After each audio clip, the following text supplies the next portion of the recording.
special sports presentation of UltimateSportsTalk.com.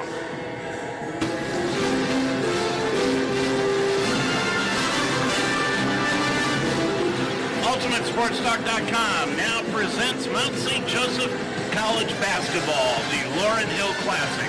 This Lions broadcast is brought to you by Barbarian Apparel. Contact us at barbariancustomers@gmail.com.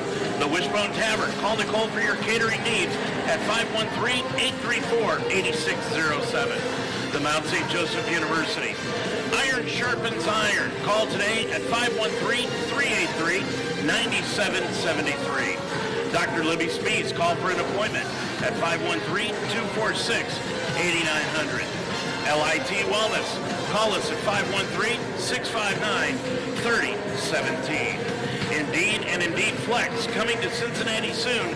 Call 513-984-2274. The Roar Store on the campus of Mount St. Joseph University. And official investigators and security services. Call now at 844-263-3424.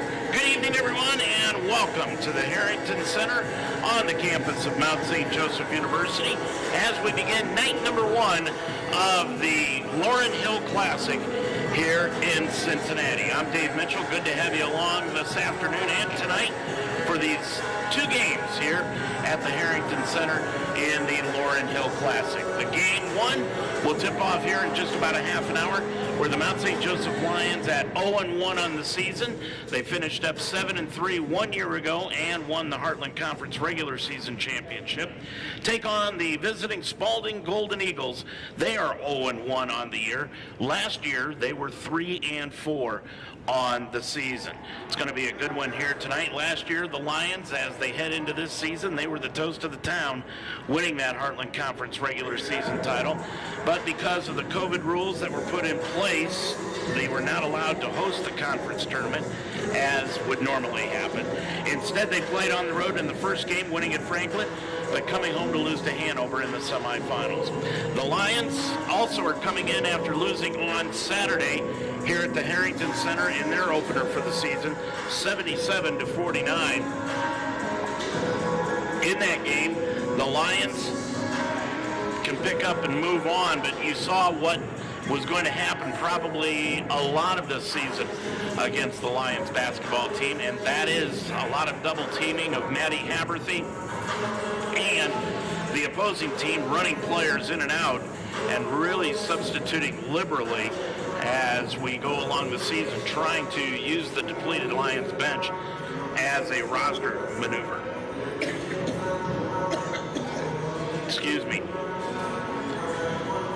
Maddie Haberthy, the second team NCAA Division III All-American, as she was announced earlier in the preseason, led the Lions with 16 points, but she really didn't get a lot of help elsewhere. Haley Scott added 9, Shelby Turner added 8, Carly Dalton and newcomer Julia Gooding chipped in with 5 points apiece.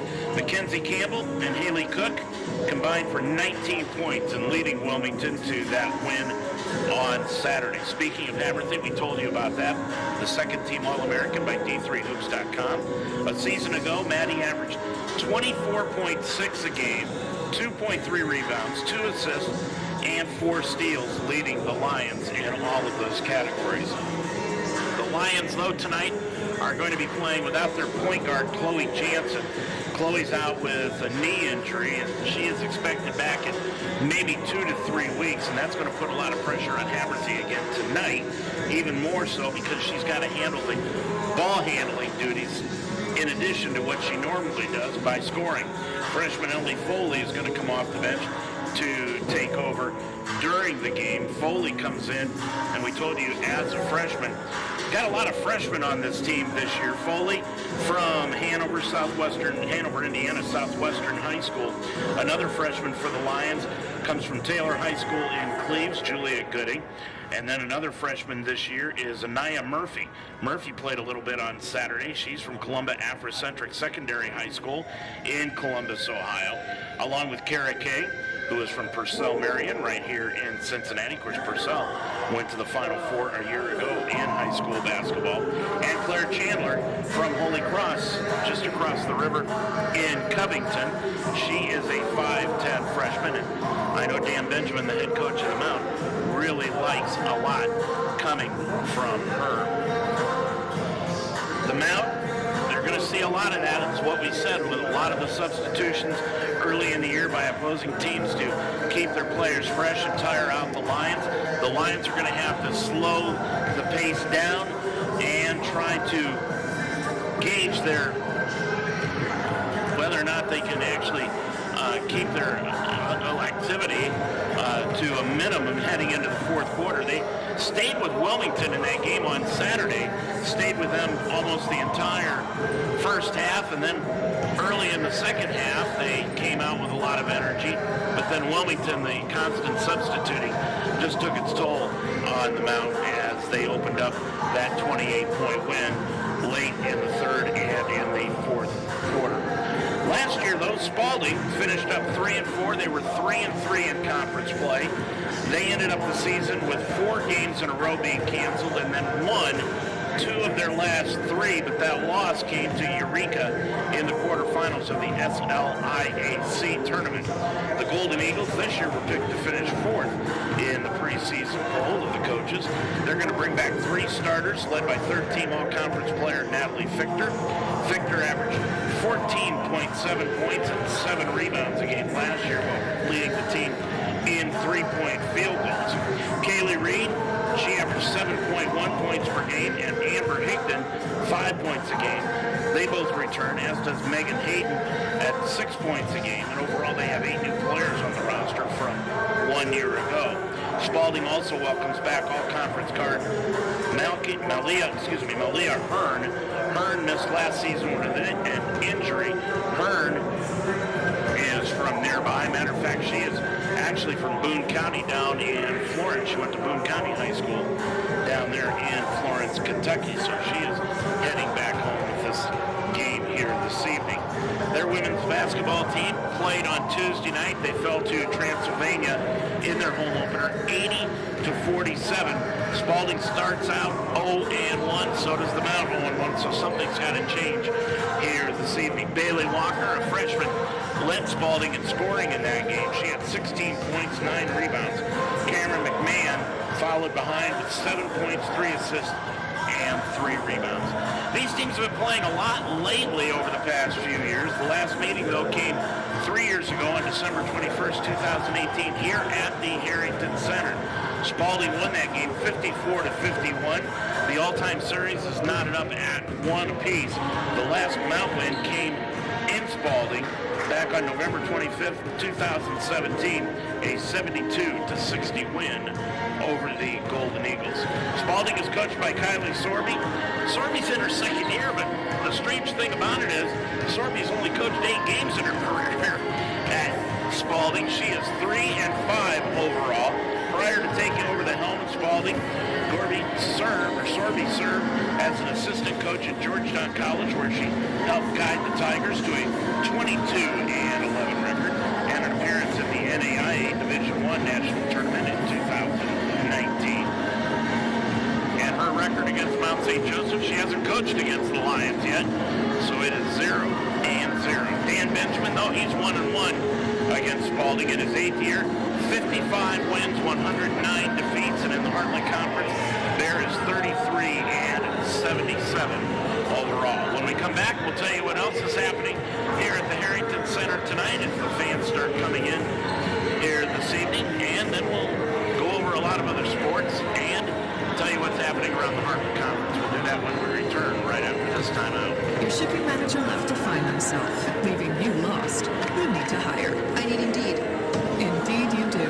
Indeed instantly delivers quality candidates matching your job description. Visit Indeed.com/hire. Now on the Mount St. Joseph campus, it's the Roar Store. Located in the Harrington Center, the Roar Store is designed to meet the needs of our students, whether it's spiritware, gifts, or snacks. But the Roar Store is more. They offer everything from notebooks to laundry detergent, even brake fluid and tire repair. plus a wide range of food and drink. And it's just a walk away. It's not just a bookstore, it's an everything store. The Roar Store in the Harrington Center on the campus of Mount St. Joseph University. Changing lives is what great teachers do. Mount St. Joseph University's Reading Science program that uses highly effective research-based methods improved my students' lives and helped me climb higher in my career. Begin your ascent at msj.edu/read. Well, this is the first game of a doubleheader here this evening, and we'll be bringing you both the games here on UltimateSportsTalk.com. The second game that will tip off around 7 o'clock, and that has the Center Colonels taking on the Ohio Wesleyan Battling Bishops. And then Saturday, tomorrow, here on Ultimate Sports Talk, we'll be bringing you football action as the Mount St. Joseph University Lions will head west into Terre Haute, Indiana to take on Rose-Hulman.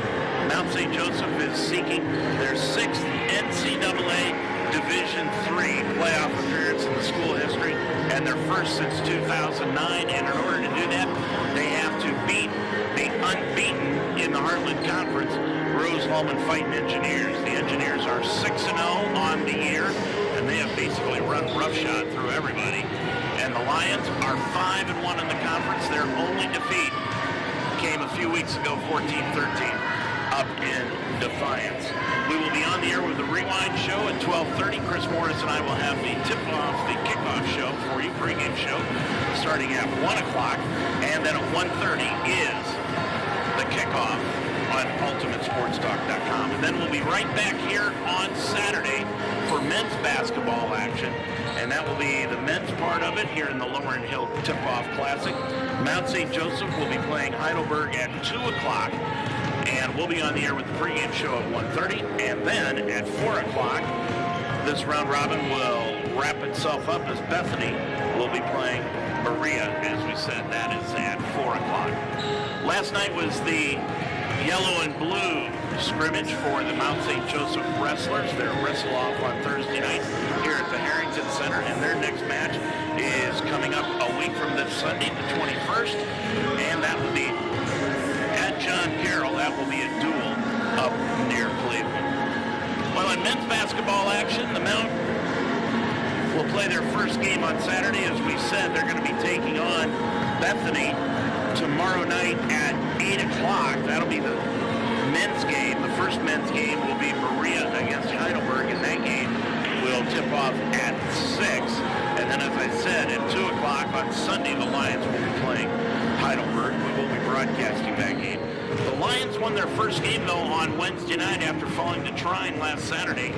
They beat Wilmington up in Wilmington on Wednesday night in a thriller, 65-60 to even their record at 1-1 on the year. Evan Weehee was outstanding for the Lions. He scored 17 in the win. Devin Young and David Lewis each had 14 in the contest against the Quakers. But right now, tonight, what we want to do is focus on college women's basketball, and when you do that, you have to take a look at the Division III, or rather the Heartland Conference preseason rankings. And the Lions, basically what the coaches did was they just voted the top 3 teams from a year ago back into the top 3 slots. Transylvania is expected to win the conference this year, Hanover in second, and the Mount third. Matter of fact, Franklin got the only other first place vote. The Mount got 1, Transy got 6, and Hanover 2. So Transy, Hanover, Mount, and Franklin expected to finish in the top 4. Then comes Bluffton 5th, Anderson 6th, Rose-Hulman 7th, along with Manchester. Matter of fact, Rose-Hulman and Manchester had the same amount of points, so they tied for 7th. In 9th, Defiance, and in 10th will be Earlham College. But going on this week around the Heartland, a fairly interesting week around the league, as everything basically got underway on Monday night when Olivet defeated Earlham 84-81. It was Defiance edging Adrian College 64-59. On Tuesday night, Indiana Purdue Fort Wayne won easily over Manchester. I mean, they slaughtered Manchester 102-35. And then Transylvania, we told you about them beating Spalding on Tuesday night 80-47. Wednesday night was an off night for everybody, but Transy in the Eastern Kentucky game on Thursday night got canceled. Now going on tonight around the conference, other than this one, Hanover will be at Elmhurst University in Elmhurst, Indiana. That is at 6 o'clock. That's the tip-off there. Manchester will entertain Kalamazoo at 7, and also at 7 in Franklin, Olivet will be at Franklin. Tomorrow around the conference in women's basketball, Bratton Stratton, which is out of Cleveland, will be at Defiance. That's at 1 o'clock. At 3 o'clock, Earlham entertains Muskingum. Anderson will play at Ohio Northern University. That's also at 3 o'clock tomorrow. And then Berea plays at Roseholman at 6 o'clock tomorrow evening. And Bluffton will host Oberlin. That is at 7. And of course, Ohio Wesleyan will play Mount St. Joseph here tomorrow afternoon at 4 o'clock. So that's a look at what's happening around the Heartland. We're about 13 minutes away from the tip-off of this opening game of the Laurel Hill Classic here at the Harrington Center on the campus of Mount St. Joseph University in Cincinnati. I'm Dave Mitchell, and we hope you stick around as we'll be interviewing Dan Benjamin coming up in just a few minutes here on UltimateSportsTalk.com. Indeed presents Closing the Interview with Mariano Rivera. First, do some research on the team. That's a great lineup. You know what you want. Make sure that you have some good lineup. That works too. Then find the right grip and let it fly. Hi. You got this. Hi. Dayton Children's cares about the health of your children. I'm Kirk Herbstreit. Growing up in Centerville, my parents taught me the importance of being healthy, and now I'm teaching my kids. Childhood obesity is on the rise, but there are small steps that we can take to fight it. Turn off video games and go outside, ride bikes, go to the park, or learn a new dance. Parents, once we get moving, our kids will follow. Dayton Children's, experts you trust, caring for the children you love. Should be a good game here from the Harrington Center. I'm Dave Mitchell on UltimateSportsTalk.com. Mount St. Joseph getting ready to take on Spalding here this evening in Game 1 of the Laurel Hill Tip-Off Classic on the campus of Mount St. Joseph University. Spalding is 0-1 coming in. They lost to Transy 80-47 on Tuesday night. They were 3-4 last year. They are 0-1 this year at home, and on the road a year ago, they were 1-2. Kylie Gorby is the second-year head coach of Spalding. She's got a career record of 3 wins against just 5 defeats. And some of the players that they have got coming back this year, Natalie Fichter, she averaged almost 15 points a game, and that's the girl that the Lions are going to have to stop tonight. She had 17 rebounds a contest a year ago while leading the team in 3-point field goals. Kaylee Reed comes back. She's averaging 7 points per game. And Amber Higdon averaged 5 points a game a year ago, as does Megan Hayden, who is averaging just under 6 points a contest. Overall, they have 8 new players on this roster from 1 year ago, and they welcome back former all-conference guard Nalia Hearn from Covington, Kentucky. Missed last season with an injury, but she is back this year. Freshman Bailey Walker led Spalding in their loss to Transy with 16 points. Not a bad debut for her. 9 rebounds in the contest for Walker. And Cameron McMahon followed up with 7 points, 3 assists, and 3 rebounds. She is a freshman also. Their next game is coming up tomorrow afternoon. They'll tip off the action tomorrow afternoon at 2 o'clock as they will be playing center. That's Spalding against center. Well, the Mount St. Joseph Lions, they've just got injury problems. They are just being injury prone early in this season. The Lions, though, are welcoming back Ella Breitfelder. Breitfelder had decided to go elsewhere after last season, but then reported back to the team about a week and a half ago. Played a little bit in the game on Saturday, but she is back in uniform, and she'll be wearing number 25 here this afternoon, same uniform number that she wore a year ago.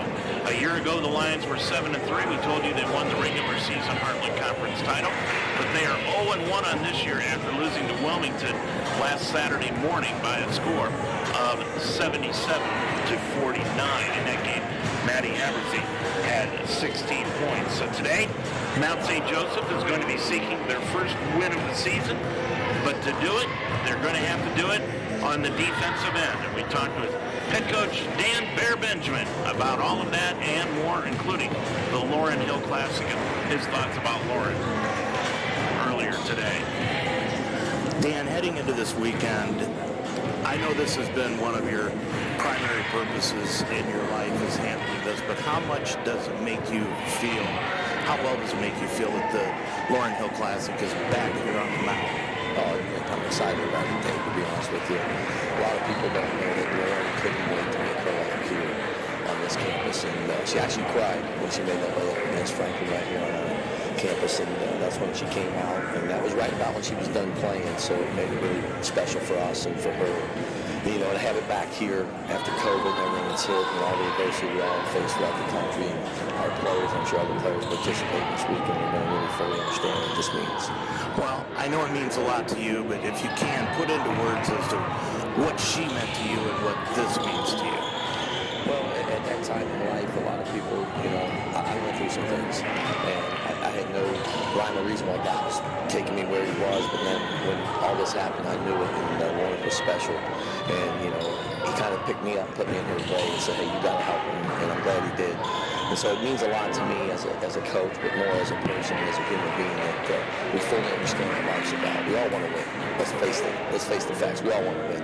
But to do it the right way is remarkable. Then to have a young lady come into your program the very first year, as you're sitting there as an interim coach, and you're thinking, what am I going to do? I haven't coached for 17 years. I'll probably be an assistant here.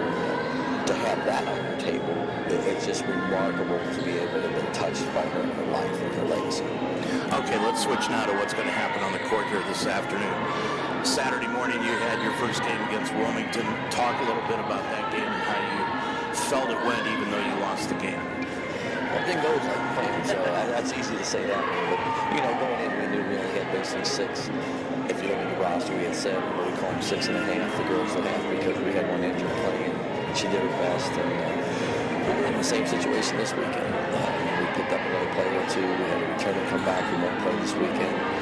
She'll play next week probably, but to lose what we lost in our scrimmage, we had our 2 freshmen out that we really thought were going to be very productive, and then our point guard gets hurt, and hopefully we'll have her back in a couple of weeks. But to lose that 3 talented of players was really hard to swallow. Not that the other players can't do it, but you're going into a game against Wilmington with basically 4 or 5 freshmen out of the 6 or 7. So that makes it kind of difficult. But they play hard. We didn't play smart. And we saw it in films and we shared that. And, we're hoping to improve upon that. You know, tonight we play smart in here and open up this tip-off class that everyone's on. In the little bit that I got to see, the first half and about half of the third quarter in that game Saturday, it appeared like Wilmington was doing exactly what everybody tried to do to you last year. Run a lot of people into the game, play a lot of people, run you down, and try to double-team Maddie Haberthy. Without Chloe Jansen, now it's easier to double-team Maddie, isn't it? Oh, absolutely. I mean, and you're right. That's exactly what they did. They just kept bringing them off their bench. And, you know, Maddie, ironically, sat down with me and watched film after that. And then we watched today. And I said, Maddie, you're always trying to create 2 on the defensive end, and it means we're going to be positive, but maybe somebody open. And when the film watched today with her, she goes, Coach, I got 3 or 4 or 5 guards. I said, I know, that's why you should have kicked it. But she smiled and she understands that, you know, it's tough to go from a shooting guard to a point guard in our system. And, you know, she's trying to put a lot on her shoulders, which I told her, you don't need to do that. Just be you, be creative. You know, you do your thing, you'll get what you deserve, and we'll get what we deserve. But yeah, they definitely double team and triple team Maddie. They just kept taking another point guard off the bench to guard her, and it was like, Maddie, the shape she's in is ridiculous. And so it took 3 girls from Wilmington to guard her throughout the entire game. So yeah, I mean, you were in the game for the most part till about the middle of the third quarter when I left, and then everything started snowballing on you. And probably, tell me if I'm wrong here, but probably because you started getting whipped. We started getting really tired. You could see it. And the one injured player who was playing a lot of minutes as well, you could see it taking its toll on her. And, you know, we were in it till midway through the third, and then we don't hit shots, and then when you don't hit shots, it snowballs, like you said. But, you know, I was proud of them to the extent that they fought, but not proud of them to the extent that they didn't do what we planned to execute. And part of that needs to be worked out. So we'll get better. We got better throughout the week. We do pick up another freshman coming back out this week, and that's Anaya Murphy. Can't wait to see her on the floor. We picked up another freshman. She was going to go somewhere in Chicago, and that's Keelay's Bouncy, and she's playing for us. She actually joined us that Tuesday before the Wellington game, so she didn't know a lot, but we put her out there. So we're excited to see what she can do, and we just got to get healthy. Once we get healthy, we'll be excited. So hopefully tonight we'll play a little bit better basketball. Tell me a little bit about Spalding. What do you know about them coming in? Not a lot. They just played Transy the other night for the first game of the season. It was kind of like our Wellington game. I'm sure they wish they would have scored the 70-some points versus the 40-something like we did. They're pretty athletic. They got some height. I think they're similar to us. The only thing I see a little bit different is they like to put the ball in the paint a little bit more. So they're going to try and shoot that 14, 15-foot jumper. They're going to try and get to the rim, and we're hopefully going to stop them going to the rim. So good luck tonight. Thank you, sir. Thanks, Dan. Dan Benjamin before tonight's ball game, the head coach of the Mount St. Joseph Lions. You heard what his formula is here this evening to bring home a victory. This team is going to have to play better defense, and they're going to have Maddie Haberthy kick the ball out. Chloe Jansen really hurts when she is off the floor for the Lions, and she will be for another 2 or 3 weeks with a partial tear in her knee. She is warming up, but the doctors just don't want her to get out there and give that knee just a little bit of a rest. But boy, when you look at her out on the floor, you wouldn't be able to tell if there's anything wrong with her knee. Nonetheless, she will not be in the lineup nor play tonight. So a lot of it's going to depend upon the surrounding cast around Maddie Haberthy here this evening. So tonight's keys for the game for Spalding, they're going to want to control the pace. They're going to want to get the ball out and run and use a lot of substitutions, try to tire out the Mount St. Joseph Lions and make Haberthy work for every shot that she is going to give. They'll probably take a page out of the Wilmington defensive playbook from what they did against the Lions last Saturday. And for Mount St. Joseph, they're going to want to control the ball, play that 2-3 zone defense, and try to keep the game in the 50s. If they can do that, then they may have an opportunity to win this game here this afternoon. The Lions are 0-1, Spalding 0-1. I'm Dave Mitchell. When we come back, we will have the tip-off and the starting lineups for tonight's game, the first game of the Laurel Hill Tip-Off Classic here this year, back at Mount St. Joseph in the Harrington Center. We'll do that when we return after these timeouts. I wanted to grow my leadership skills, but with work and busy life, how could I fit it all in? Then I learned Mount St. Joseph University offers a flexible master's program in organizational leadership. For about one Saturday a month, I studied and refined my leadership skills alongside working professionals and top-notch professors. I'm now the leader I set out to be. The Mount's organizational leadership program helped me climb higher in my career. Begin your ascent at msj.edu/MSOL. Are you ready to focus on your health and well-being? Are you ready to create a culture where the values of health and wholeness are promoted and practiced? I'm Tammy Fosnack-Jolla, a proud MSJ alum and founder of LIT Wellness Solutions. My years of experience as a registered and licensed dietitian nutritionist have taught me that lasting health transformation requires focusing on all dimensions of well-being and not just physical health. Check us out at litwellnesssolutions.com to learn more about how you can begin creating a culture of wellness for yourself, your family, and your business. Welcome back here to the Harrington Center, where we are getting set to get this one underway. 5 o'clock tip-off with the first game of the Laurel Hill Tip-Off Classic here at Mount St. Joseph University. First game will have Mount St. Joseph taking on Spalding. Both teams are 0-1. And then coming up later on this evening at 7, we'll also have that game for you here tonight. Center is going to go against the Ohio Wesleyan Badland Bishops.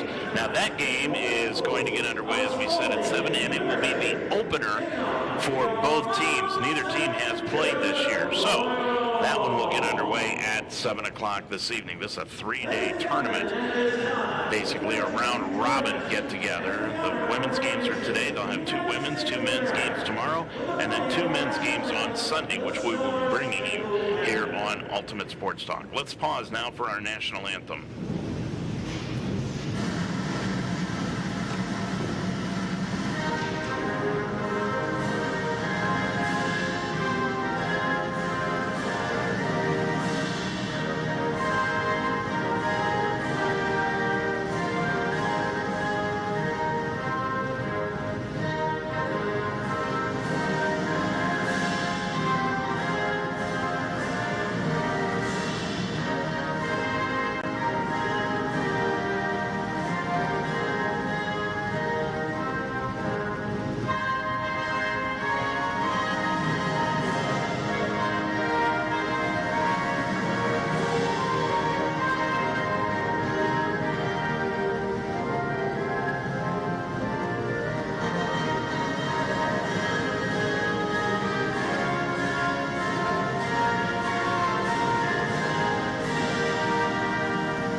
last time these two teams played was on December the 21st, 2018, and that was here at the Harrington Center. Spalding won it by a final score of 54-51. The all-time series knotted up at 1 apiece. So somebody's going to go home with a 2-games-to-1 advantage after this one here this evening. Let's check out the starting lineups for this evening's ball game. First of all, for the Spalding Golden Eagles, who are 0-1. They were 3-4 a year ago, and they will start here this evening. Number 23, a 5'11 freshman, Bailey Walker, had 16 against Transy on Tuesday night. Malaya Hearn from across the river in Covington, a 5'6 senior. Number 25 will start at one guard. At the other guard will be a 5'6 senior, Kaylee Reed. Reed, number 11. Sydney Rack will start at a forward. She is a 5'10 freshman, number 1 here this evening. And Natalie Fichter, who averaged about 15 points a ball game, will be number 34 here this evening. She is a 5'10 senior in the middle. So it's Fichter in the middle, Rack and Reed at the forwards. Walker and Hearn will be at the guard positions for Kylie Gorby in her second year. But boy, when you look at her career record, she's only coached in 8 games. She is 3-5 in her career in her second year. She is assisted by Charles Jones. Now for the Mount St. Joseph Lions. Starting out will be number 3, Maddie Haberthy, a 5'5 senior. Haberthy averaged 24 points per game a year ago. At the other guard will be Carly Dalton. Dalton, number 15. Dalton, a 5'9 junior.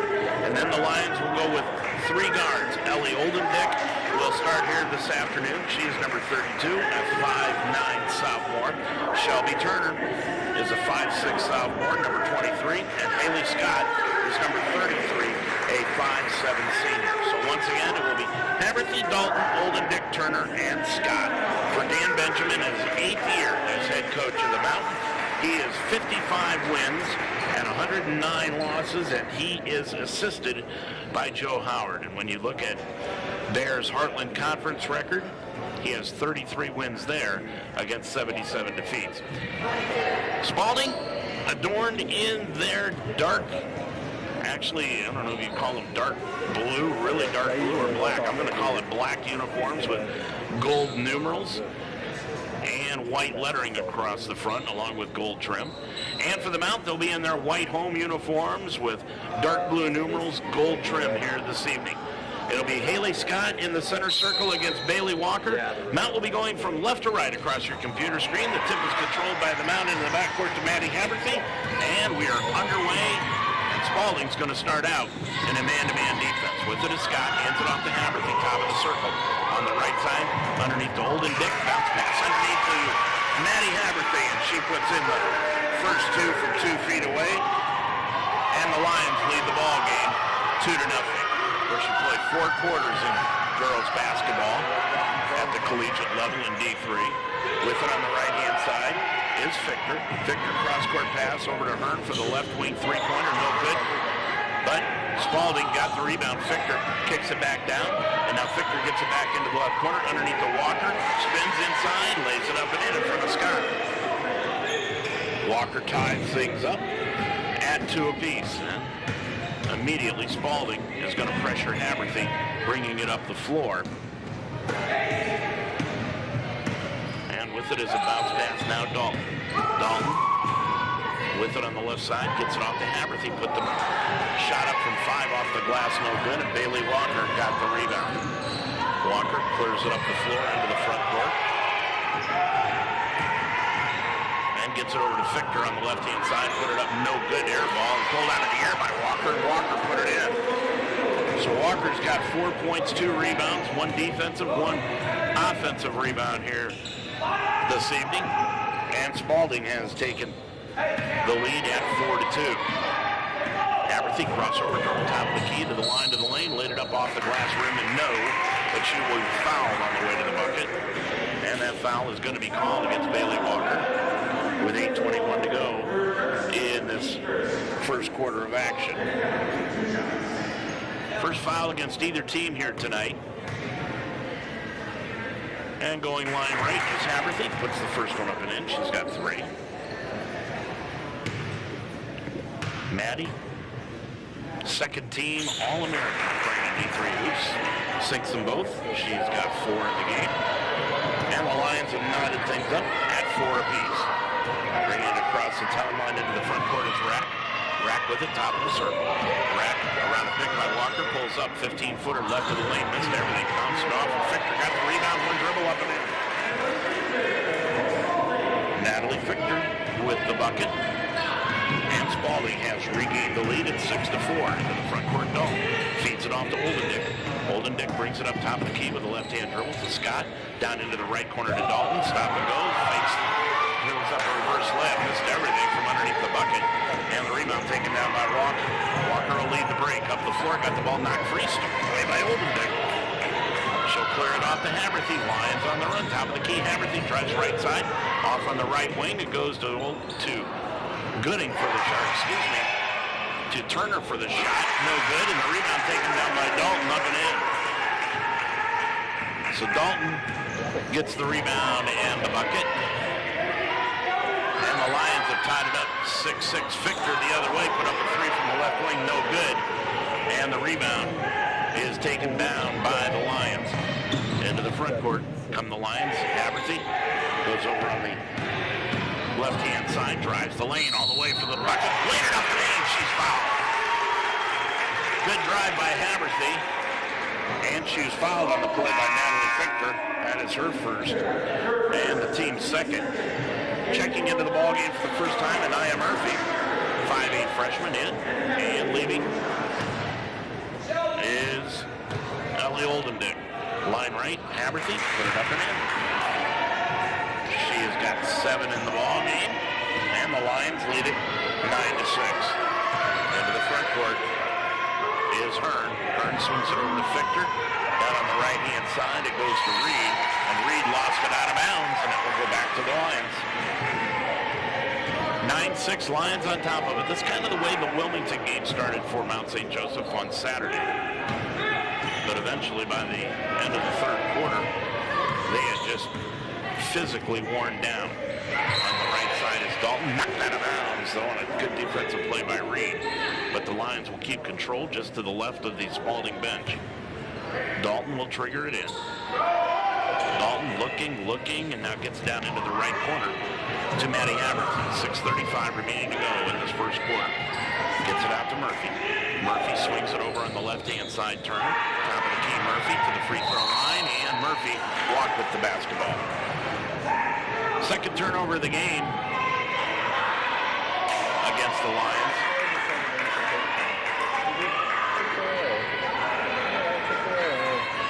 And with 6:29 to go in this first quarter, Lions lead at 9-6.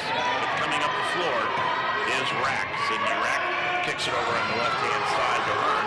Hearn down into the corner to Walker, back to Hearn. Now cross-court to Fichter, over in the right corner. And it goes to Reed, and Reed took a jab step behind her and stepped on the sideline and out of bounds. That'll be the third turnover of the ball game against Spalding, compared to just 1 for the Lions so far.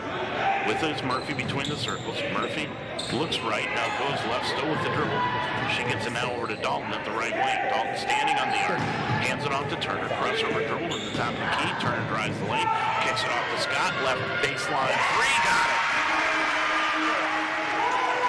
Scott has 5. Lions have opened up a 12-6 lead. 5:45 to go in the first quarter. Rack the other way, off to Fichter, left wing. Lions in that 2-3 zone now. Off on the right-hand side. Spalding puts it up with Hearn, no good. And the rebound, Murphy fought for it, and fell out of bounds after she grabbed the ball. So that'll be the second turnover against the Lions. 5:34 left to go in this first quarter. 12-6, Lions on top of it. Rack will put it in play on the baseline underneath her own bucket on the left-hand side. Inbounds it, inbound pass knocked away, saved on the sideline. Ball loose on the floor, picked up by Murphy, got it knocked away. Murphy gets it back out front, and it goes to Turner. She'll bring it up the floor into the front court. Now that's Foley. Foley's going to take it all the way to the hole. Foley snuck into the ball game, and she took it all the way to the hole. Got her first 2. It's 14-6. Fichter the other way, put up a 3, left wing, bounced over the backboard. And and the turnover will give it back to the Mount. Now coming into the ball game, Molly Thompson and Cam McMahon. For Spalding, McMahon, a 5'7" freshman, and Thompson is a 5'7" junior coming into the contest. Sitting down is Victor and also Reed. Left side of the circle is Dalton. Gets it back out front. Now to Scott, top of the key, Murphy. Murphy drives the lane, lost the handle of the ball. It goes out of bounds, but it will go back to Spalding. And now we'll have the media timeout. 4:50 to go in this first quarter. Your score from the Harrington Center. It is the Mount 14, Spalding 6.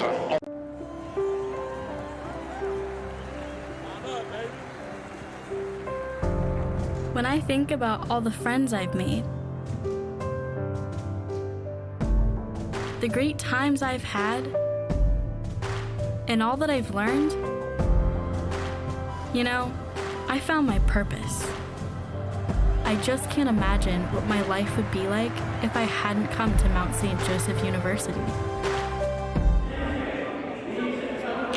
Nutrition that will take time to listen with genuine concern and compassion.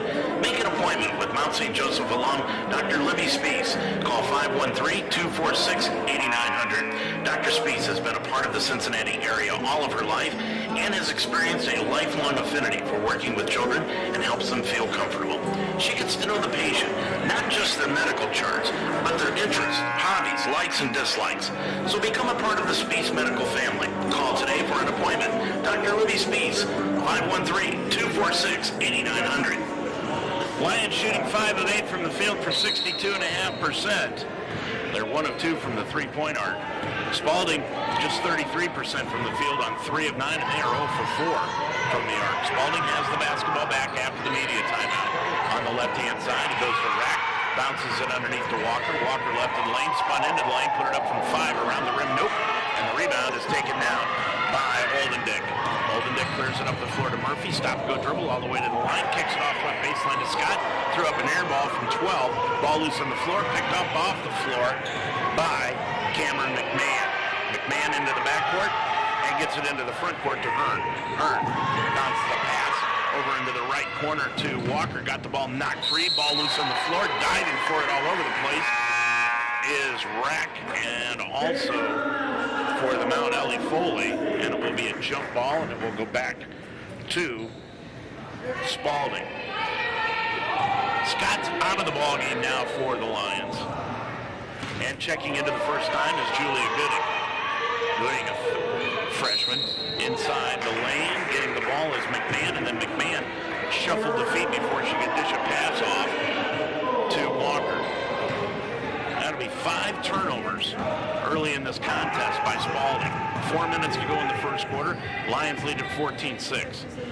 With it is Haberthy, drives the lane, laid it up. No, but she's fouled on the way to the bucket. And Maddie will go to the line shooting too. She's being a lot more aggressive going to the bucket here today than she was on Saturday. Foul is called on Hearn. That is her first. And the third foul. Putting it up is Haberthy from line right. And that is up and good. Haberthy, 4 for 4 from the line. Maddie, 6 in both. She has got 9 in the ball game, and it's now a 10-point Mount lead at 16-6. Coming in from right to left, Rack brings it across the timeline and gets it over on the right-hand side. Rack over to Reidner, who's into the ball game now, trying to feed a pass underneath, working right by McMahon out of bounds. And now Spalding is going to put on the full court pressure.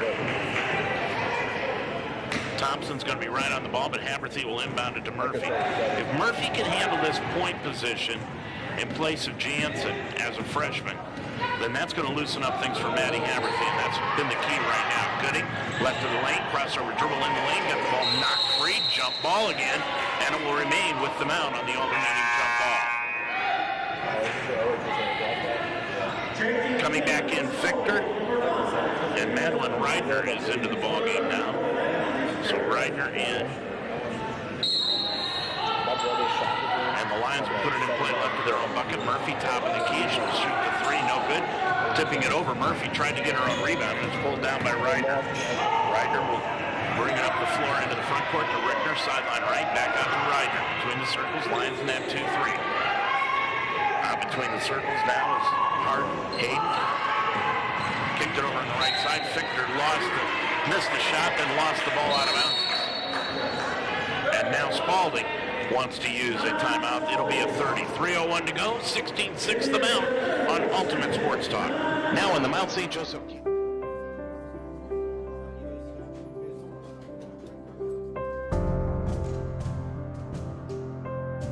When I found out exactly how many grants and scholarships were available for me at Mount St. Joseph University, it was the first time in my life that I really felt like I could afford to ask myself, who do I want to be? Well, I found out at the Mount. In the Harrington Center on the campus of Mount St. Joseph University. Well, 3 minutes and a second left to go in this first quarter of play from the Harrington Center. First game of this Laurel Hill Tip-Off Classic. 16-6, Mount on top of it by 10, and Murphy will bring it up from left to right. Spalding in the man-to-man defense. Murphy fell asleep, and coming in from behind to knock the ball away was Thompson. Taking it away is Spalding. Thompson gets it off on the top of the key to McMahon. McMahon kicks it back out front for a long three by Thompson. No good. Ball loose on the baseline, and it's kicked away and brought up the floor to Haberthy. Haberthy will lay it up and in. Haberthy has 11, and the Lions lead it by 12. 2:26 left to go. Up the floor, coming in, is knocked away by Murphy and out of bounds. Murphy with 2:24 left to go in this first quarter. It is 18-6 Mount. And putting it in play will be Thompson. Thompson, the 5'7" junior. And now we've got a problem with the clock as the officials will come over to the scorer's table and try to get things situated. 2:24 left to go in the first quarter. One of the officials just kind of waved his hand like, just forget about it. But they're going to call a technical foul. Evidently, there's somebody in the book or somebody is playing that is not in the book. And it's a technical foul called against the Mount. And Fichter goes line left and shoots the first one, and it's no good.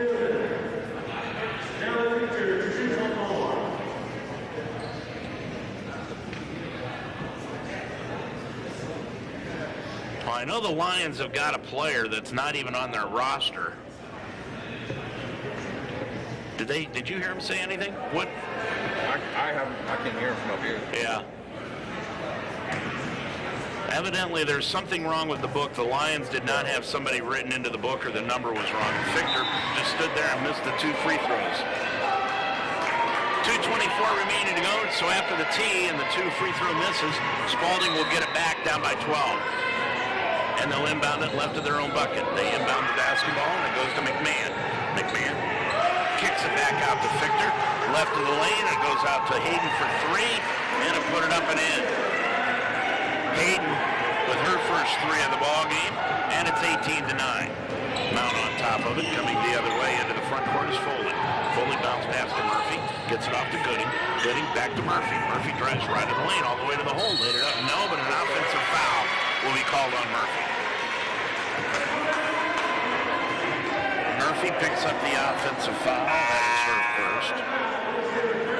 Lions so far in this first quarter, that's their first personal foul. 1:58 to go in the first quarter. And meanwhile, Spalding has committed 3 on the right-hand side. Lions playing the defense. Thompson has it right wing. And bucket up and good. Put in by Fichter. Check at McMahon with the bucket, makes it 18-11. With it, the Lions, right in the lane. Foley spins, laid it up, and in. Foley couldn't find anywhere to go, and then finally she spun and found herself wide open and got the layup. Lions lead it 20-11. On the right side, McMahon. McMahon drives right of the lane all the way to the bucket, threw up a wild shot off the glass rim, no good. And Gooding got the rebound. Gooding clears it off up the floor, bringing up Haverty. Haverty's going to drive right in the lane, kick it off onto the right baseline to Shelby Turner for the two-pointer just inside the arc, got him to the baseline. Turner with her first two. Lions now doubled up the lead again at 22-11. Into the front court is Hayden. Hayden back out front. Goes to Reidner. Reidner bounce pass in the lane, ball knocked free, kicked away, and it'll be a kicking violation called against the Lions. 43 seconds to go in the first quarter. Checking in now, Bailey Walker. Walker comes in with 4 points, and leaving is Victor. Victor leaves with those 2 points. Carly Dalton's going to check back into the lineup for the Lions also, and Foley will leave with 4 points. Dalton comes in scoreless. Putting it in play, McMahon in the baseline. Out front, goes to Reidner, long three, Reidner, top of the circle, got it. And check that was Hayden, excuse me, Hayden with 6. And it's 22-14, 28 seconds to go in this first quarter. Haverty, long top of the key, 3, hit the front iron, nope. Maybe a step out of her range, rebound Spalding, up the floor on the run. It goes to Hayden. Hayden takes it all the way in for the layup up and in. She's got 8. And it's 22-16. All of a sudden, Spalding is within 6. They've scored 6 in a row. With it is Haverty. Crossover dribble. Kicks it off on the left-hand side. Putting it up from the left wing. No good. And that'll do it for the first quarter of action. So as we head into the second quarter, your score, it's the Mount 22, Spalding 16 on UltimateSportsTalk.com.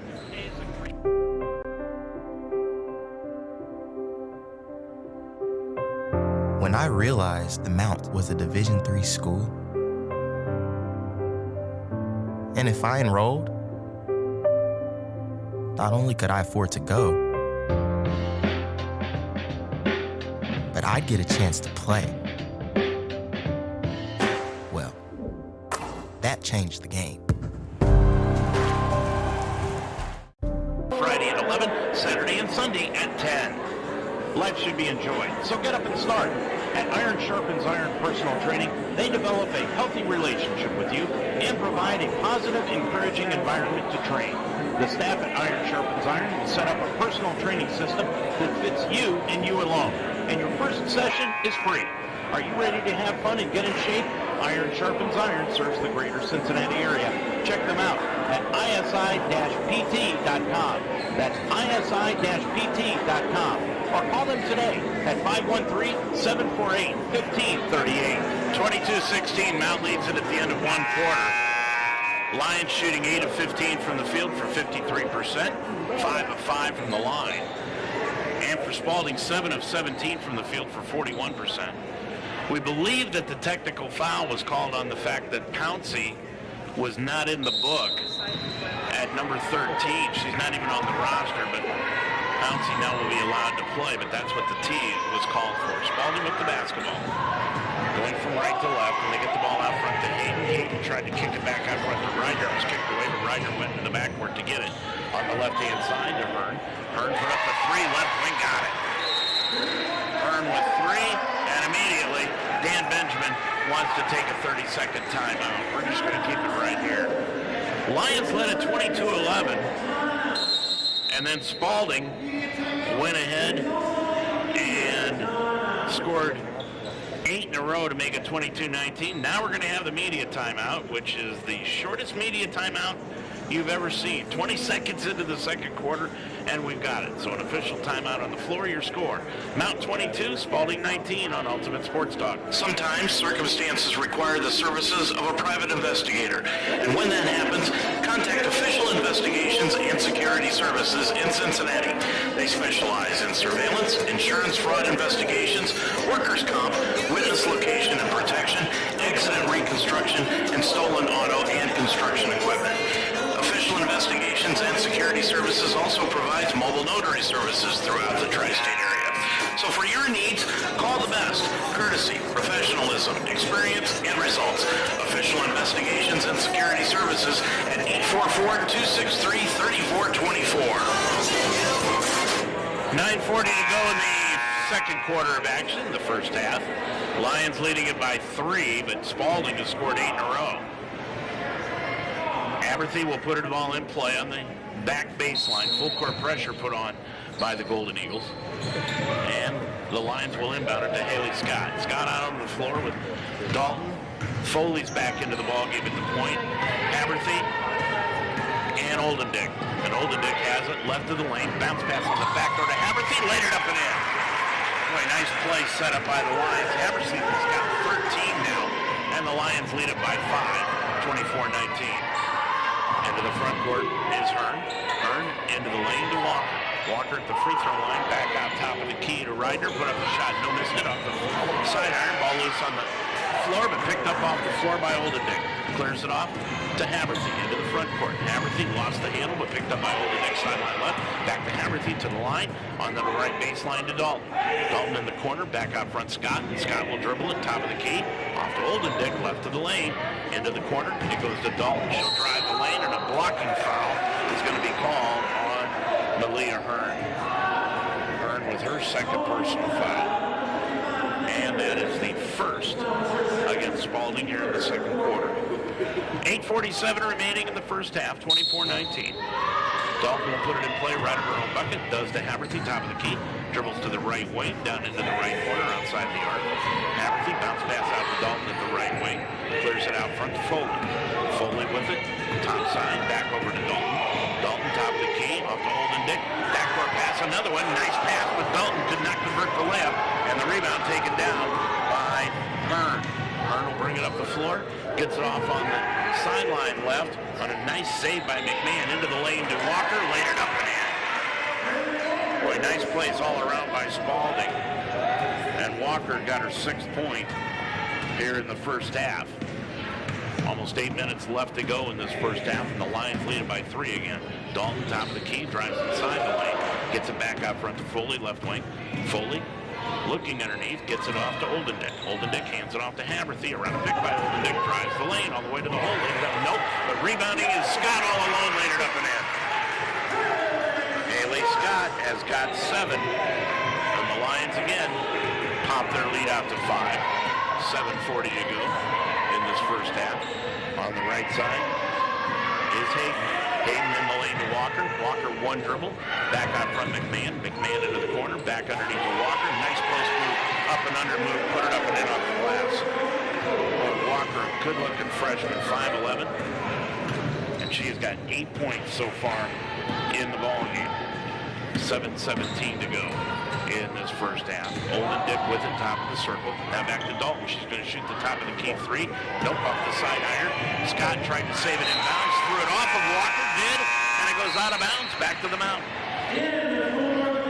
Rack is back into the ball game. The point guard, she started. And also Reed is back in. She started the game also. Leading the contest, Reidner and Hearn. Scott's going to check out of the ball game, and so is Foley for the Lions. Murphy's back into the contest. And Shelby Turner returns into the lineup. Haberthy near the center circle with the ball, guarded by Rack. Press over dribble to the line, to the lane. Kicks it off into the right corner to Turner. Turner, a couple of dribbles up to the left wing. Now dribbles into the lane, lays it up with the right hand, sputtered in. Turner's got 4, and it's 28-23, Lions on top of it. Rack will bring it across into the front court. Rack on the right side. Gets it off to McMahon. Now back out front to Rack. Rack drives left lane. Gets it back out front to Hayden for the long 3. Missed everything. And the rebound pulled out of the air by Oldendick. Now to Haberthy. Up the floor on the left side is Dalton. Long 3. They're going to call Dalton for shuffling the feet before the shot. That'll be the 7th turnover of the ball game against the Lions. Now checking back in is McMahon for Spalding. And leading the contest is Hayden. She deserves a breather. 6:25 to go. She was the spark plug that got Spalding going late in that first quarter, early second. On the right side, McMahon drives to the right of the lane, threw it up on the rim. No, but she's fouled on the way to the bucket. And that's going to be on Carly Dalton. Dalton with her first. And that is the first foul. It's one thing the Lions have not done in this game is foul. They've got just 2. Left lane. Putting it up and spinning it out is McMahon. No good. She's got 2 in the ball game. 6:14 remaining in the first half. 5-point Mount lead. Second one up and in. McMahon splits the pair. She has got 3. And it's 29-23. 6:10 to go in the first half. Murphy, crossover dribble, left of the lane to Olden Dick. Bounce pass on a nice backdoor to Dalton. Got the ball knocked free, but right into the hands of Maddie Haberthy, left corner. Haberthy dribbles up, back out front to Murphy, top of the circle, 15 on this clock. And then Murphy shuffled the feet on the way to the bucket. Lions now have committed 8 turnovers, but they've all come in, well, not all of them, but all but 3 have been in the second quarter. On the left wing, Reed dribbles in against the 2-3 to Fichter. Underneath, threw it too hard to try to get it to Walker. Coming in and intercepting it was Olden Dick, and then Walker hit Olden Dick across the arm for the foul. That will be her second. And that is the second against Spalding as a team.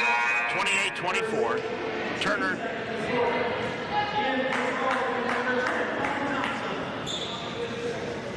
Thompson will come back into the ballgame. Miley Thompson comes in scoreless, and leaving is Walker for Spalding with those 2 personals. Murphy, nice dribbling exhibition between the legs behind her back. Gets it off to Turner. Turner behind the back dribble on the right side of the lane. Kicks it out to Haberthy all the way to the hole. Laid it up. Nope, off the side iron. And the rebound, Fichter. Fichter will clear it off up the floor with the dribble. Gets it over on the right-hand side to Thompson. Back up front, Reed. Reed drives the lane. Knocked free. Stolen away by the Lions. Carly Dalton. Dalton in the backcourt. Pounded by Reed. Dalton trying to get it across and does. And an arm bar is going to be called against Reed on the foul. That will be her first. And that is the third against Spalding as a team. Turnovers even now at 8 apiece. 5:10 remaining. Haberthy will put it in play right in front of the scorer's bench. Gets it off to Murphy. Murphy crossover dribble to the line. Now back out front to Olden Dick. Now to Murphy. Murphy top of the key is going to drive right in the lane. And then she walked with the ball again. Murphy's got a lot of talent. She just has a penchant for walking with the ball. But you know she comes from good stock. That Columbus Afrocentric team is always good, and they're always fundamentally sound. With it on the right corner, Fichter. Fichter drives in against Olden Dick. Lit it up, hit the bottom of the rim. Fichter her own rebound, left of the lane, put it up and in.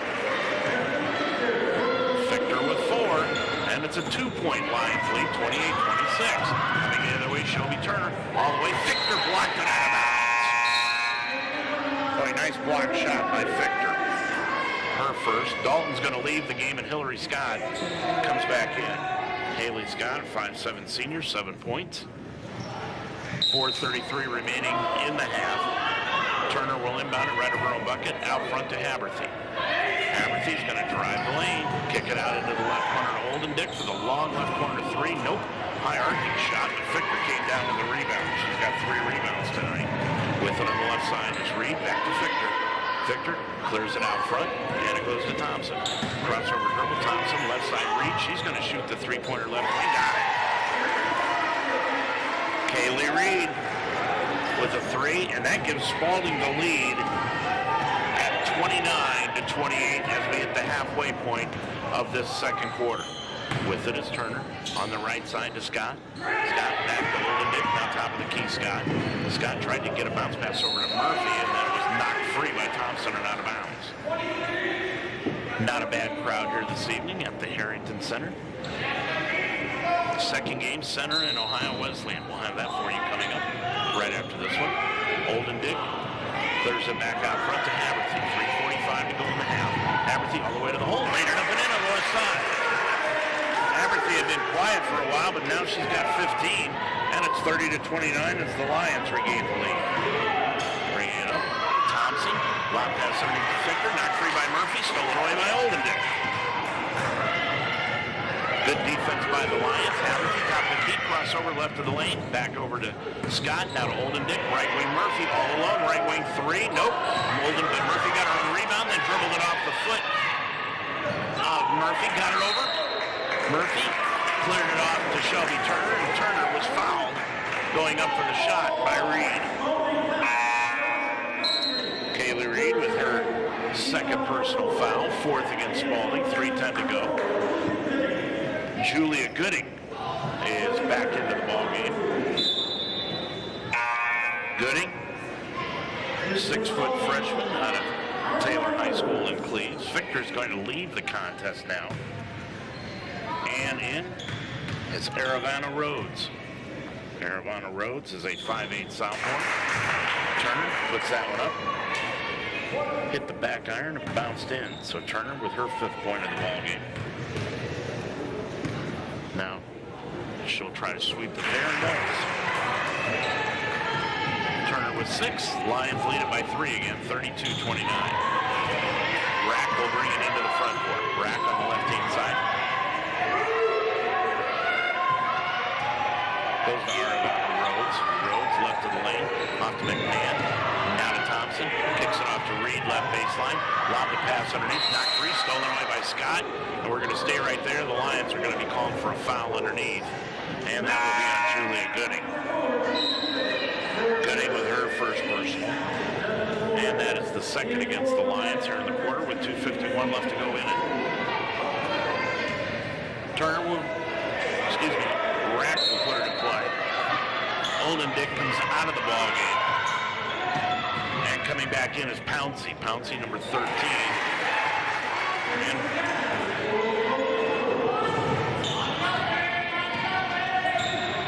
And with that bucket, look to be Reed. Reed with the bucket. And with it is Pouncey.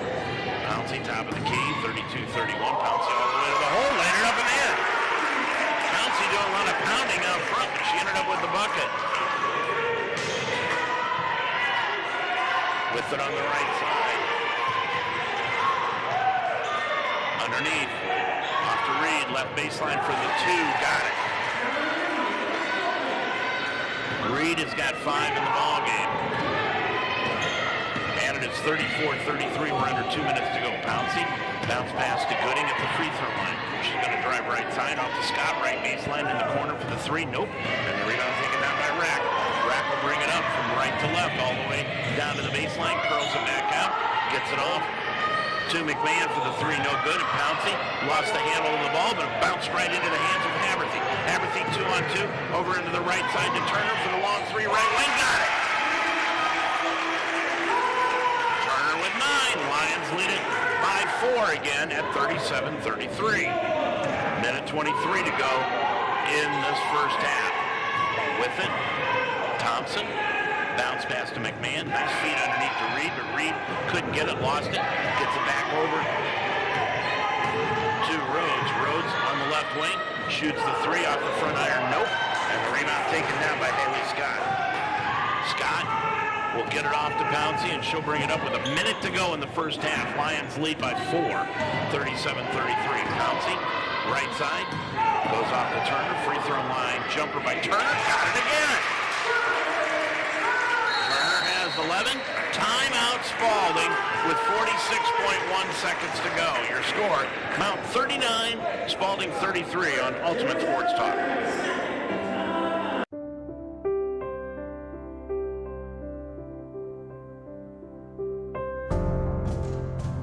When I was having trouble working on my essay for Dr. Mason's class, she sat with me until I had it all figured out. I was surprised to see how much time she was willing to spend, helping just me. That one-on-one time at Mount St. Joseph University made all the difference. Lions lead 9:33 here at the Harrington Center. Lions still shooting well from the field, 53.3% on 8 of 15. 15 of 30 actually from the field in this first half. And And Spalding, 14 of 29 from the field for 48%. So they've heated up in the second quarter. Matter of fact, they're shooting 58% in the second quarter. With a Brack out not free, but Brack goes back there to the timeline, picks it up. Lions down in a 1-3-1 zone. Bounce pass to the free throw line to Thompson. Over to Rhodes. Rhodes kicks it back out front. Brack left of the circle for three. Hit off the back iron. Nope. And the rebound, Murphy. Murphy will bring it up for the Lions. From left to right, top of the key, crossover dribble, left of the lane, laid it up, and a spin around the rim, no good. But she did everything well except put the ball in the hole. Rhodes will bring it up, 10 seconds to go. On the right side, Hearn shoots the long three, air ball out of bounds. 4.8 left to go in the first half. Lions lead at 39-33. Haberfield put it in play, does to Murphy. Murphy gonna hustle it across. She's gonna stop, pull up for the top of the key three, off the glass and rim, nope. And that'll do it for the end of the first half of action. So as we head into halftime, the Lions have opened up a 6-point lead here in game number one of this doubleheader here tonight. It's the Mount 39 and Spalding 33. We'll be back with our halftime festivities coming up here after these timeouts. You're a Lions fan. Own it. And we are the radio home of Mount St. Joseph Lions Sports, UltimateSportsTalk.com. Football, basketball, wrestling, volleyball, softball, baseball. We are Cincinnati's sports website and also the home of the Ohio Baseball Weekly Show every Monday night during the baseball season. We are the home of the Mount St. Joseph Lions, UltimateSportsTalk.com. A cutting-edge sports apparel company. Barbarian Apparel provides high-quality team gear and active wear that is unrivaled at a great price. Barbarian Apparel fits not only individuals, but teams all over the world. And your team will stand out with Barbarian's custom sublimation, artwork, and screen printing. Each piece of team uniform is specifically designed with your preferences in mind, including graphics, color, logos, and fabric selections. Start your order today at barbarianapparel.com or email any questions at barbariancustomers@gmail.com. Barbarian Apparel, conquer the impossible. Now on the Mount St. Joseph campus, it's the Roar Store. Located in the Harrington Center, the Roar Store is designed to meet the needs of our students, whether it's spirit wear, gifts, or snacks. But the Roar Store is more. They offer everything from notebooks to laundry detergent, even brake fluid and tire repair, plus a wide range of food and drink. And it's just a walk away. It's not just a bookstore, it's an everything store. The Roar Store in the Harrington Center on the campus of Mount St. Joseph University. Well, don't forget tomorrow the Mount St. Joseph Lions football team will be in Terre Haute, Indiana to take on Rose-Hulman, and that technically is the championship game for the Heartland Conference. Rose has already clinched a tie for the title, but if the Lions win tomorrow, they get the tiebreaker.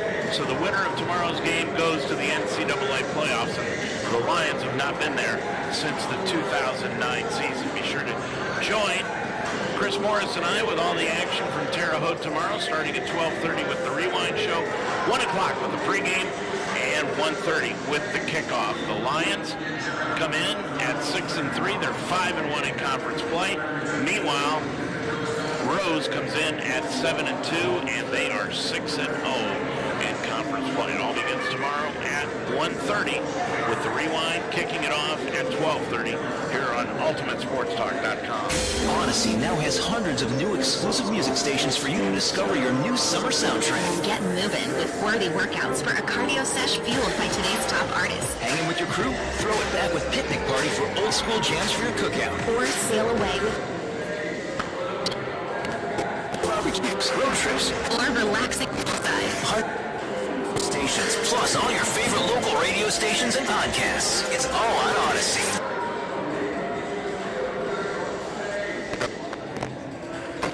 Superpower. That's right. They can help save lives by simply washing their hands. Just 20 seconds of thorough hand washing after they come can help fight against the dastardly spread of germs. Armed with only soap and water and hands, your superhero can protect you, your family, and everyone out there in America land.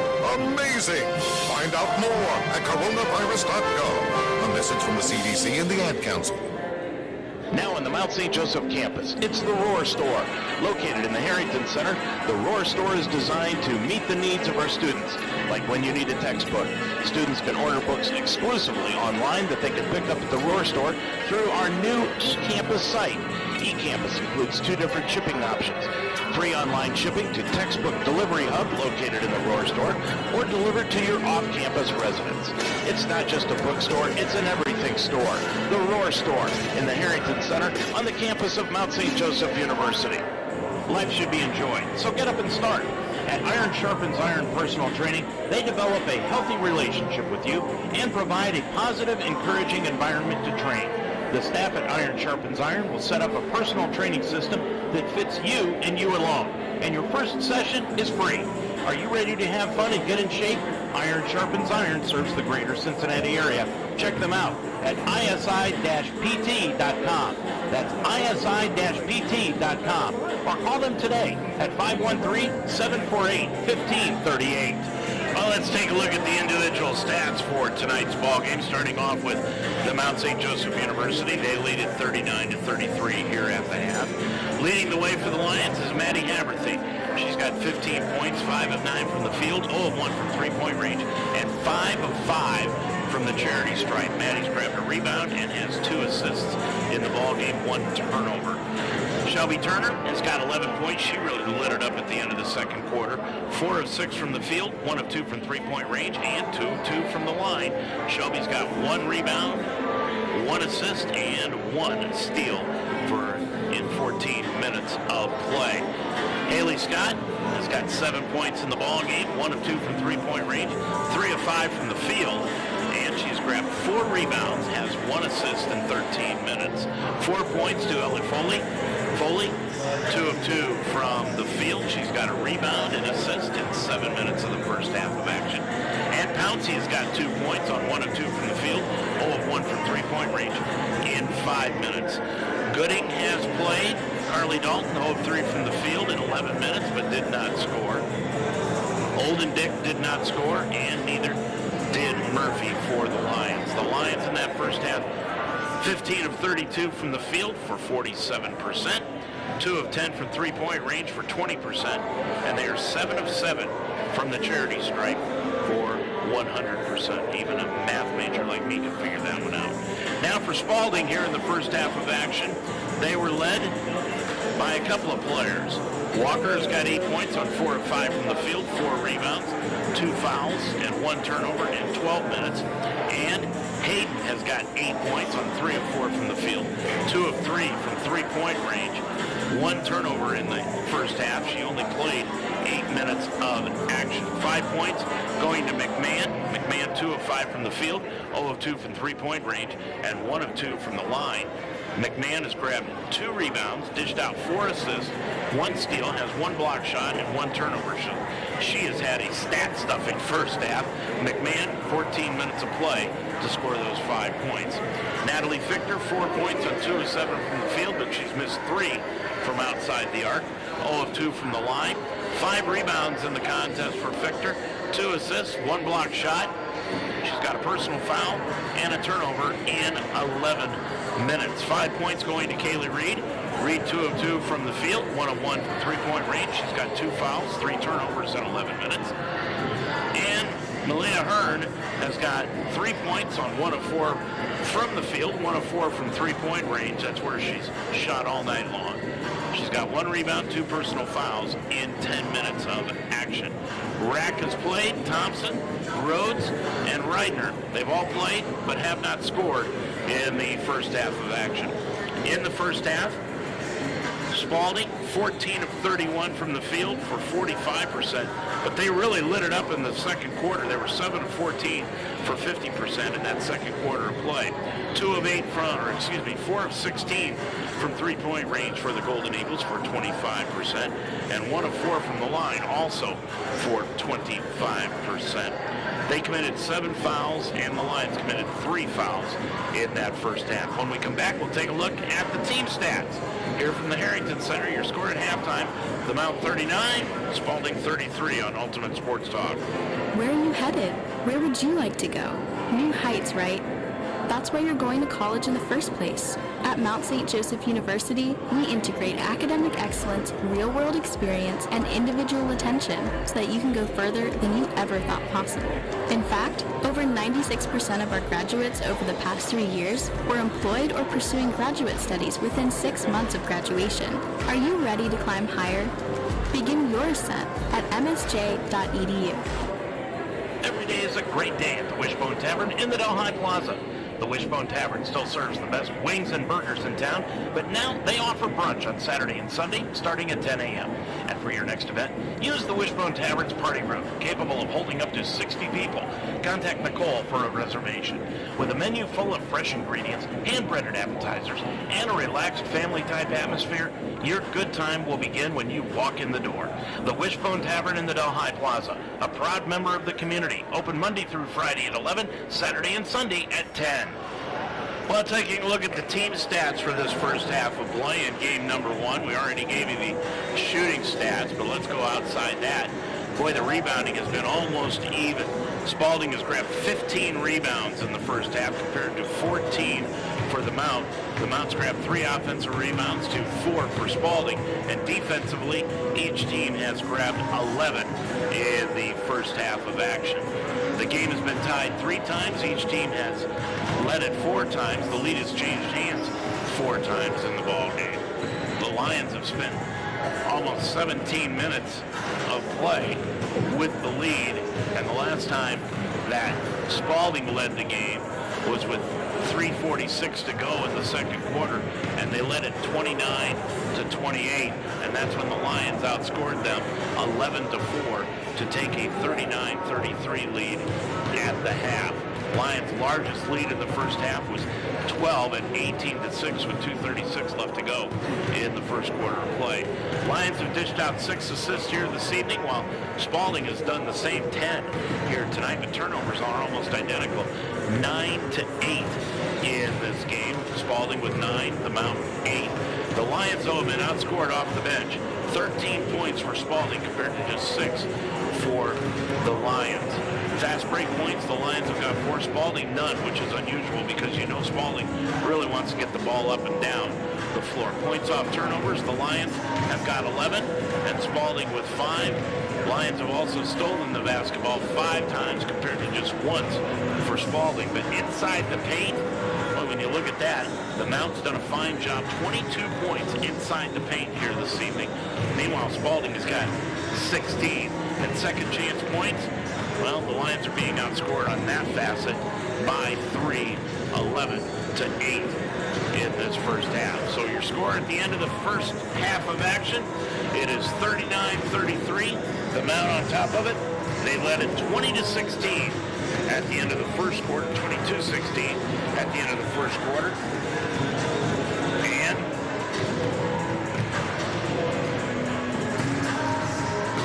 they lead it now here at the half by a score of 39-33.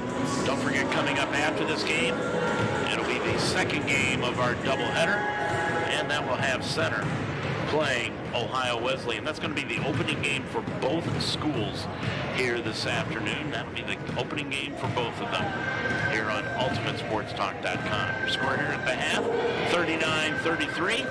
Lions lead it. And we'll be back with second half action here on UltimateSportsTalk.com. Offers a flexible master's degree in organizational leadership. Classes meet about one Saturday a month. Climb higher and become the leader you were meant to be. Begin your ascent at msj.edu/MSOL. Job searching with Scherzer. Let's do this. Before you get the game, make sure your stats are up to date. Then, it's all about focus. Max focus.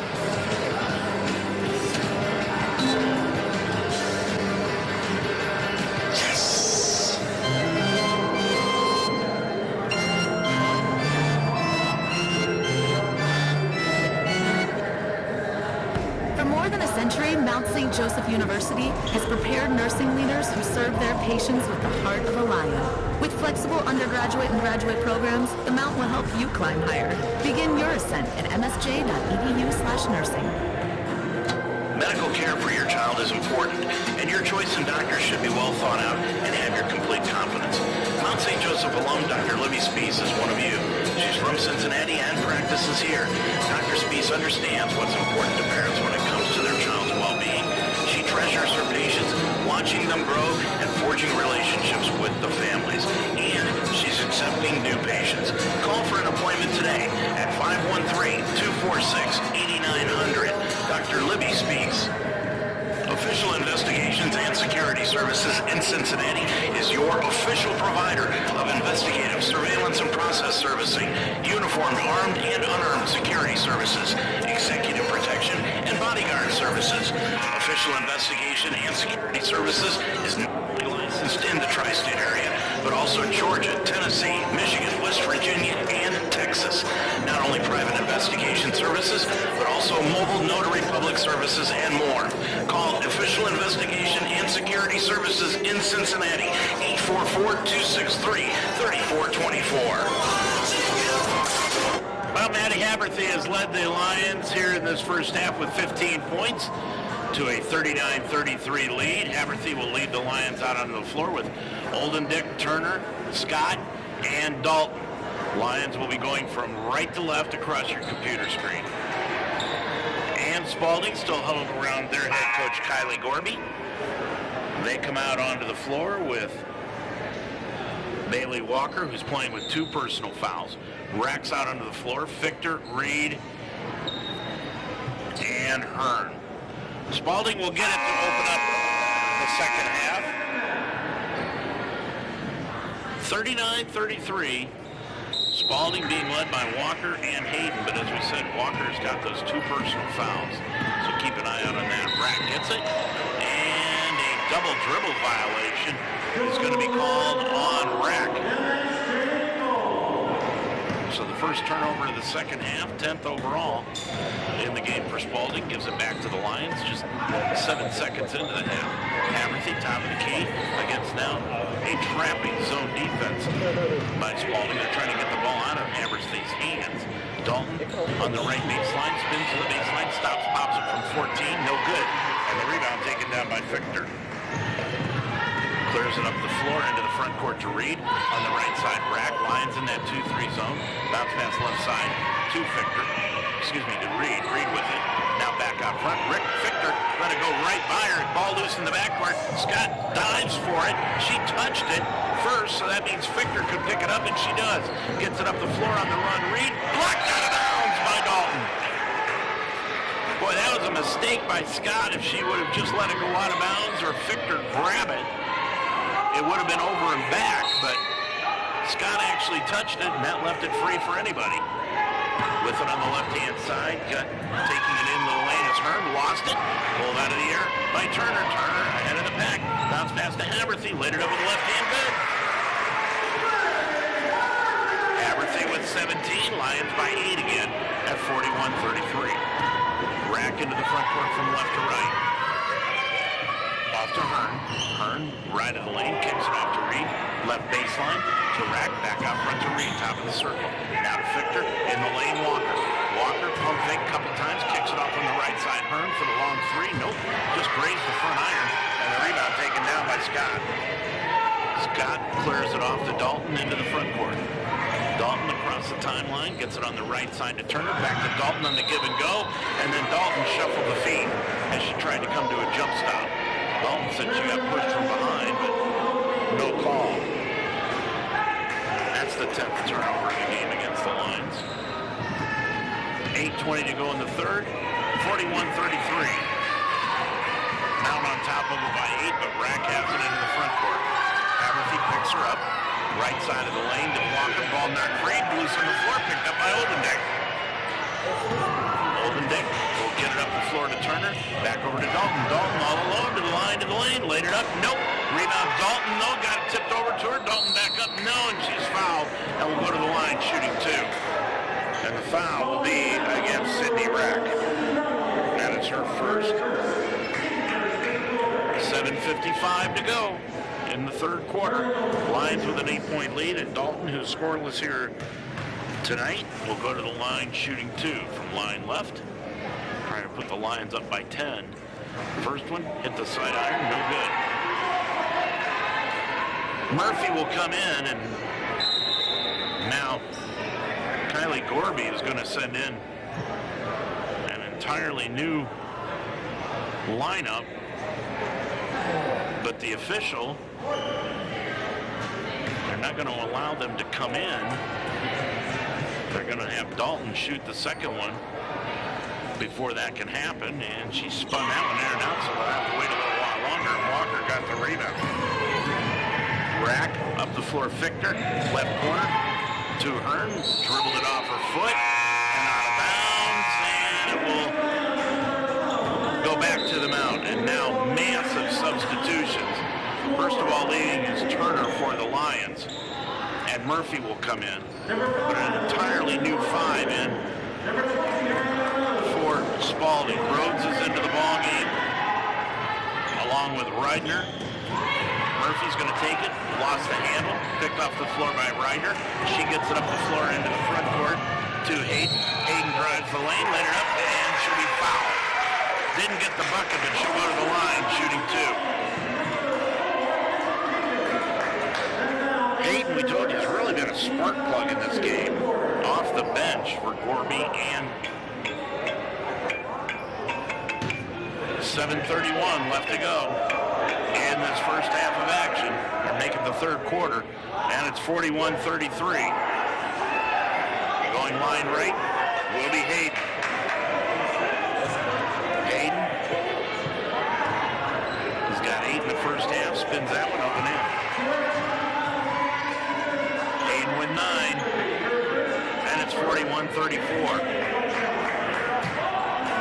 Hayden, the second one from line right. Spins it, shoots it, got it. She has got 10, and it's 41-35. And in the front court, Haverthy. Haverthy is going to be bumped and fouled, bringing the ball up the floor on the run. And that'll be against Thompson. Molly Thompson with her first team second here in the third quarter. So Dalton will put it in play in the front court. Next to the Lions bench, does to Haverthy. Boy, Rhodes had an opportunity to steal that ball. Haverthy got it behind the back dribble. Haverthy to the free throw line. Pump fake. Right corner, Scott. Scott into the right corner, up to the right wing with a left-hand dribble. Now back to Haverthy. 14 in the shot clock. Haverthy into the lane. 13-footer in front of the line. No good. Scott got the rebound, and it'll be over the top on Haley Scott for the foul. Scott with her first personal. And that is the second against the Lions as the team with 7:10 to go in the third quarter. 41-35 Lions. Bringing it up. Reidner on the left side, Thompson. Now back out front to Hayden. Hayden with it. Gets it over on the right-hand side to Reidner. Put it up, no, but a foul called underneath the bucket on the rebound, and it will be on Carly Dalton. On an illegal box out. That is her second. And the team's third. Carly's had a rough night tonight. 0 for 5 from the field. 0 for 2 from the line. That pass inbound stolen away by Murphy. Murphy 2 on 3. Murphy dishes it off on her right side to Haverthy. Laid it up, blew the layup. Saved in by Scott on the sideline to Dalton, and Dalton stepped out of bounds. You will not see Maddie Haverthy miss a layup that wide open probably ever again. 41-35. Lions, excellent opportunity and couldn't convert. With it, Reidner back out top of the circle. McMahon kicks it back out front to Hayden. Hayden got the ball knocked free, but chases it down near the timeline. Off to Thompson, left side. Thompson with the right-hand dribble, picks it up, gets it off to McMahon for the two-pointer inside the arc. No good. Chased down by Thompson. Thompson bounced past to Rhodes, right at the lane. Rhodes got the ball knocked free, picked off the floor by the Lions. With it is Olden Dick. She lost the handle, out of bounds. Back to the Lions. Shelby Turner's coming back into the ballgame for the Mount, and leaving will be Carly Dalton. Turner in. with those 11 points, all in the first half on 2 of 2 from the line and 1 3-pointer. Turner with it, crossover dribble. Goes back, gets it, and a 10-second violation is called against the Lions. So the turnover gives it back. Turnovers now 12 for the Mountain, 15 for Spalding. 6 minutes to go in this third quarter. Lions lead it by 6, and it's been rugged here in this third quarter. With it is Rhodes, right of the lane. McMahon turns, spots up to the block, threw it up off the glass. Nope, it'll go, but it won't count, as it'll be an offensive foul called against McMahon. That is her first. Team fouls are even at 3 apiece as we're under 6 minutes to go, as Murphy will bring it up. Murphy, dribble drive to the free throw line, stops for the 17-footer, barely grazed the front iron. Rebound taken down by Spalding, but Haberthy stole it away underneath the scout up on the glass and rim from the right side, no, and the rebound taken away by Reitner. Reitner leading the break, it's 1-on-2, takes it to the line and lane. Murphy knocked it free, it goes out of bounds, but Murphy last touched it, so it will stay with Spalding. Walker is back into the contest, and so is Hearn. Sitting down will be Rhodes and Reitner. Check out Rhodes and Hayden with it into the left corner. Now McMahon, and McMahon is going to be grabbed by Shelby Turner for the foul. That is her first and the fourth on the Mountain. So Spalding will be in the bonus for the rest of the third quarter. Inbounds pass made to Bailey Walker. One dribble, right hand up and in. Walker has 10. It's a 4-point Mount lead. 41-37. Murphy, bounce pass, threw it away. Tried to get it to Maddie Haberthy. Off the floor, coming McMahon. Lays it up, blocked out of bounds by Murphy, but it will stay with Spalding underneath their own bucket.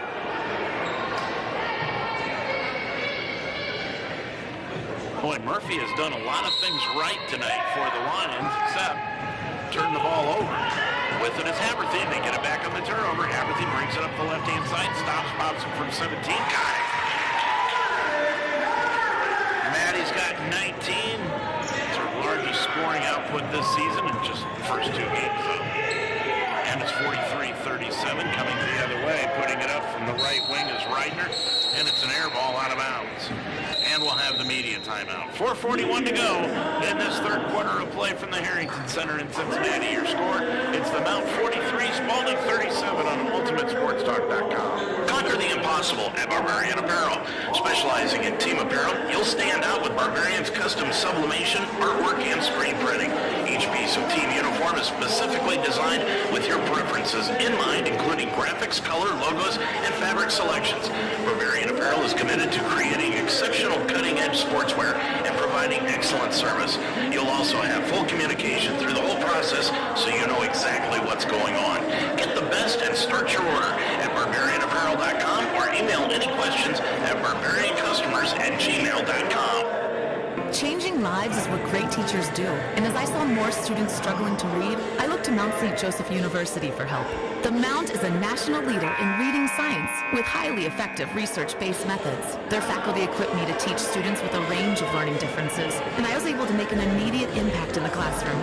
The Mount's fully online reading science program helped me climb higher in my career, but more importantly, is improving the lives of my students. Begin your ascent at msj.edu/read. Well, the Mount leads at 43-37. 4:41 to go in the third quarter of play here from the Harrington Center. I'm Dave Mitchell. Bringing it up will be Shelby Turner. Check out that's Ellie Foley. Foley with it, bringing it across the timeline up to the right side, down to the baseline, drives right at the lane, got the ball stripped free, and taken away by McMahon. McMahon for Spalding will bring it up the right side in front of the scorer's table to the right of the lane, drives to the block, laid it up off the glass, hung on the iron, but it won't go. And a foul will be called on Maddie Haberthy. And that is the first on Maddie. But the Lions are over the limit. So that'll put Spalding to the line for the rest of the third quarter, and drilling it from the line right is McMahon. She's got 6 in the ball game, 2 of 3 from the line. And the second one by McMahon, good again. McMahon with 7, and it's 43-39. Lions by 4. Lions had a lead of 12 in the first quarter, 18-6, but since then it's been back and forth.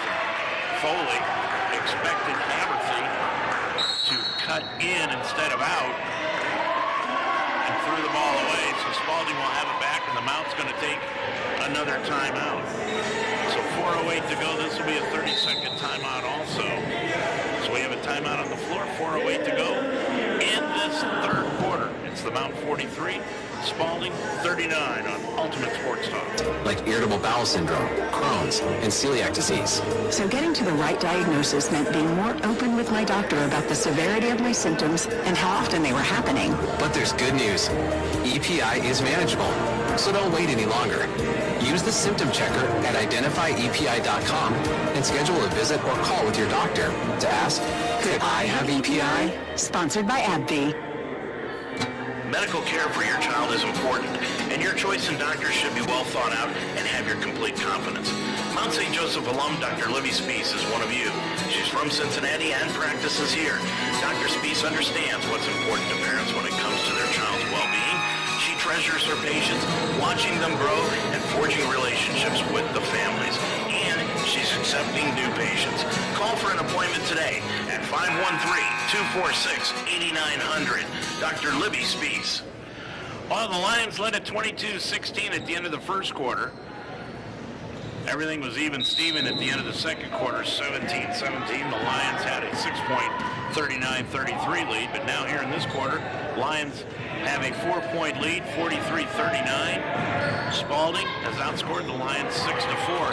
Shot put up on the left-hand side by Victor, no good, but rebound went out of bounds, and it will go back to the Mount. 3:56 remaining to go in this third quarter. Coming up after this game, Ohio Wesleyan taking on Center. That'll be the first game of the year for both of those ball clubs. Tomorrow the women will play at 2 and at 4. Men play at 6 and 8. With it is Turner. Turner on the right side to Haberthy, and a moving screen is going to be called against Shelby Turner. Turner went over, handed the ball off to Haberthy, and they called a moving screen on the Lions. 3:44 left to go in this third quarter. Lions leading it by 4. Neither team has really shot the lights out this third quarter. And now we've got another moving screen, this time called against Spalding and Cam McMahon. McMahon looks over to her coach, Kylie Gorby, and says, yeah, I threw an elbow into her. 43-39, Lions have it back on the exchange of illegal picks. Scott with it, right of the circle, off to Turner, back to Scott at the free throw line. Couple of dribbles inside the lane, put it up from 5, pass rim and in.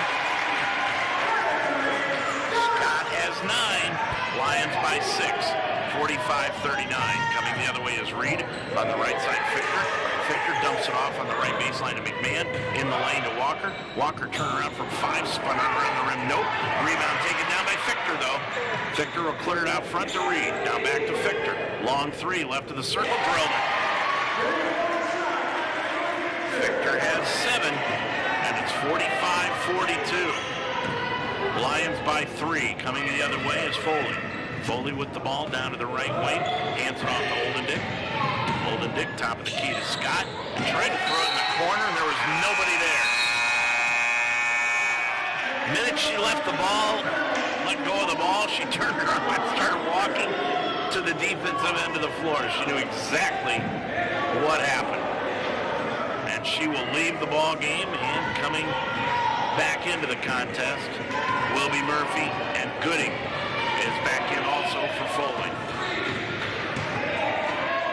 On the right side now, Victor. Victor right in the lane. Walker squares up for the 5-footer, spun it around, no good. And the rebound, Oldendick. Gets it to Murphy into the front court from right to left. 2:20 to go in the third. Off to Gooding. Gooding top of the circle with a couple of dribbles. Back to Murphy behind the back dribble to the right side now. Murphy backs it out. Around a pick by Gooding, top of the key. hands it off. Now to Turner. Turner on a pick by Haverthy. On the right wing to the free throw line. Turner pulled up for the 16-footer. Got it. Well, you give her the slightest opening, and she can drill that little 15, 18-footer. Turner with 13 in the ballgame, and the Lions lead by 5, 47-42, and foul is going to be called against the Lions. Now Spalding was trying to get into their offense, and that'll be on Matt Haverthy. Her second.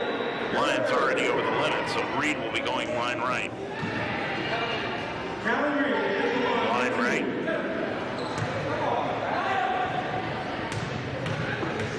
Minute 49 to go in this third quarter, 47-42. And Reed misses the first free throw. She has got 5 points tonight. Reed, first trip to the line, 2 of 3 from the field for those 5 points. Second one by Reed. That one hit the front iron, hung on there, and then fell off. And Holden Dick grabbed the rebound. Clears it off the floor and threw it away and knocked out of bounds by Reed, so it will stay with the Lions. 1:44 left in the third. Haverthy's going to get a breather at the end of the third quarter as Foley is back into the ballgame. Inbounds pass made to Murphy. This is where the Lions really have to be able to play well without Haverthy on the floor, and Murphy just turned it over. Gets it up the floor. McMahon got it kicked away, but over to Reed underneath the Walker, laid it up and in.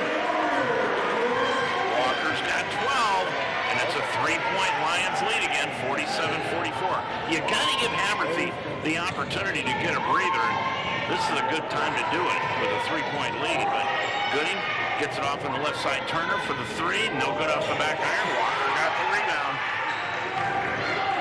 Walker's done a nice job tonight on the glass. She's got 6 rebounds, bringing it up the floor. Reed on the left side. Victor for the long 3 in the tie. Nope. Rebound. Walker laid it up and in. No, check out McMahon.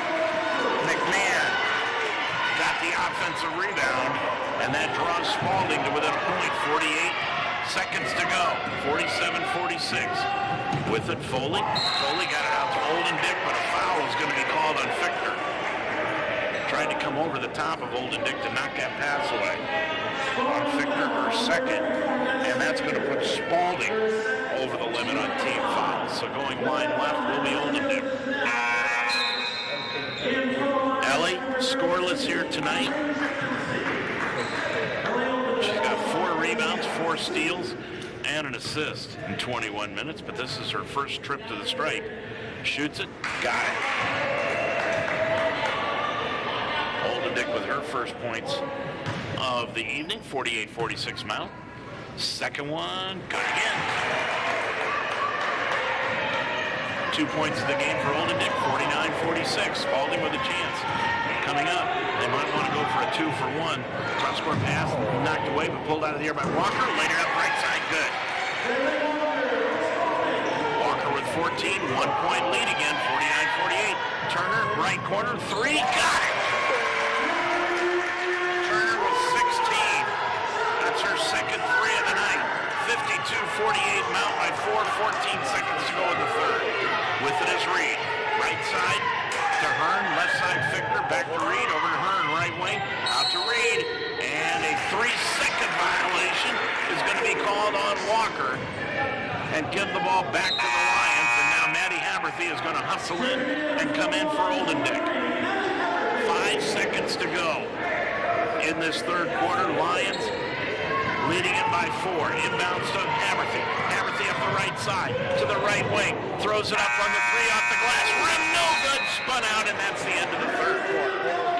We've played 3 here at the Harrington Center, and your score heading into the fourth and final quarter of action. It's the Mount 52, Spalding 48 on UltimateSportsTalk.com. Official Investigations and Security Services in Cincinnati is your official provider of investigative surveillance and process servicing.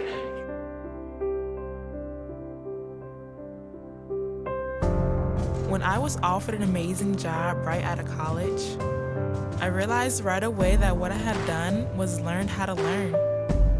My liberal arts degree from Mount St. Joseph University has really given me the confidence to believe in myself. and take on anything that comes my way.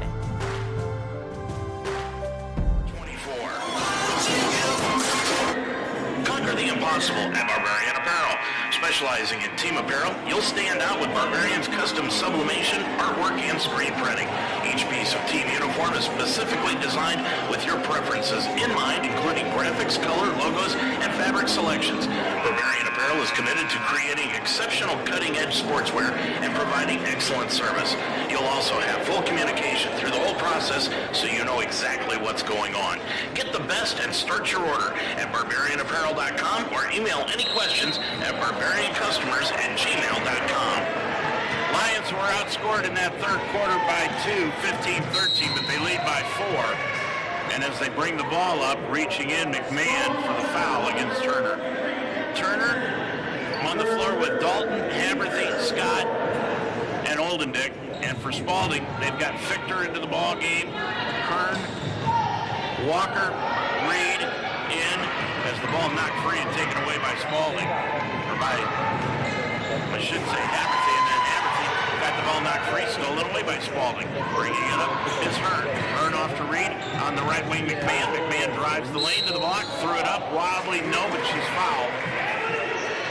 And will be going to the line shooting 2 because I believe she was in the act of shooting, and she will be. McMahon will go to the line.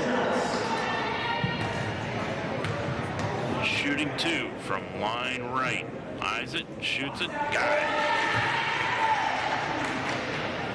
McMahon with 10, 52-49, 9:37 remaining in the game. Second one is up, and that one is good. 11 in the contest for Cam McMahon, and it's a 2-point Lions lead with the ball, 52-50. Said the Lions have to keep this game in the 50s. One of our keys to the game, Dalton, baseline right, into the baseline left, Oldendick for 3, hit the iron, nope, and the rebound taken down by Walker. Walker with 7 rebounds, and she'll be fouled. Dan Benjamin up and flooring for a traveling violation, but it will be a foul called against the Lions on Carly Dalton. That is her third, and the second against the team. Spalding can tie or take the lead on this possession. Reed on the left wing. Goes to McMahon, now over to Fichter, right wing. Fichter to the free throw line, Walker. Pump fake right of the lane, back to Fichter, right wing 3, missed it. Off the front iron, rebound Oldendick. Clears it up to Haberthy up the right side. Haberthy into the front court to the arc. Now off to Dalton, right corner. Back out to Oldendick for 3 on the right wing, nope. Rebound, Scott took it away on the baseline. Out to Turner, left wing 3, hit the back iron, no. And the rebound, loose kick, comes down to Walker. And then Walker is going to get hit with a elbowing violation, and that's going to send Kylie Gorby up to the scorer's table to practically meet the official. Rack is going to come in for Spalding, and leaving the contest will be Hearn. Murphy's back into the ballgame for Oldendick. 8:48 to go. Lions have it underneath their own bucket on the right side after the offensive foul. Inbound to Murphy, lobs it under to Scott on the back door, later up on the rim, no. Scott on the rebound, back up, no. Ball loose on the floor, picked up on the floor by Haberthy, sputtered around, no. Haberthy got the rebound, 1 dribble and a foul. Boy, the Lions really crashed the boards there, and they'll be rewarded with a foul call against Bailey Walker. And Kaylee Gorby is coming up to midcourt. She's going to have to talk with the official here. Walker with 3. She has not been happy with the last 2 calls against her team. 52-50. Dalton will inbound it. Does to Murphy. Murphy, crossover dribble. Didn't put the ball on the floor. She's going to crossover dribble and walk.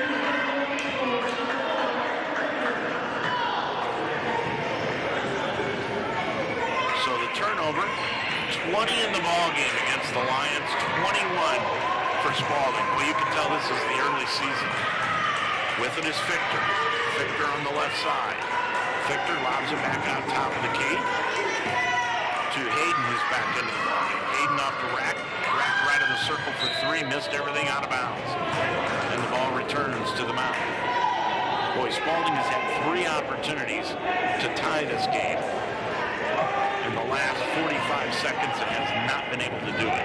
Turner will bring it up into the front court. Shelby Turner with the crossover dribble, hands it off to Murphy. Bounce pass right of the lane to Carly Dalton, who's playing the post right now. Got the ball knocked free, but Murphy got it back. Murphy's going to shoot the three. Hit the front iron. Nope, Scott the rebound. Scott dishes it back out left corner to Haverthy. Three won't go. And the rebound. Murphy got the rebound. Murphy then gets tied up by McMahon as they get entangled with each other, but it will be a jump ball, and it will go back to Spalding. So Spalding will get the ball back, 7:51 left to go. And the Golden Eagles with another opportunity to tie this thing up or take the lead. Reidner on the left side rack, bounce pass into the corner, Reed with it in the corner, dribbles up to the wing, stops, pops it from 15, nope. Rebound knocked out of bounds, back to the mountain. Bailey Walker hit the floor hard. Gets up, that's McMahon, excuse me, as Walker's out of the game right now. She sat down with those 4 personal fouls. Inbounds pass knocked away by Spalding and out of bounds, so the Lions will put it in play at 3/4 court.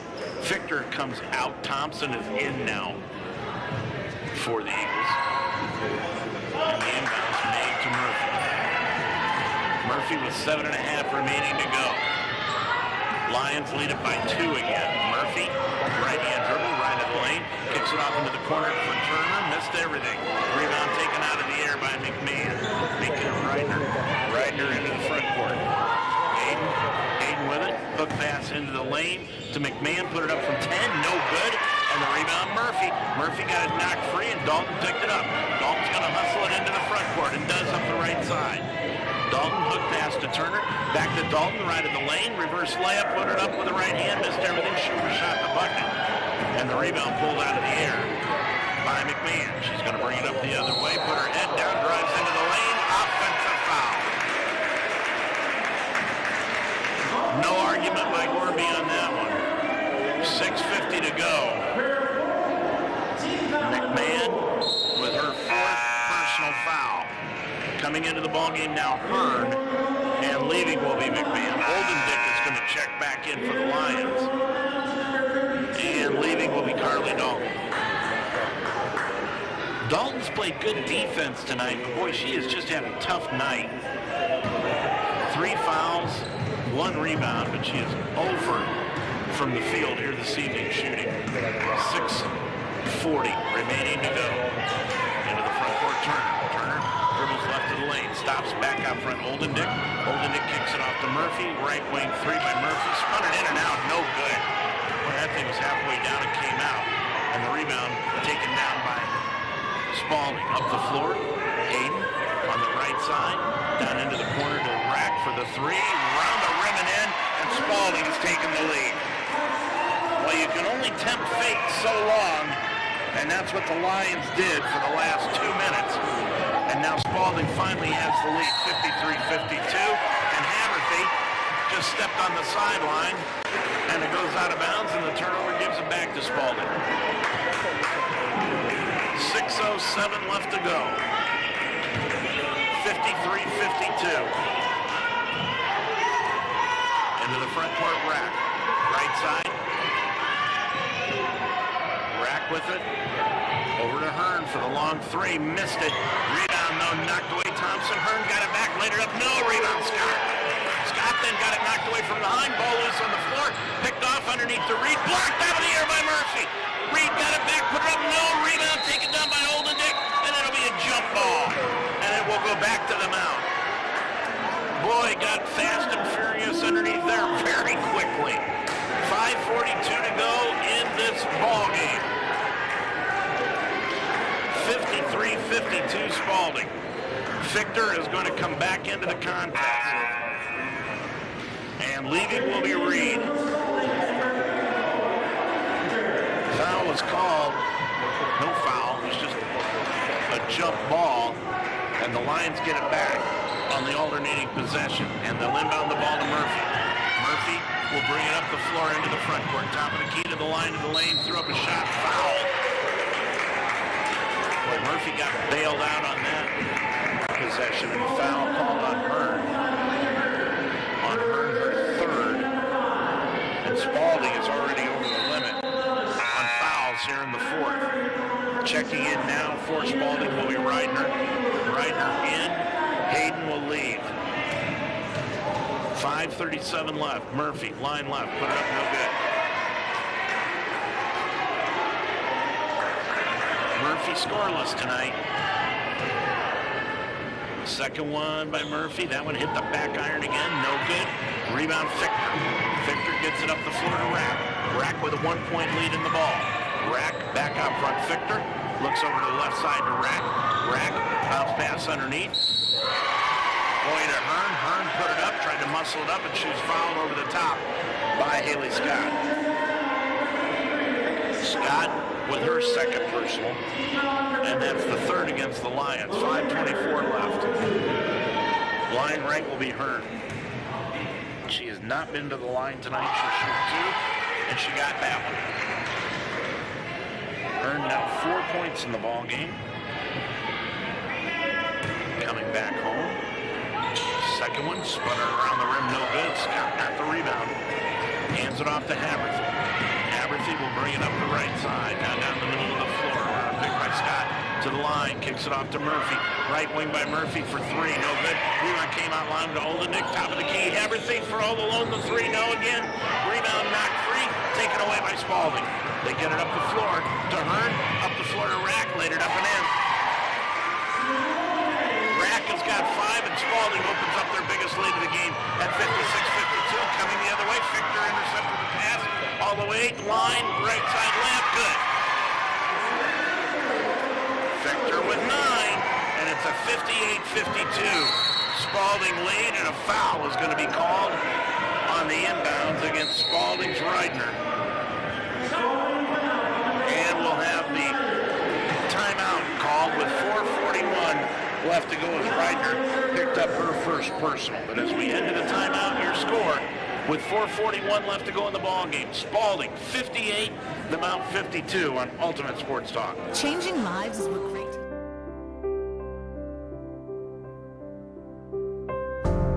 When I was offered an amazing job right out of college, I realized right away that what I had done was learn how to learn. My liberal arts degree from Mount St. Joseph University has really given me the confidence to believe in myself and take on anything that comes my way. EDU/read. Like irritable bowel syndrome, Crohn's, and celiac disease. So getting to the right diagnosis meant being more open with my doctor about the severity of my symptoms and how often they were happening. But there's good news. EPI is manageable, so don't wait any longer. Use the symptom checker at identifyepi.com and schedule a visit or call with your doctor to ask, could I have EPI? Sponsored by AbbVie. Well, with 6.5 minutes left to go in this game, just about a minute 20 ago, 2 minutes and 20 seconds ago, the Lions had the lead by 2, but Spalding has really run off a roll here. Haberthy now makes it 58-53 with her 20th point of the night and her 21st as she hits both free throws. Lions down 58-54, and they've got to play tough defense here. On the left side, Hearn, now top of the key. Hearn with it, left side. Cross-court pass to Fichter, right wing. Down into the corner. And it goes to Reidner, and Reidner then stutter stepped and walked with the basketball. Turnovers even at 23 apiece. 58-54, Spalding. Here in the fourth quarter with 4:20 to go in it. Foley on the right side, Turner. Turner trying to spread out the offense with it near the top of the key. And gets it off to Haberthy, back to Gooding. Gooding down to Haberthy, right corner. Haberthy gets a bounce pass, trying to go to Gooding, stolen away by Fichter. Fichter up the floor, gets it off now to Rack. Rack behind the back dribble, couldn't get it to anybody. It fell right into the hands of Hearn, and she laid it up and in. Hearn's got 6, Lions down by 6. Turner in the backcourt. Turner almost ran into Scott. Now brings it across the timeline. Turner with the right hand dribble, top of the key. Now Spalding is playing a man-to-man defense, but they have got Reidner in, and she is face guarding Haverthy. She is not going to help anybody else defensively except for stand there and guard Haverthy man-to-man. Timeout taken on the court by the Lions. They'll have one left. 3:40 to go in this ball game. Your score, Spalding 60, the Mount 54. You're a Lions fan. Own it. And we are the radio home of Mount St. Joseph Lions Sports, UltimateSportsTalk.com. Football, basketball, wrestling, volleyball, softball, baseball. We are Cincinnati's sports website and also the home of the Ohio Baseball Weekly Show every Monday night during the baseball season. We are the home of the Mount St. Joseph Lions, UltimateSportsTalk.com. Well, Dan Benjamin will have one timeout left. Kylie Gorby has two. 3:40 to go in the ball game. Lions down by 6, 60 to 54. Second game coming up about a half an hour after this one. Ohio Wesleyan against inbounds pass knocked away by Foley and out of bounds. Well, she almost came away with a steal, but now Spalding will put it in on the back baseline. Thompson will trigger it in. Thompson looking, inbounds the ball to Reed, guarded by Foley. Reed double-teamed in the backcourt, gets it off up the floor onto the right side. Fichter, all alone, three-pointer by Fichter, drilled it. Boy, Fichter was ice cold in the first half, but here in the second half, she's hit 2 threes. And now Spalding has opened up an 8-point lead, 62-54. With it in the left baseline, Scott for three, overshot the bucket. Gooding got the rebound, though, on the sideline and lost it out of bounds. Boy, things have just fallen apart for the Lions here in this fourth quarter. They've scored just 2 points to 14 for Spalding. Into the front court, Reed. Cross court to Fichter, right wing. Fichter again for three. Nope. That time didn't get it. Rebound Scott. Clears it off to Murphy. Murphy will bring it into the front court with a right-hand dribble. We're under 3 minutes to go. Lions down by 8. Murphy in the center circle. Hands it off to Foley. Foley bounce pass goes to Scott, back to Murphy. Murphy drives the lane, threw up an air ball, left side, and it's pulled out of the air by Hearn. Gets it up the floor to Walker, laid it up and in. 10-point lead now. Walker's got 16, and it's 64-54. Spalding, 2.5 to go, and Dan Benjamin will burn his last timeout. 2:27 to go in the ball game. Your score. It's Spalding 64, the Mount 54 on Ultimate Sports Talk. Where are you headed? Right? At Mount St. Joseph University, we integrate academic excellence, real-world experience, and individual attention so that you can climb higher. Begin your ascent at msj.edu. Following is a special sports presentation of 2:27 left to go in the ball game. And your score, it's now 64-54. Lions down by 10, and they have been outscored in this fourth quarter 16-2. From the field, they are 0 of 15. They are 0 for 10 on three-point shots, and just 2 for 4 from the free throw line. 2:27 to go, and Spalding has really shot the ball well in this fourth quarter. 43%, 6 of 14 from the field, but it's been their defense. They have not given the Lions anything, any open shots. Murphy, now Pouncey's back into the ballgame for the Lions. Scott, left of the lane, back to Murphy. Murphy behind the back dribble. Murphy with a right-hand dribble. Bounce pass. Nice feed underneath to Pouncey later. Pouncey with 4. 64-56. Full court pressure put on by the Lions. 2:08 to go. Thompson off to Fichter. Cross-court pass knocked away. Stolen away by Murphy. Murphy will bring it up the other way for the Lions. It's 2-on-2. Now off to Haverthy. Left wing 3. Got it! And she's fouled on the play. Boy, do the Lions have a miracle left in them. We'll see. Haverthy with the 3. She's got 24, and she was fouled on the play by Reidner. Check that. By Hearn. Hearn with her 4th. It is now 64-59, make it 64-60. 25 in the ballgame for Haverthy. Rack is in, Thompson out. This thing ain't over yet. 64-60. Inbounds pass, foul called on Murphy. Lions had one to give, and they just took it right there. Not sure that's where you wanted to take it, but they did. Next one will put Spalding at the line. Murphy picked up her second personal foul. Spalding inbounds the ball, knocked free by Murphy, out of bounds. Boy, except for the turnovers tonight, Murphy's been outstanding. She is quick as a cat. Now Spalding will put the ball in play in the corner, and they can't get it in, so Gorby will use a 30-second timeout. 1:54 left to go. 25 turnovers tonight by the Mount, 24 for Spalding. Spalding shooting 42% from the field, the Lions 35% from the field. Lions, both teams really shooting atrociously from three-point range. The Lions 4 of 23, Spalding 6 of 26. From the free throw line, that's really kept the Lions in at 12 of 16 from the line here tonight. A minute 54 left to go. Haverthy has got 25 points in the ballgame. 64-60. Spalding will put the ball in play down at the end of the Mount bench.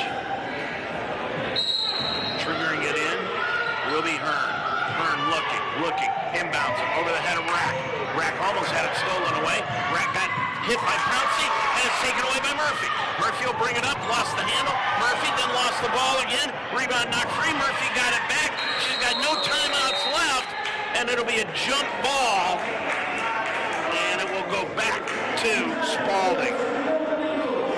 Boy, you sat there with a lump in your throat thinking Murphy was going to call the timeout, and the Lions don't have any left. So Spalding, with a 4-point lead, a minute 41 left to go in the game, will inbound in a three-quarter court. And they do to Rack.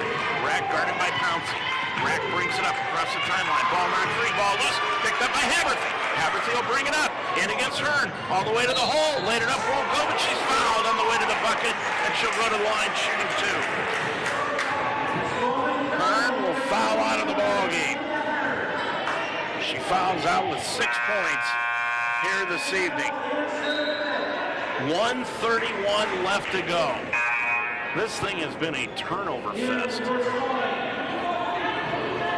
Both teams just playing their second game of the year.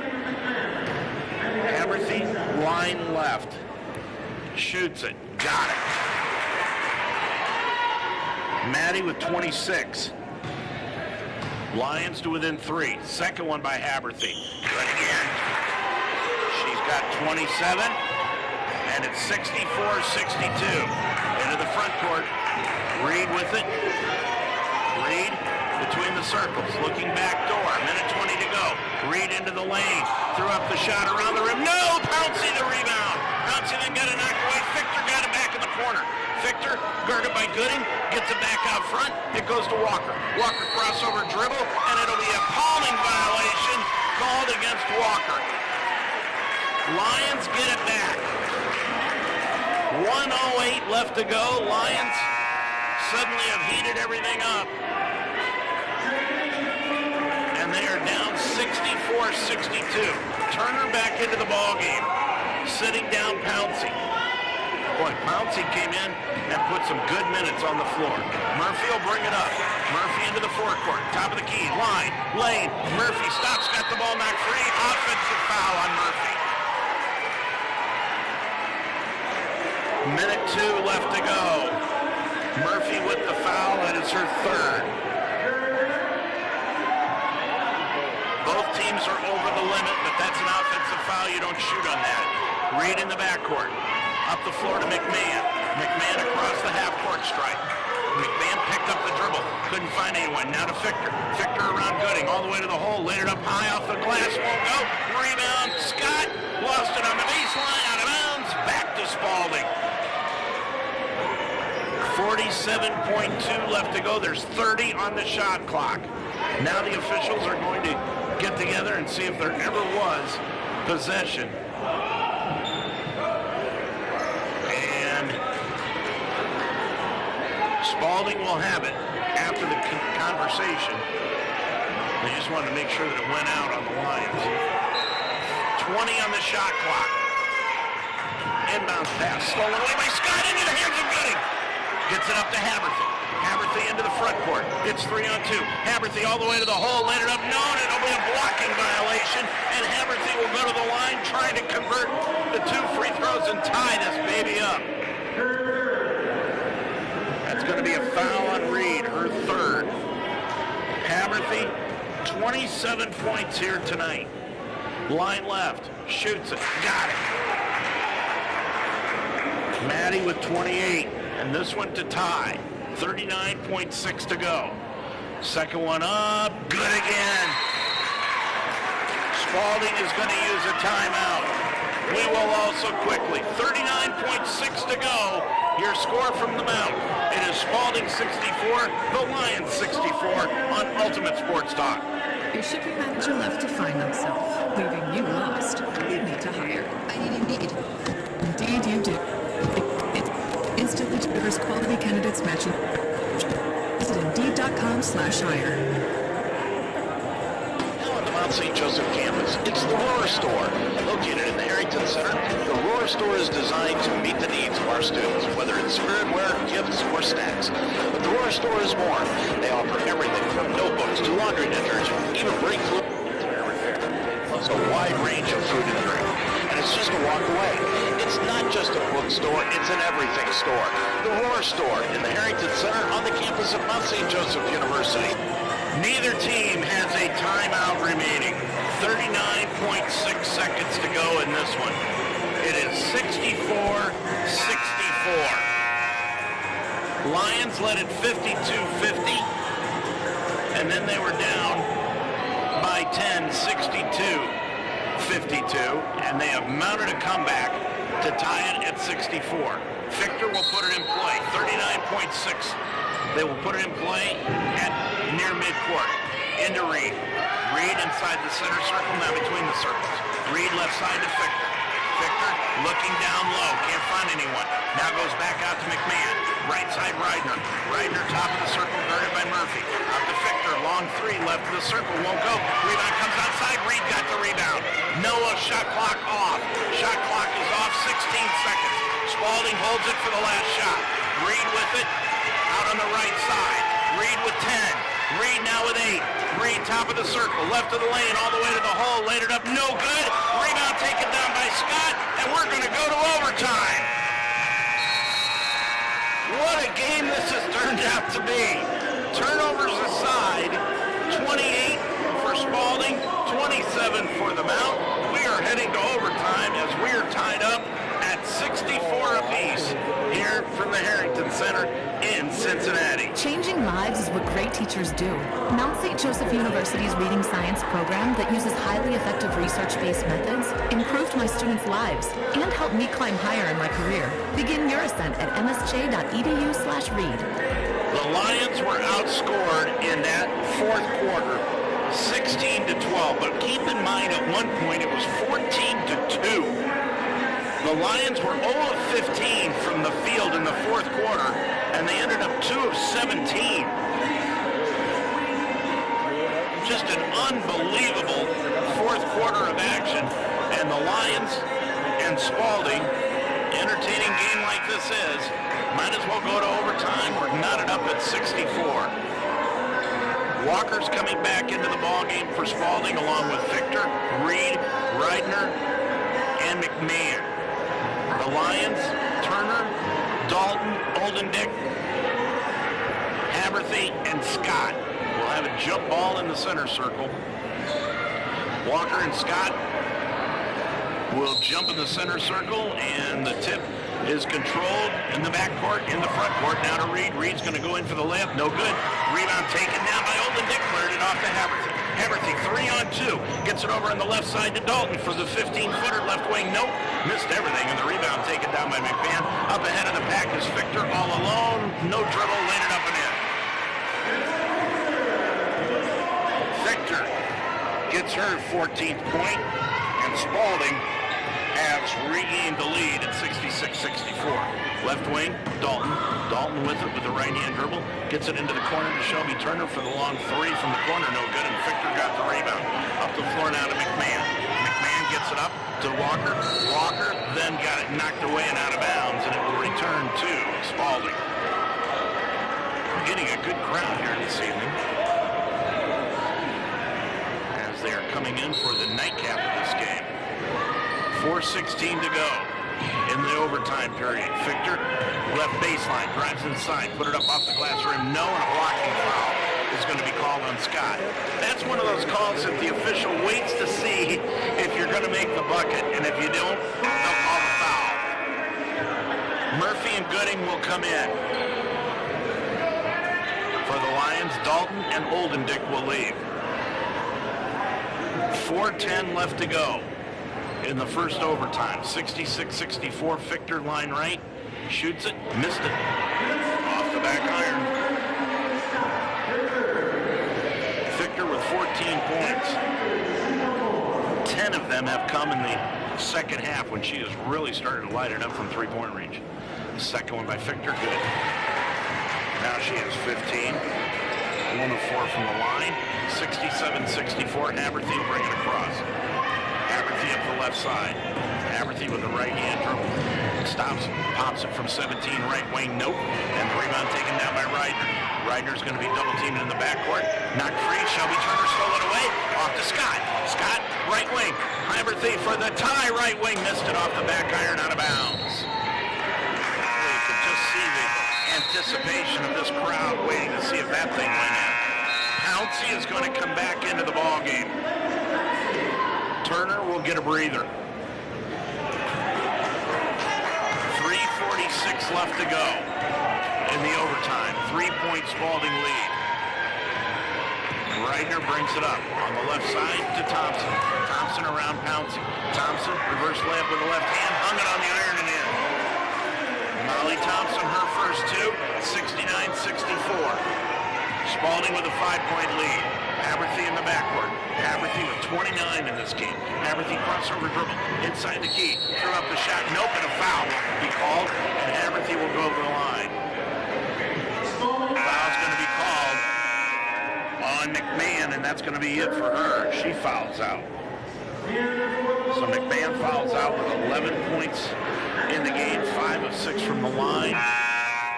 In 28 minutes, she grabbed 5 rebounds, dished out 5 assists. Scott is out of the game now for the Lions, and back in Carly Dalton. Line left, Haverthy. First one from line left, got it. Maddie with 30. This one to draw the Lions within 3. Spinning it in and out, no good. And the rebound, Walker. Walker with the rebound. Her 9th of the night, 69-65. On the left-hand side, Walker right of the lane, stops, inside to Victor. Victor walked with the basketball. Lions down by 4, still a lot of time left, 3:03 to go. Full court pressure put on, and Murphy will bring it across for the Lions. Murphy into the front court. Boy, she is long and lanky, gets it off to Pouncey. Pouncey behind the back dribble with the left hand. Pouncey, stop and go. Kicks it off to Murphy, right wing for the 3. That one off the back iron, nope. Rebound chased down in the corner, though, by Spalding as they get it, and it's off to Hayden. Hayden clears it up the floor to Reidner. Into the front court, Thompson. Thompson right wing. Back out front, it goes to Reidner for the 3. Got it. Boy, that's a backfire. Reidner with her first bucket of the evening. She's got 3, 72-65, and a foul called against Reidner the other way. And Haverthy will go to the line again.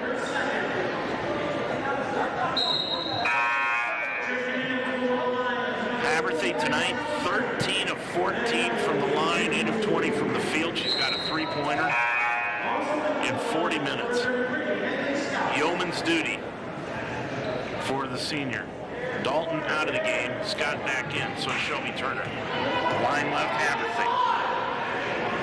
Spun that one around the rim and in. Maddie now with 31. And Lions want to make a substitution. And they will, and it'll be Foley coming into the game. Ellie Foley will check into the contest. That one put up by Haverthy. Nope. Rebound taken down by Spalding. They cleared up the floor. It goes to Thompson. Thompson in against Gooding. Kicks it back outside. Going in is Hayden. Cleared up. No, but she's fouled and will go to the line. Boy, Hayden did a nice job. Faked the three and then drove the lane. And Haley Scott with her fourth personal foul. 2:16 remaining. It's a 6-point Spalding lead. Line right. Hayden. Got it. Hayden now with 11. And it's 73-66. Hayden line right for the second one. That one is up. That one's no good. And the rebound taken down by Shelby Turner. Turner is going to bring it up around Mally Thompson, who fell over.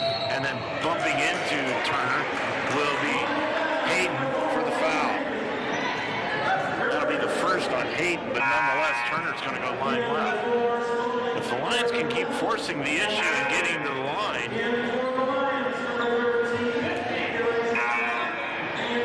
they can score with the clock stopped. Dalton out, or Dalton is in, excuse me.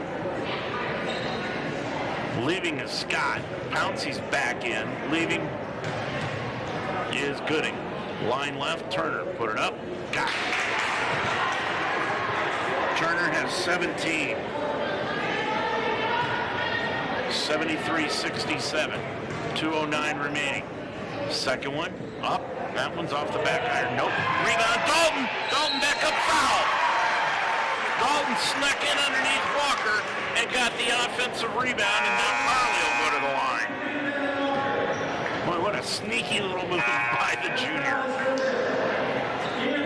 Back into the ball game is Rack, and leaving the contest will be Walker as she fouls out. That'll be the third player who fouls out of the game for Spalding.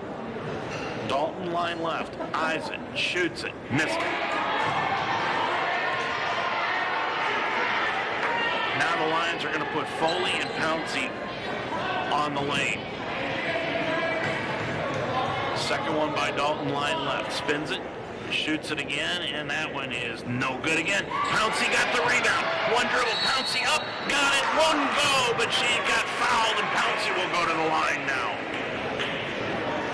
Boy, the Lions have picked up a couple of offensive rebounds in desperate situations here. 2:04 to go. And now leaving the ball game is going to be Thompson as she came down on her ankle. Twisted it a little bit. So Hayden is back into the ball game. Line left, Pouncey. Shoots it. Got it. Pouncey with 5. 73-68. Second one by Pouncey. That one hit off the back iron. Nope. And Rack got the rebound. Rack in the backcourt. Brings it into the front court. Passes it across the timeline to Reed. Reed guarded by Foley. Reed stop and go dribble left of the lane. Now back out top of the circle. Reed with it, still with the dribble on the left-hand side to Hayden. Hayden with the left-hand dribble out near the timeline, guarded by Haverthy. Hayden around a pick. Haverthy still with her. Hayden with 4 on the shot clock, into the lane, laid it up. Nope. Good defense by Maddie Haverthy. She grabbed the rebound. Haverthy will bring it up. It's 3-on-1. Down into the corner to Turner for the long 3 in the right corner. Good! Turner with 20. Lions down by 2, 1:20 to go. 73-71. Reed in the front court. Reed near the center circle. Guarded by Foley.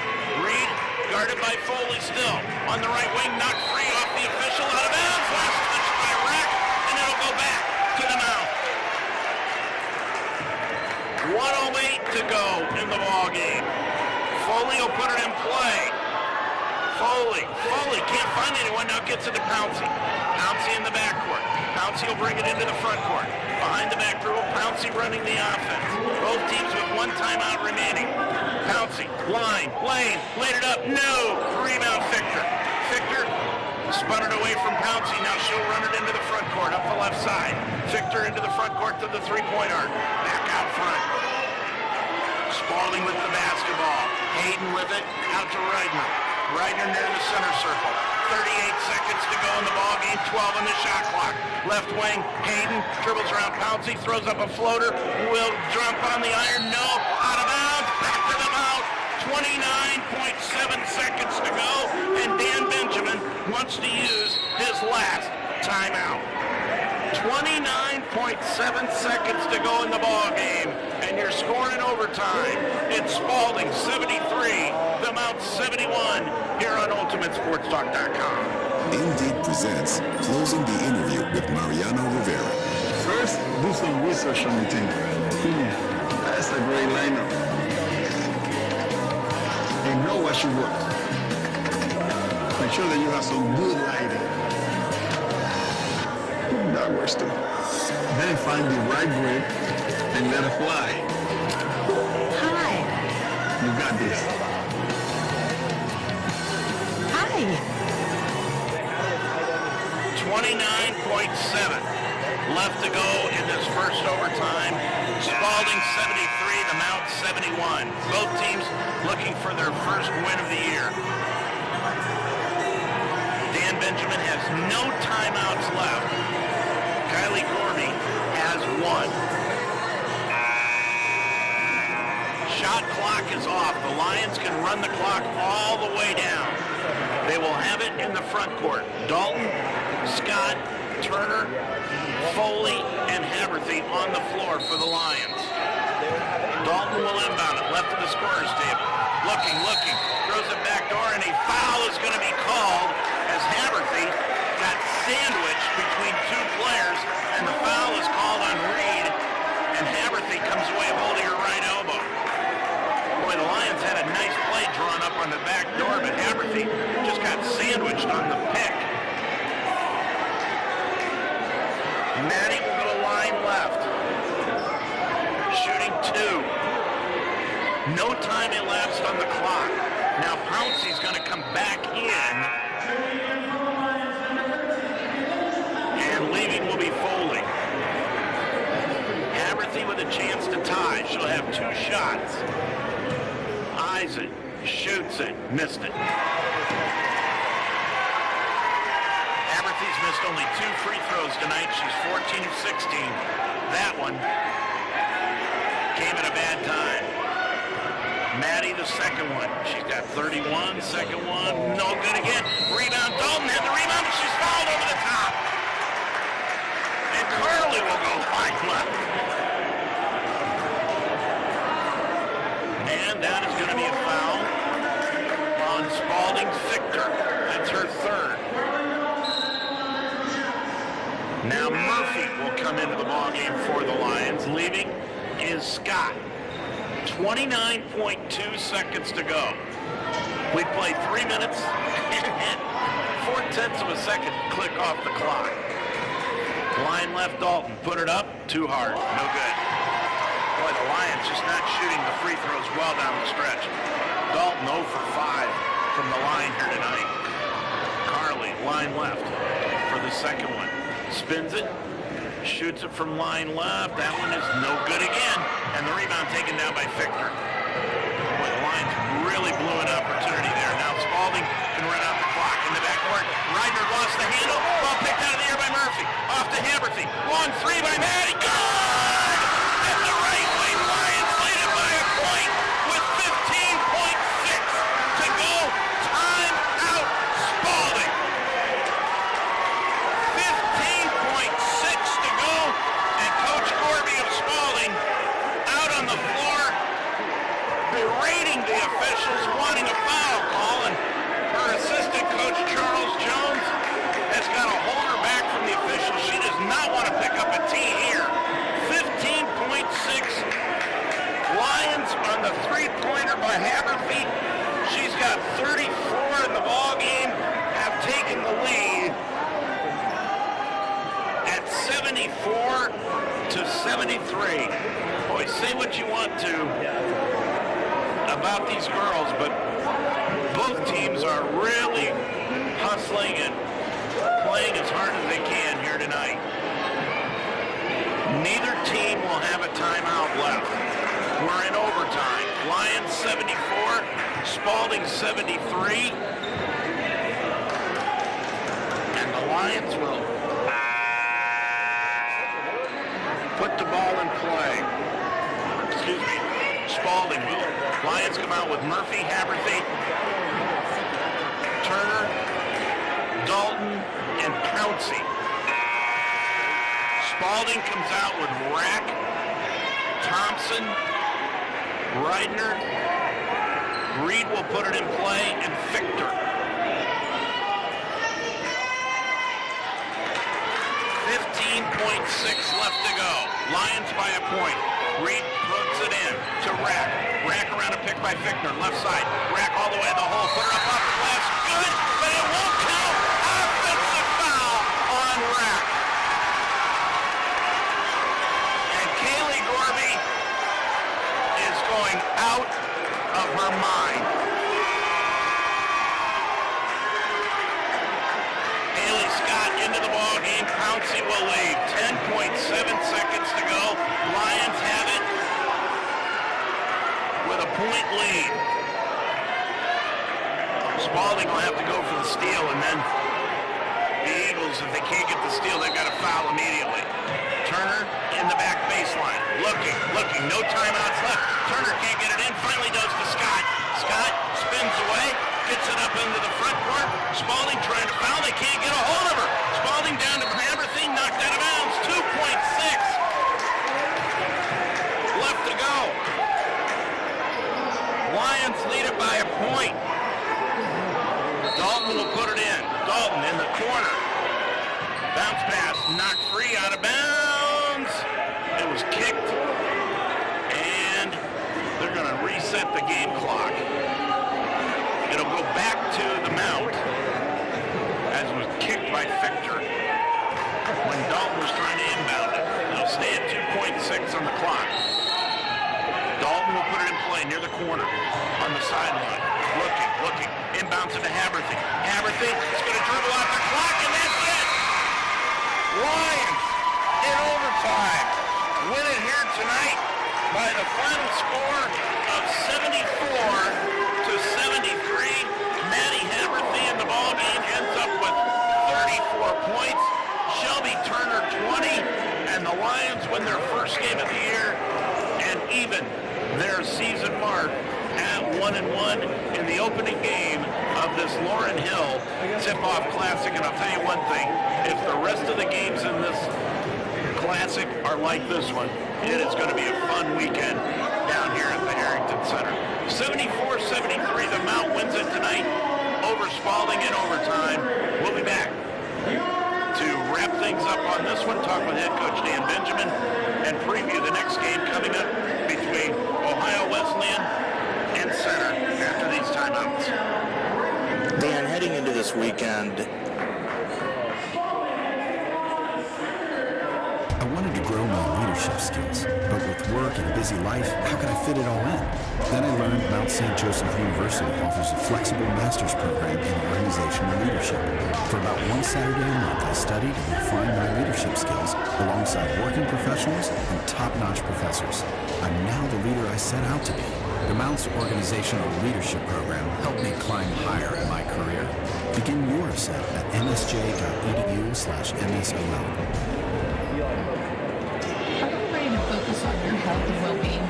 Are you ready to create a culture where the values of health and wholeness are promoted and practiced? I'm Tammy Fosnack-Jolliffe, a proud MSJ alum and the founder of LIT Wellness Solutions. My years of experience as a registered and licensed dietitian nutritionist have taught me that lasting health transformation requires focusing on all dimensions of well-being and not just physical health. Check us out at litwellnesssolutions.com to learn more about how you can begin creating a culture of wellness for yourself, your family, and your business. For more than a century, Mount St. Joseph University has prepared nursing leaders who serve their patients with the heart of a lion. Whether entering the nursing field, changing careers, or expanding your professional skills, innovative simulation labs and a variety of clinical sites prepare you to deliver exceptional patient care. With flexible undergraduate and graduate programs taught by highly credentialed faculty, the Mount will help you climb higher. Begin your ascent at msj.edu/nursing. Well, you couldn't have asked for a better opening game in this Laurel Hill Tip-Off Classic than what we just saw here tonight. Lions win it by a final score of 74-73 in overtime on a three-pointer by Maddie Haverthy with 15 seconds to go in the ball game. The Lions found themselves down up 52-50, but then they were all of a sudden down 62-52, but they went into that overtime period as they managed to claw back in and send it to overtime, and they scored 10 points in the overtime to 9 for Spalding to win the ball game here tonight by that final 74-73 mark. In that overtime period, the Lions, at the end of regulation, everything was tied up at 64 apiece. As we said, they had to lead 52-50 at one point in the third quarter.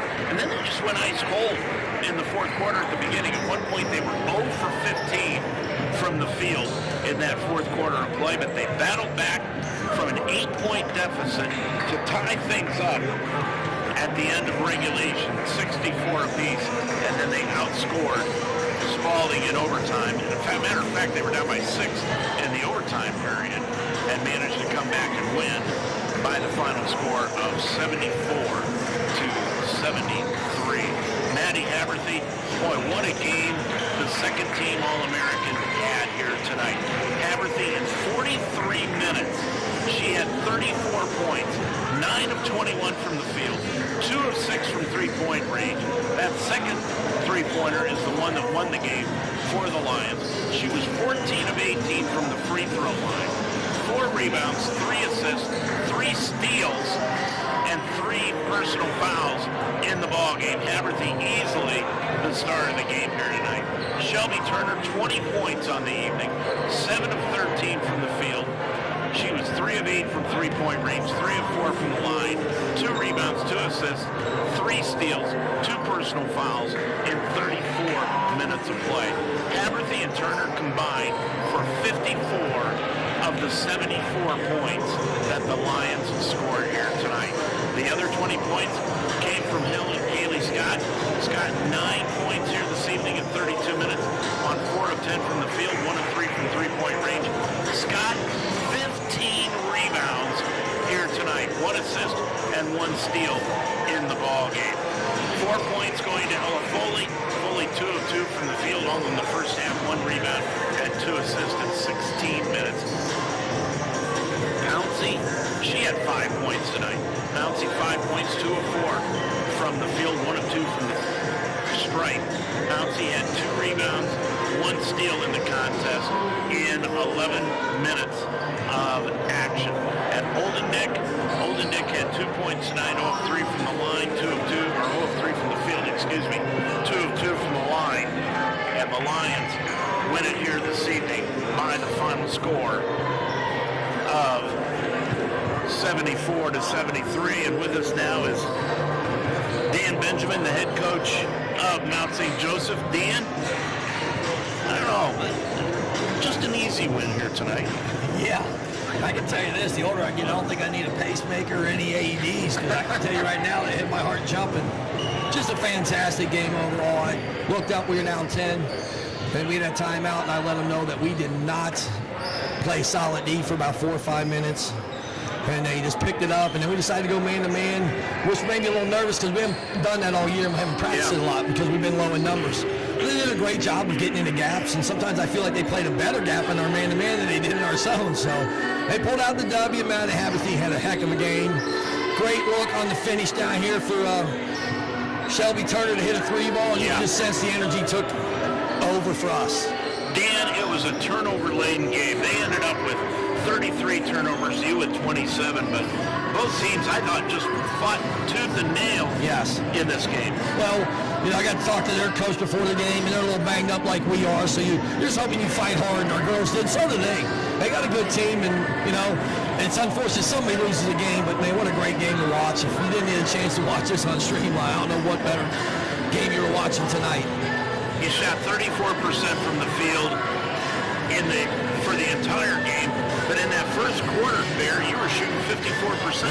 Yeah, I looked at the halftime stats too, Dave, and we were at 46, they were at 45.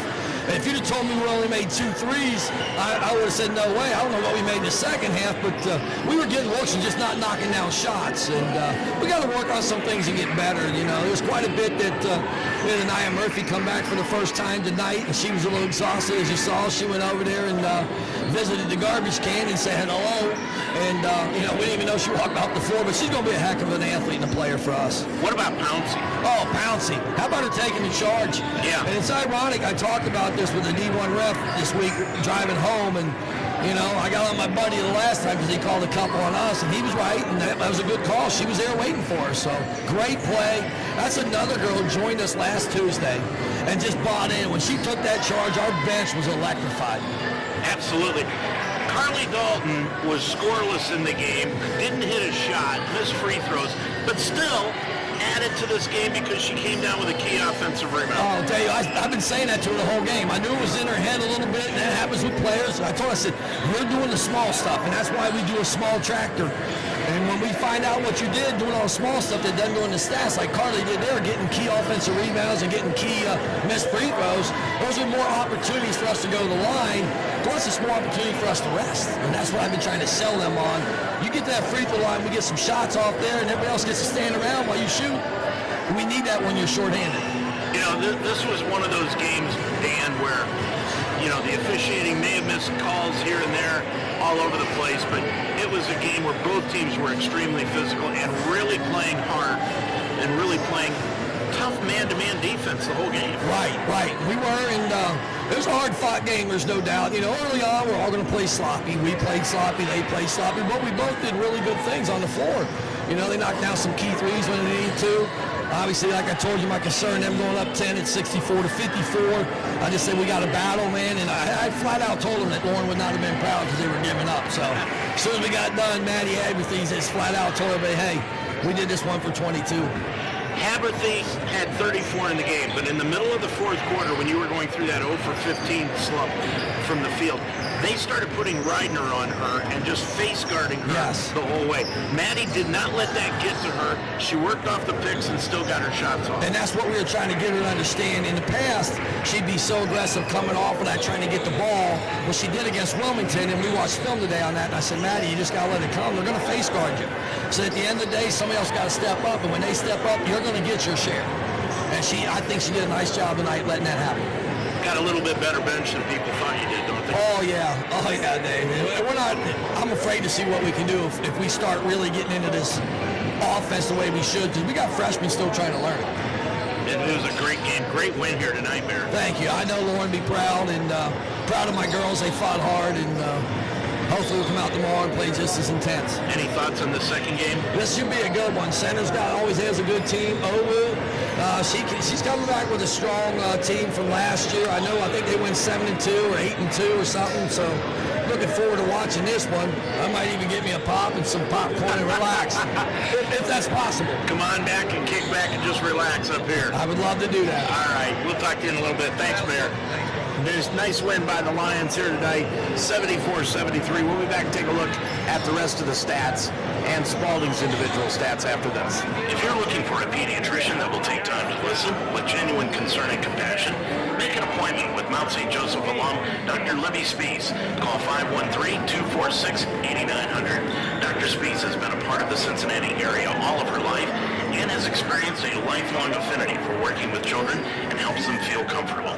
She gets to know the patient, not just their medical charts, but their interests, hobbies, likes, and dislikes.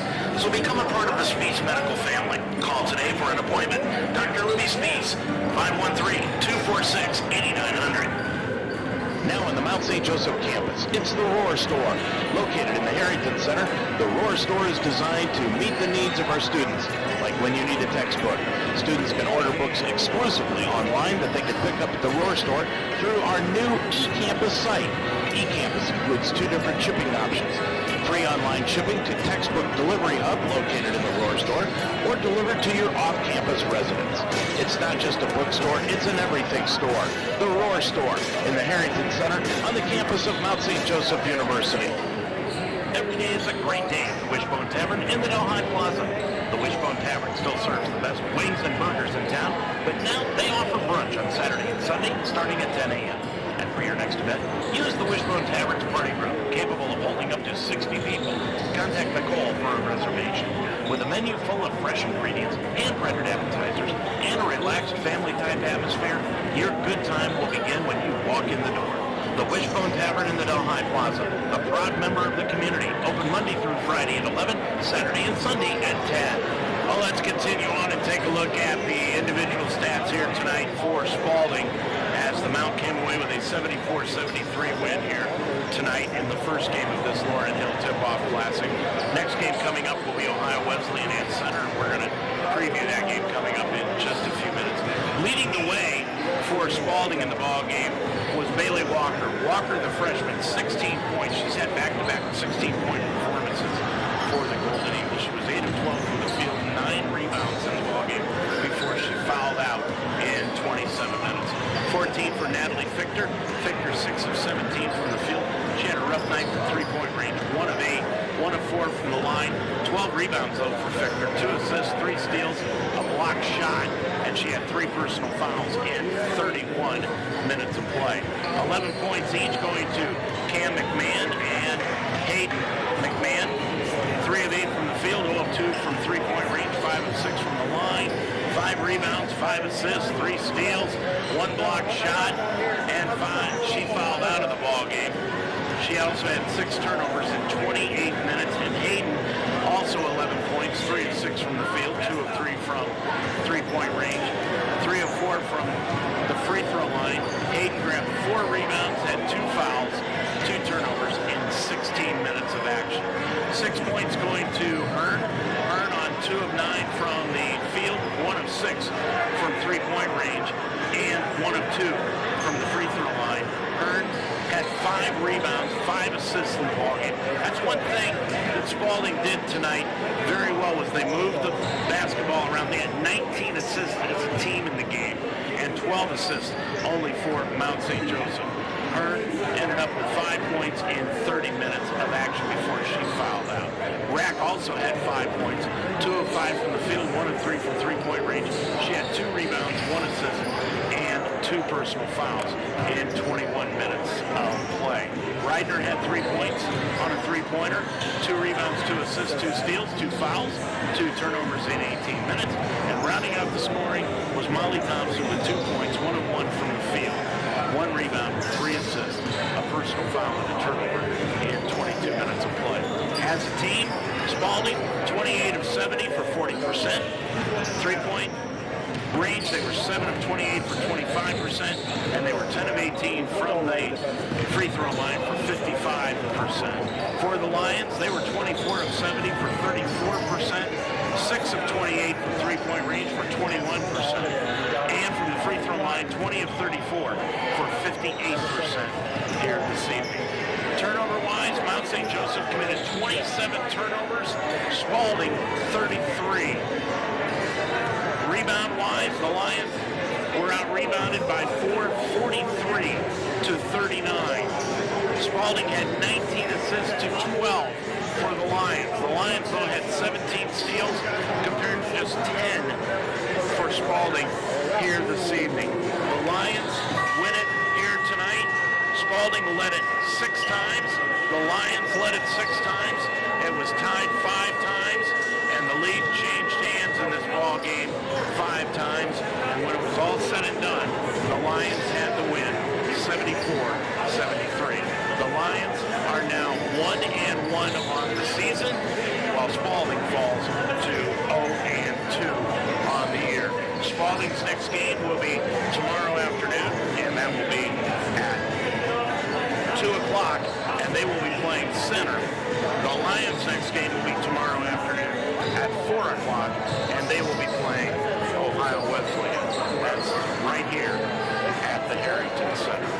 So the Lions win it here tonight by a final score of 74-73. When we come back, we're going to preview the second game of tonight's doubleheader between the Center Colonels and the Ohio Wesleyan Babylon Bishops. Both teams playing their first game of the season. I'm Dave Mitchell, and we'll do that when we return after this. At Iron Sharpens Iron Personal Training, they develop a healthy relationship with you and provide a positive training. The staff at Iron Sharpens Iron will set up a personal training system that fits you and you alone. And your first session is free. Are you ready to have fun and get in shape? Iron Sharpens Iron serves the greater Cincinnati area. Check them out at isi-pt.com. That's isi-pt.com. Or call them today at 513-748-1538. Sometimes circumstances require the services of a private investigator. And when that happens, contact Official Investigations and Security Services in Cincinnati. They specialize in protection, accident reconstruction, and stolen auto and construction equipment. Official Investigations and Security Services also provides mobile notary services throughout the tri-state area. So for your needs, call the best. Courtesy, professionalism, experience, and results. Official Investigations and Security Services at 844-263-3424. Teaching is my calling. So when I needed to renew my license, I chose Mount St. Joseph University. The Mount offers the only program in the state of Ohio that allows you to combine 2 education endorsements to earn a graduate degree. In less than 2 years, I combined the reading and gifted intervention specialist endorsements. Classes were convenient, fully online, and I received personal attention from my professors. The Mount helped me climb higher in my career. Begin your ascent at msj.edu/Ohio. Dave Mitchell back here at the Harrington Center on UltimateSportsTalk.com, and it's time now to take a look at tonight's second game of the evening, where the Center Colonels, who finished up 4-6 1 year ago, take on the Ohio Wesleyan Babylon Bishops, who finished up 8-2 in their NCAC conference season 1 year ago. Of course, everybody played a shortened season because of the COVID situation, and that's what's happening here last year. But these teams now are playing their first games of the season, and these teams actually have played once before, believe it or not. And it was clear back in the 2000-2001 season. And Ohio Wesleyan ended up winning the ball game 71-64. It's the only time that these two teams have met, and believe me, it took a lot of checking to make sure that that was correct. So these teams have played only once, and they will battle for the second time here tonight. Center is returning a pair of starters from 1 year ago. Those are forwards Presley Chirico and Emma Rose Vincent. Chirico and Emma Rose Vincent are the two starters that Center is returning this year. And one of the two seniors on this year's squad, Chirico, enjoyed a career year as a junior after missing the previous season due to a knee injury. She scored in double figures in half of the Colonels' games a year ago. Vincent joined the starting lineup halfway through her rookie season after impressive performances on the boards early in the year, including pulling down 6 rebounds in one game. Senior Rachel Jennings has served as an effective backup point guard in each of her first 3 years, and she's demonstrated considerable skill and leadership, so she will be at the point guard here tonight for the Colonels.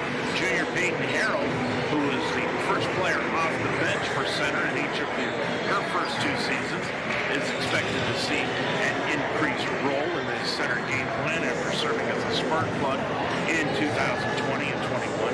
Sophomore Natalie Dugan averaged 5 points, 5 rebounds off the bench as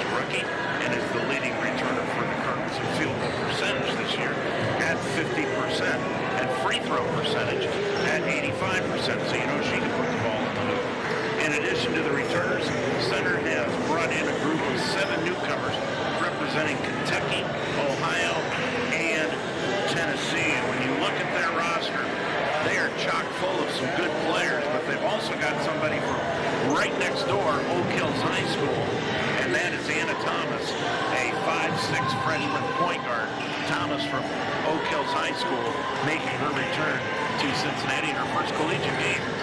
So that'll be exciting for her and her family to see her out on the floor here tonight for Center University. In addition to the returners, Center has brought in a group of 7 newcomers, as we told you.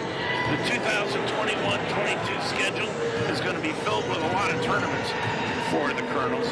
The Center women are also going to compete next weekend in the league's famous Recipe Hampton Inn Classic. Well, that sounds good already. And in December, the Colonels will travel to Atlanta to compete in a tournament at Oglethorpe, and then head down the road a couple days later for the last tournament in Daytona Beach, Florida, before returning to Kentucky to start the 2022 schedule. So they're going to be down in Florida when it comes holiday season. Bummer for them. Senior Sierra Joyner and senior Molly Delaney are back in post positions, though, for the Ohio Wesleyan Battling Bishops, who are constantly a perennial contender for the NCAC squad, which is normally taken away by Wittenberg, sometimes Worcester, but I'll tell you what, that NCAC, they play a tough brand of basketball. Joyner led the North Coast Athletic Conference players in scoring average and ranked 7th in rebounding in 2020-21, while Delaney averaged nearly 10 points per ball game. Sophomore Grace Stoller started 2 games last season, and sophomore Lauren Campbell also returns, with freshman Alyssa Greiner in the mix. Freshman Tamia Edwards was a 4-time all-conference selection in high school. At the wing position, they've also got some freshmen coming in. Freshman Kelsey Wolf was a first-team all-district choice in high school out of the Wayne County League. Freshman Carly Ross was an all-district pick in high school. And freshman Chelsea Eddington set school game and season records for 3-pointers at her high school. Sophomore Elizabeth Holman from Anderson also led the conference in steals and was second in assists. In 2020 and 21, she is back at the point guard position, so she is another girl that is making her homecoming here tonight at Harrington Center. The Bishops are going to kick off their home season against Marietta on November 20th before a home clash against Ohio Northern. They'll be back in action tomorrow afternoon. Ohio Wesleyan, they'll play their second game against the Mount. That'll be at 4 o'clock tomorrow afternoon. And Center will be back in action at 2 o'clock tomorrow afternoon as they take on Spalding. As we told you, the last meeting between these two ball clubs was in the 2000-2021 season. That was at Ohio Wesleyan when the Bishops came away with a 71-64 win. Wendy Austin, in her 16th year as head coach of the Colonels, she's got a career record of 198 wins, 190 losses. She's the all-time winningest coach at Center. Austin from last season was was a 26-4 regular season in the 2011-12 campaign. They captured the SCAC regular season and tournament championships and advanced to the NCAA Sweet 16 that season. Ohio Wesleyan is coached by Stacey Labdell in her 11th year. Labdell has a record of 102 and 146. Ungashek Labdell led her teams to 5 conference titles, 3 district championships, and 1 regional crown. She has been named Conference Coach of the Year 6 times and was a 3-time District Coach of the Year selection. Both teams opening up their season. Center 0-0. Ohio Wesleyan 0-0. I'm Dave Mitchell. When we come back, we'll have the starting lineups and the opening tip-off for this evening's second game of this doubleheader in the Laurel Hill Tip-Off Classic from the Harrington Center in Cincinnati after these timeouts. Own it. And we are the radio home of Mount St. Joseph Lions Sports, UltimateSportsTalk.com. Football, basketball, wrestling, volleyball, softball, baseball. We are Cincinnati's sports website and also the home of the Ohio Baseball Weekly Show every Monday night during the baseball season. We are the home of the Mount St. Joseph Lions, UltimateSportsTalk.com. Barbarian Apparel is a cutting-edge sports apparel company. Barbarian Apparel provides high-quality team gear and active wear that is unrivaled at a great price. Barbarian Apparel benefits not only individuals, but teams all over the world. And your team will stand out with Barbarian's custom sublimation, artwork, and screen printing. Each piece of team uniform is specifically designed with your preferences in mind, including graphics, color, logos, and fabric selections.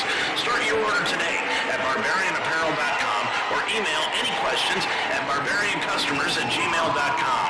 Barbarian Apparel, conquer the impossible. Now on the Mount St. Joseph campus, it's the Roar Store. Located in the Harrington Center, the Roar Store is designed to meet the needs of our students, whether it's spiritware, gifts, or snacks. But the Roar Store is more. They offer everything from notebooks to laundry detergent, even brake fluid and tire repair, plus a wide range of food and drink. And it's just a walk away. It's not just a bookstore, it's an everything store. The Roar Store in the Harrington Center on the campus of Mount St. Joseph University. Well, the first game was quite an exciting affair. It went overtime, and the Mount St. Joseph Lions came away with a 74-73 victory over the Center Golden Eagles. But tonight, this one should be a different one. Should be exciting. Couple of good teams traditionally every year. Ohio Wesleyan and the Center Colonels. And the Center is going to be the home team on the scoreboard tonight, as Ohio Wesleyan will be the visiting team. They are adorned in their black uniforms with red numerals, red lettering, white trim around the numerals, and red trim in their uniform. And for Center, they'll be in their white uniforms with black trim and gold numerals here tonight. Both teams are playing their opening game of the season as the Lions here tonight, or as the game will get this one underway. Game number 2 here tonight. Let's check out the starting lineups for tonight's game. First of all, for the visiting Ohio Wesleyan squad, and they will start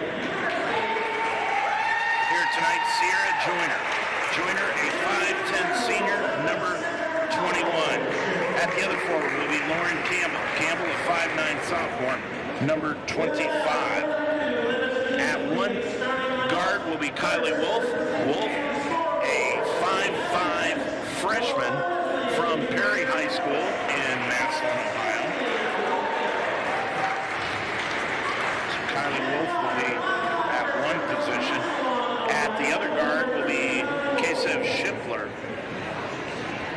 Shipler is a 5'9" guard from Mechanicsburg, Ohio. We apologize, I'm trying to get these starters down as they come along because there's no mainstream here tonight with the starters. And Lauren Dennison will be in the middle tonight. Dennison is a sophomore, 6-footer from Pataskala, Ohio, Watkins Memorial High School. So it will be Wolf, Shipler, Dennison, Joyner, and Campbell starting things off for Ohio Wesleyan here this evening under their head coach Stacy Undashik-Lobdell. Lobdell in her 11th year, as we told you, 102 wins, 146 defeats. Now the starting lineup for Center, and they will be going with Presley Chirico, a 5'10" senior. At the other forward will be Emma Rose Vincent, a 5'11" sophomore, number 14. In the backcourt will be Rachel Jennings, number 11, a 5'4" senior. And at the other guard will be number 34, Peyton Harold, a 5'5" junior. And also at the forward position will be Bailey Rucker.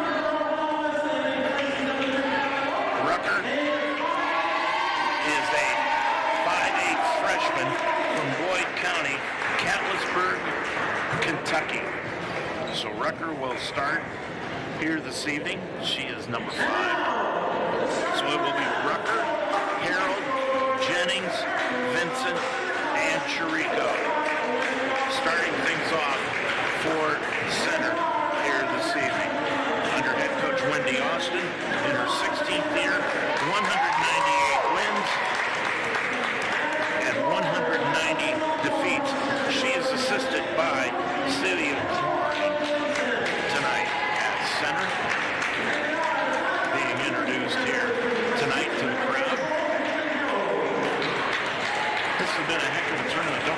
tomorrow it's going to be continuing on 2 and 4 with the women's games,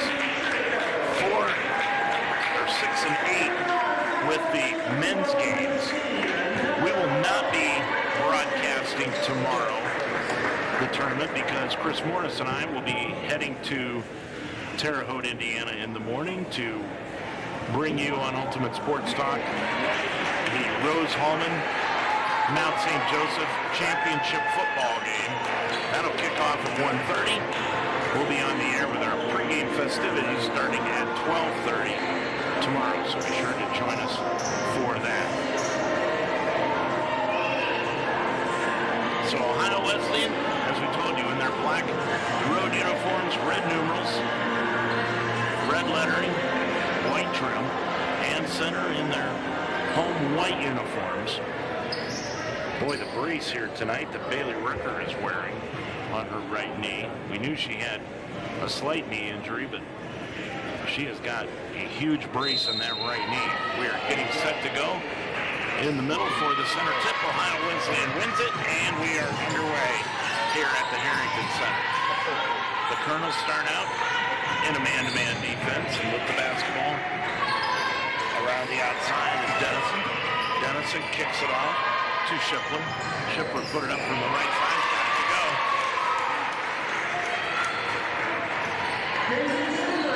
Shipler with her first two, and Ohio Wesleyan leads it by a score of 1-0, or 2-0, excuse me, with it. Now are the Colonels. Colonels dump it off underneath, knocked away, and stolen away by Ohio Wesleyan. Bringing it up the floor, up the right-hand side is Dennison. Dennison clears it over on the left-hand side to Shipler. Shipler dribbles down to the left of the block, put it up with the left hand, but again, Shipler makes it 4-0. Ohio Wesleyan on top of it and bringing it across the timeline into the front court is Jennings. Jennings put up the shot, no good, and the rebound Ohio Wesleyan. They get it into the front court to Shipler. Shipler out top side to Joyner. Joyner back out front to Delaney. Delaney's in the ball game. She's one of the starters here tonight. So Molly Delaney into the ball game. And with it now spinning down on the baseline is Dennison. Dennison kicks it back outside, put up the shot, no good, and the rebound taken down by Vincent. Vincent will get it into the front court. Dugans, ball knocked free, ball loose on the floor, picked off the floor by Shipler, and ahead of the pack, laying it up and in is Ohio Wesleyan. It was Joyner with her first two, and it's 6-0 Ohio Wesleyan. 8 minutes to go in this first quarter. Vincent with the basketball, left elbow. Vincent kicks it back outside. Vincent gets it off on the right side to Harold, put it up no good, and the rebound taken down by Ohio Wesleyan. And now they will slow it up and bring it across the timeline. Shipler over on the top of the key, now over on the right wing around a pick. Kicks it off to Dennison. On the left side, Shipler. Shipler dribbles down left side. Rustbrook pass to the right wing. Into Dennison's hands. Now back outside to Delaney for the three. And it'll be a timeout to center. 7:23 left to go in this first quarter. And Ohio Wesleyan has jumped out to a 9-0 lead on Ultimate Sports Talk. Odyssey now has hundreds of new exclusive music stations for you to discover your new summer soundtrack. Get moving with worthy workouts for a cardio sesh fueled by today's top artists. Hanging with your crew? Throw it back with Picnic Party for old school jams for your cookout. Or sail away with Odyssey's new yacht rock station, Juggernaut. For summer barbecues, road trips, or relaxing poolside. Hundreds of new exclusive stations, plus all your favorite local radio stations and podcasts. It's all on Odyssey. America, your children have an amazing superpower. That's right. They can help save lives by simply washing their hands. Just 20 seconds of thorough hand washing after they've coughed or sneezed or been outside can help fight against the dastardly spread of germs. Armed with only soap and water and hands, your superhero can protect you, your family, and everyone out there in America land. Amazing! Find out more at coronavirus.gov. A message from the CDC and the Ad Council. Wesleyan has jumped out to a quick 9-0 lead with 7:23 left to go in this first quarter of play. And center in the backcourt. We'll get it up the floor.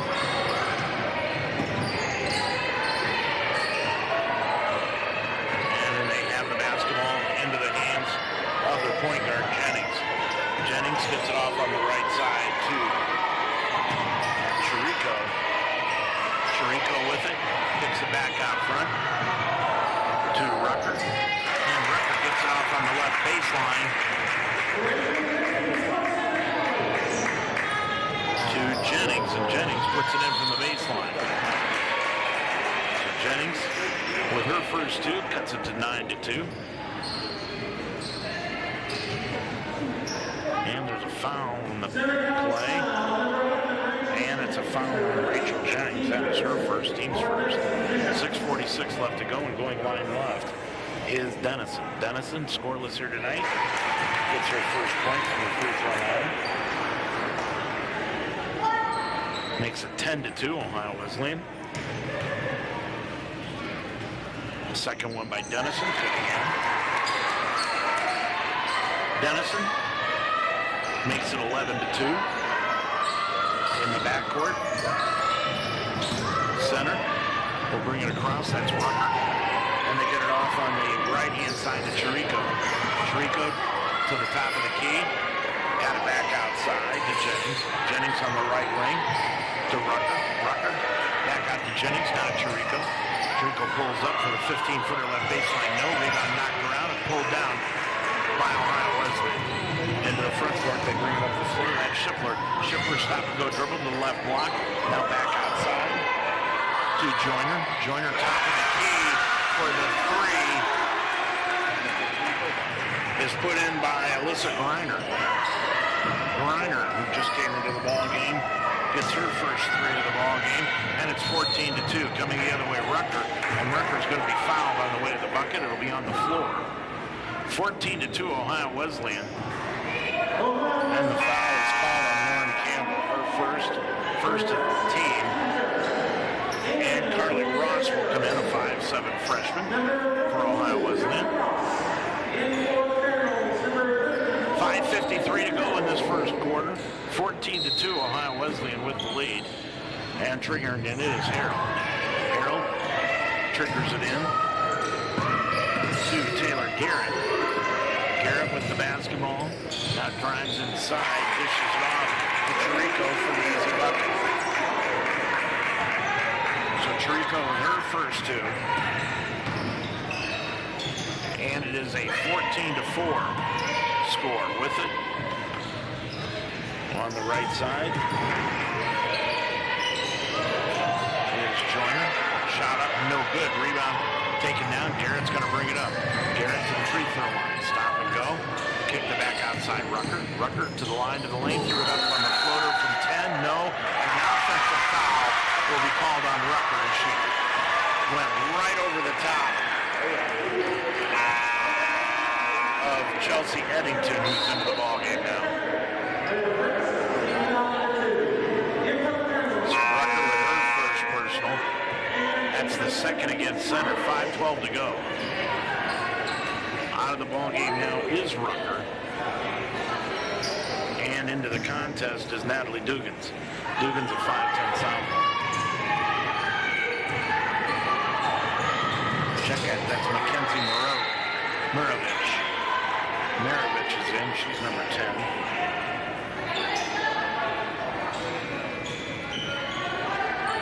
Ball knocked out of bounds, and Ohio Wesleyan will get it back, and they will put it in play. Ross will trigger it in, left of her own bucket. Deep into the right corner for the shot is Delaney. No good, but the rebound taken down by Joyner. Joyner gets it back out front to Dennison, and Dennison clears it off to Delaney. Delaney now to Joyner. Joyner will drive the lane, left-hand layup, no good.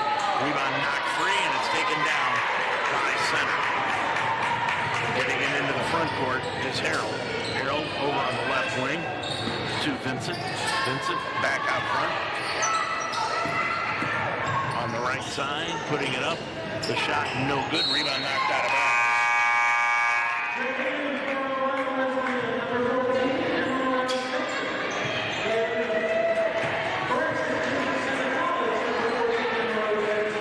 Stiltner is into the ballgame now. Kate Stiltner is into the contest for center. And putting it in play is Harold. Harold gets it off to Chirico. She's going to drive the lane, throw up a floater from the right side, no good. And the rebound taken down by Leslie. Bringing it up is Delaney. Delaney pops it over on the right side. For the shot, Ross put it up and in from 10 feet on the right baseline. 16-4, Ohio Wesleyan has opened up a 12-point lead. They go to the 2-1-2 full court pressure. Stolen away by Dennison. Pops it from 12, shot at 15. Gets it over on the left-hand side, though, to Griner puts it in. 3:48 left to go, and it is now an 18-4 lead. Chirico for center, rattling in and out from 14 feet, and the rebound taken down by Ross. Ross will bring it up the right side with a right-hand dribble. Top of the key, Delaney. Delaney's going to drive left of the lane, dump it off on the right side. No good, and an offensive foul is going to be called on Delaney. That is her first and the second against Ohio Wesleyan. Rutgers back into the ball game for center along with Emma Rose Vincent. Leading the game, Delaney and Dennison. And coming in, Carly Ross is going to stay in. And Shipler's back into the ball game. Dropping down to the floor is Harold. Harold fell down in a heap and now gets back up. Now has the ball. Harold's going to shoot the right wing three. Got it. Harold with her first three. 18-7. 3:05 to go in this first half. First quarter of play. With it on the left side. Putting it up and in is Griner. Griner with 7, and it's 20-7. In the backcourt, Harold. Harold against the 2-2-1. Gets it up the floor to Rucker, top of the key. Dumps it off on the right-hand side to Vincent. Laid it up and in. Vincent with her first two, and right away come the Battling Bishops. Up by 13 on the right wing. Kelsey Wolf. Kelsey Wolf dishes it back outside, and shot is put up and in. Dennison with the shot. She's got 4. Throws it off now. It's 22-7, and with it is Harold. Shot from the right side. Then, whatever jitters center was having early in the game, they're getting out of it. Wolf on the right-hand side. Kicks it back outside. Wolf around a pick to the free throw line. Now gets it back out front to Shipler, and a moving violation. Moving pick is going to be called on the play. 22-12 is your score. With 1:55 to go in this first quarter. Putting it in play for center will be Wolf, and Wolf will get it across the timeline with Shipper. Shipper's got it.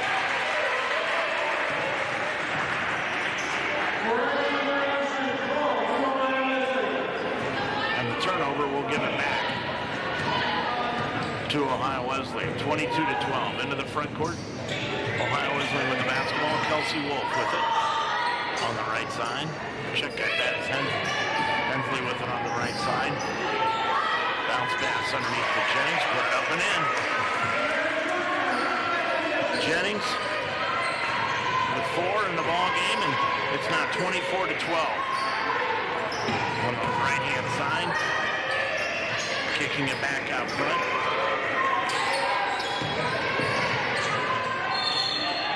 Chirico, and a foul is going to be called.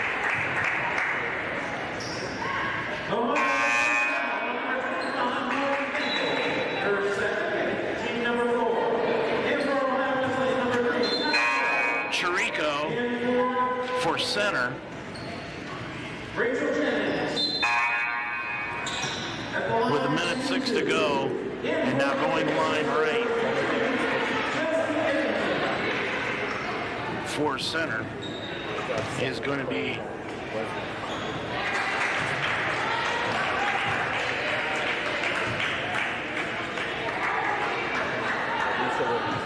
Riccobeni with 1:06 to go, put up both free throws, and it's 24-14. Coming back into the ball game now will be Peyton Harold. Checking back in, it's a 24-14 Ohio Wesleyan lead. Kelsey Wolf in the backcourt. Wolf, the freshman, gets it off to top of the key to Chirico. Check out.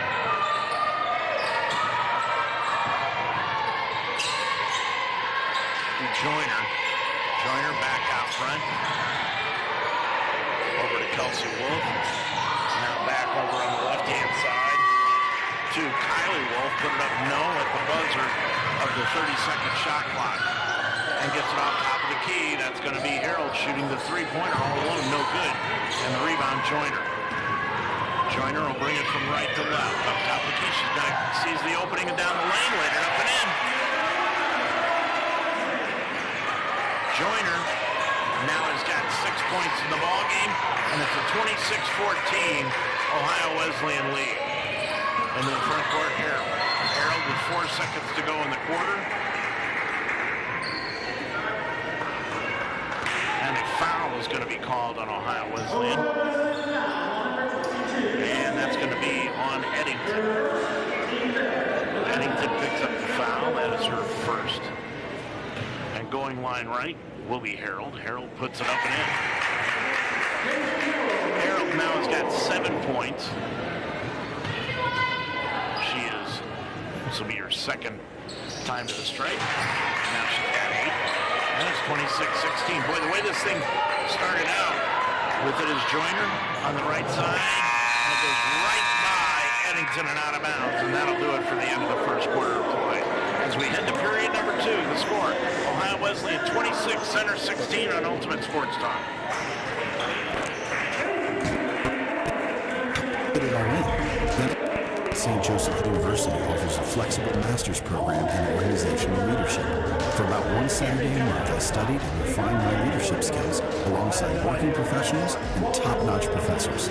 I'm now the leader I set out to be. The Mounts Organizational Leadership Program helped me climb higher in my career. Begin your ascent at msj.edu/MSOL. Are you ready to focus on your health and well-being? Are you ready to create a culture where the values of health and wholeness are promoted and practiced? I'm Tammy Fosnock-Jolliffe, a proud MSJ alum and the founder of LIT Wellness Solutions. My years of experience as a registered and licensed dietitian nutritionist have taught me that lasting health transformation requires focusing on all dimensions of well-being and not just physical health. Check us out at litwellnesssolutions.com to learn more about how you can begin creating a culture of wellness for yourself, your family, and your business. Well, as we head to the second quarter of play, Ohio Wesleyan leads at 26-16. Coming out onto the floor, Rachel Jennings for center. She runs the point. The way this thing started, Ohio Wesleyan got out to a quick 9-0 lead, but center has battled back to be within 10 at 26-16. And center will have the basketball to open up the second quarter of play. Jennings is going to flip it over on the left-hand side to Chirico. Chirico lost the handle inside, and it'll be a tie-up. And the ball on the alternating jump ball will go back to Ohio Wesleyan. Boy, Lobdell, the head coach of Ohio Wesleyan, she was very liberally substituting in that first quarter, and everybody played well. Bringing it up the right-hand side. They get it over to Dennison. Dennison kicks it off to Wolf. Wolf now back outside. Goes to Joyner. Joyner over to Dennison. Back out front to Wolf. Now over to Dennison. On the right wing, Delaney. Delaney right of the lane. Delaney turns inside, shoots an air ball. Pulled out of the air by Jennings. Jennings clears it up the floor into the front court. And going in for the layup was Jennings. No, and it got knocked out of bounds, and it will stay with center.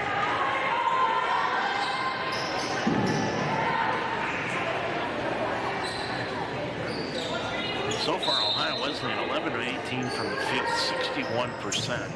5 of 12 for center, 38%. They're sticking in this thing, down by 10. Jennings clears it over on the right-hand side to Chirico. Now back to Jennings, trying to feed it underneath to Vincent. It got knocked free and stolen away by Ohio Wesleyan. Into the front court, it's Kylie Wolf, down over 2. Dennison for the 3, no good. Jennings went for the rebound, but it was knocked away, and a foul is going to be called. And that'll be a foul on Joyner. Joyner with the foul. That'll be her first. 8:44 left to go in this first half, 26-16. First foul of the second quarter. Bringing it across will be Jennings. Jennings between the circles. Puts it over on the right-hand side to Harold. Now back to Jennings. In the lane and feeding it out. Vincent to Chirico. Back to Jennings. Jennings tried to force up a 12-footer. Partially blocked out of the air. And up the floor to Dennison. Dennison kicks it back outside. Delaney now to underneath to Wolf, and a foul, Joyner, and a foul is going to be called against center.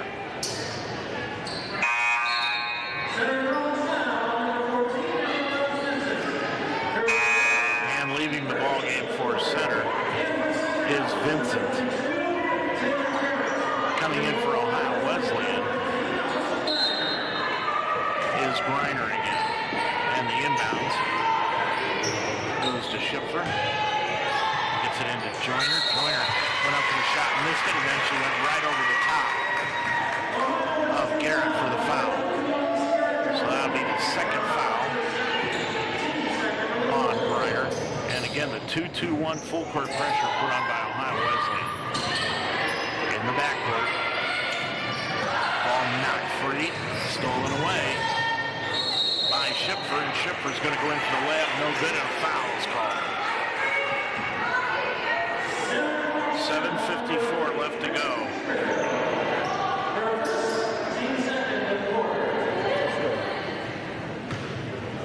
In the first half, 26-16, and going line left is Schiffer. She puts it up and in. Schiffer makes it 27-16. Ohio Wesleyan with the lead. They jumped out 9-0. Second one by Schiffer. She left. Put it up and in. Back into the ball game is Ross. Carly Ross, 5'7" freshman from Fort Fry in Beverly, Ohio. 7:54 remaining to go in this first half. And again, the full court pressure, but beating it is center with good zigzag motion.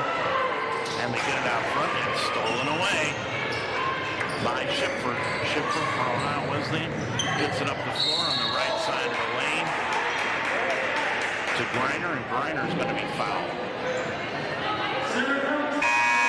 Foul is called against Garrett.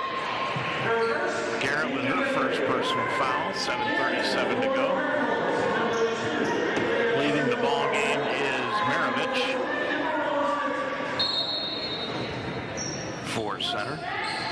And back into the contest, Vincent. On the left-hand side, Delaney kicks it off into the left corner to Dennison for the 3, no good. And the rebound taken down by center. Harold got the rebound and foul on Dennison. That is her first personal. Kelsey Wolf is back into the ball game for Ohio Wesleyan. So Ohio Wesleyan shuttling in and out a lot of players and a lot of freshmen. 7:28 to go in this first half. Putting it in play, center. And the inbound to Vincent. Over to Soto Arroyo, who's into the ballgame now to Harold. Harold tried to live it underneath, not free, stolen away. Schiffer bringing it up the left-hand side and gets it back out front. Schiffer clears it over on the right-hand side to Kelsey Wolf. Now top of the key to Griner. Griner back over to Schiffer, baseline left. Schiffer looking, gets it back outside, and it goes to Delaney, and Delaney pushed off on the drive into the bucket. It'll be an offensive foul on Delaney. That'll be her second personal foul. 6:52 remaining in this first half. 28-16. Ohio Wesleyan with the lead, and center puts it into three-quarter court. They inbound it to Harold. Over to Chirico, now back to Harold into the front court. To Soto Arroyo on the right side, putting it up and in is Chirico. Chirico with her fourth point of the ball game. And it's 28-18, bringing it up and throwing it away is Ohio Wesleyan. Dennison's going to come back in, but when that happens, it'll be after the timeout. 6:31 left to go in this first half of action. And your score, it's Ohio Wesleyan 28, Center 18 on Ultimate Sports Talk. For more than a century, Mount St. Joseph University has prepared nursing leaders who serve their patients with the heart of a lion. Whether entering the nursing field, changing careers, or expanding your professional skills, innovative simulation labs and a variety of clinical sites prepare you to deliver exceptional patient care. With flexible undergraduate and graduate programs taught by highly credentialed faculty, the Mount will help you climb higher. Begin your ascent at msj.edu/nursing. Looking for a pediatrician that will be able to listen with genuine concern and compassion? Make an appointment with Mount St. Joseph alum Dr. Libby Spees. Call 513-246-8900. Dr. Spees has been a part of the Cincinnati area all of her life and has experienced a lifelong affinity for working with children and helps them feel comfortable. She gets to know the patient, not just their medical charts, but their interests, hobbies, likes, and dislikes. So become a part of the Spees medical family. Call today for an appointment. Dr. Libby Spees, 513-246-8900. Well, it is 28-18, 6.5 left to go in the first half of play. Ohio Wesleyan on top of center. Jennings will bring it across into the front court. Jennings runs the point for center. Jennings with it, stop and go dribble, hands it off to Chirico. Chirico with a right-hand dribble against the 2-3 zone of Ohio Wesleyan. Dumps it off underneath, and a nice move underneath the bucket by Vincent. Couldn't get the bucket, though, and the rebound pulled down by the Bishops. They get the ball up to Schiffer. Schiffer stops inside the lane, off to Dennison, right corner. Back out front, Kelsey Wolf. Wolf at the right wing, now back out to Dennison. Cross court on the left-hand side to Ross. Ross back to Schiffer. Schiffer to the free throw line. Stop and go left of the lane. Stop, spins into the lane. Bounce pass. Nice feed underneath the Ross. Laid it up and in. Ross with the bucket. That's her first two, and it's 30-18. Into the front court. Center comes up, and walking with the ball is Jennings. 11 turnovers on center compared to just 4 for Ohio Wesleyan. Chirico and Harold are going to get a breather for center. Into the ball game, back into the ball game, Rucker and Stiltner. With it, Ross, top of the key. Kelsey Wolf for the three, got it! 33-18, Ohio Wesleyan with a 15-point lead. Up the floor, Rucker, left wing. She's going to reverse the three. Put it up, no good. Wolf with the rebound. Wolf brings it up the left side with the left-hand dribble. Now stops and gets it off between the circles to Schiffer. Schiffer on the right wing over to Ross. Ross dribbles up to the right elbow. Ross with it, looking underneath, can't find anyone. Trying to get it underneath to Schiffer. And the ball, a foul called away from the ball. Dennison's going to come back into the ball game, leaving the contest. Soto is leaving for center. And back in is, let's check and see who came in there. Maravich is back in. Wolf for the 3 left wing, put it up no good for Ohio Wesleyan. And the rebound taken down by center. They get it up to Jennings. Jennings looking, cross-court pass. Goes to Stiltner. Stiltner back out front, Rucker. Rucker on the left-hand side, now between the circles. Goes left wing to Jennings. Jennings kicks it over to Rucker, now back down on the baseline to Maravich. Maravich put it up on the run, no good, and Ohio Wesleyan grabbed another rebound. And that is Schipfer bringing it up. Schipfer into the front court. Schipfer with it on the right wing, goes to Kelsey Wolf at the right sideline. Around a pick. Pulls up at the right elbow, back out front. Goes to Ross on the left side.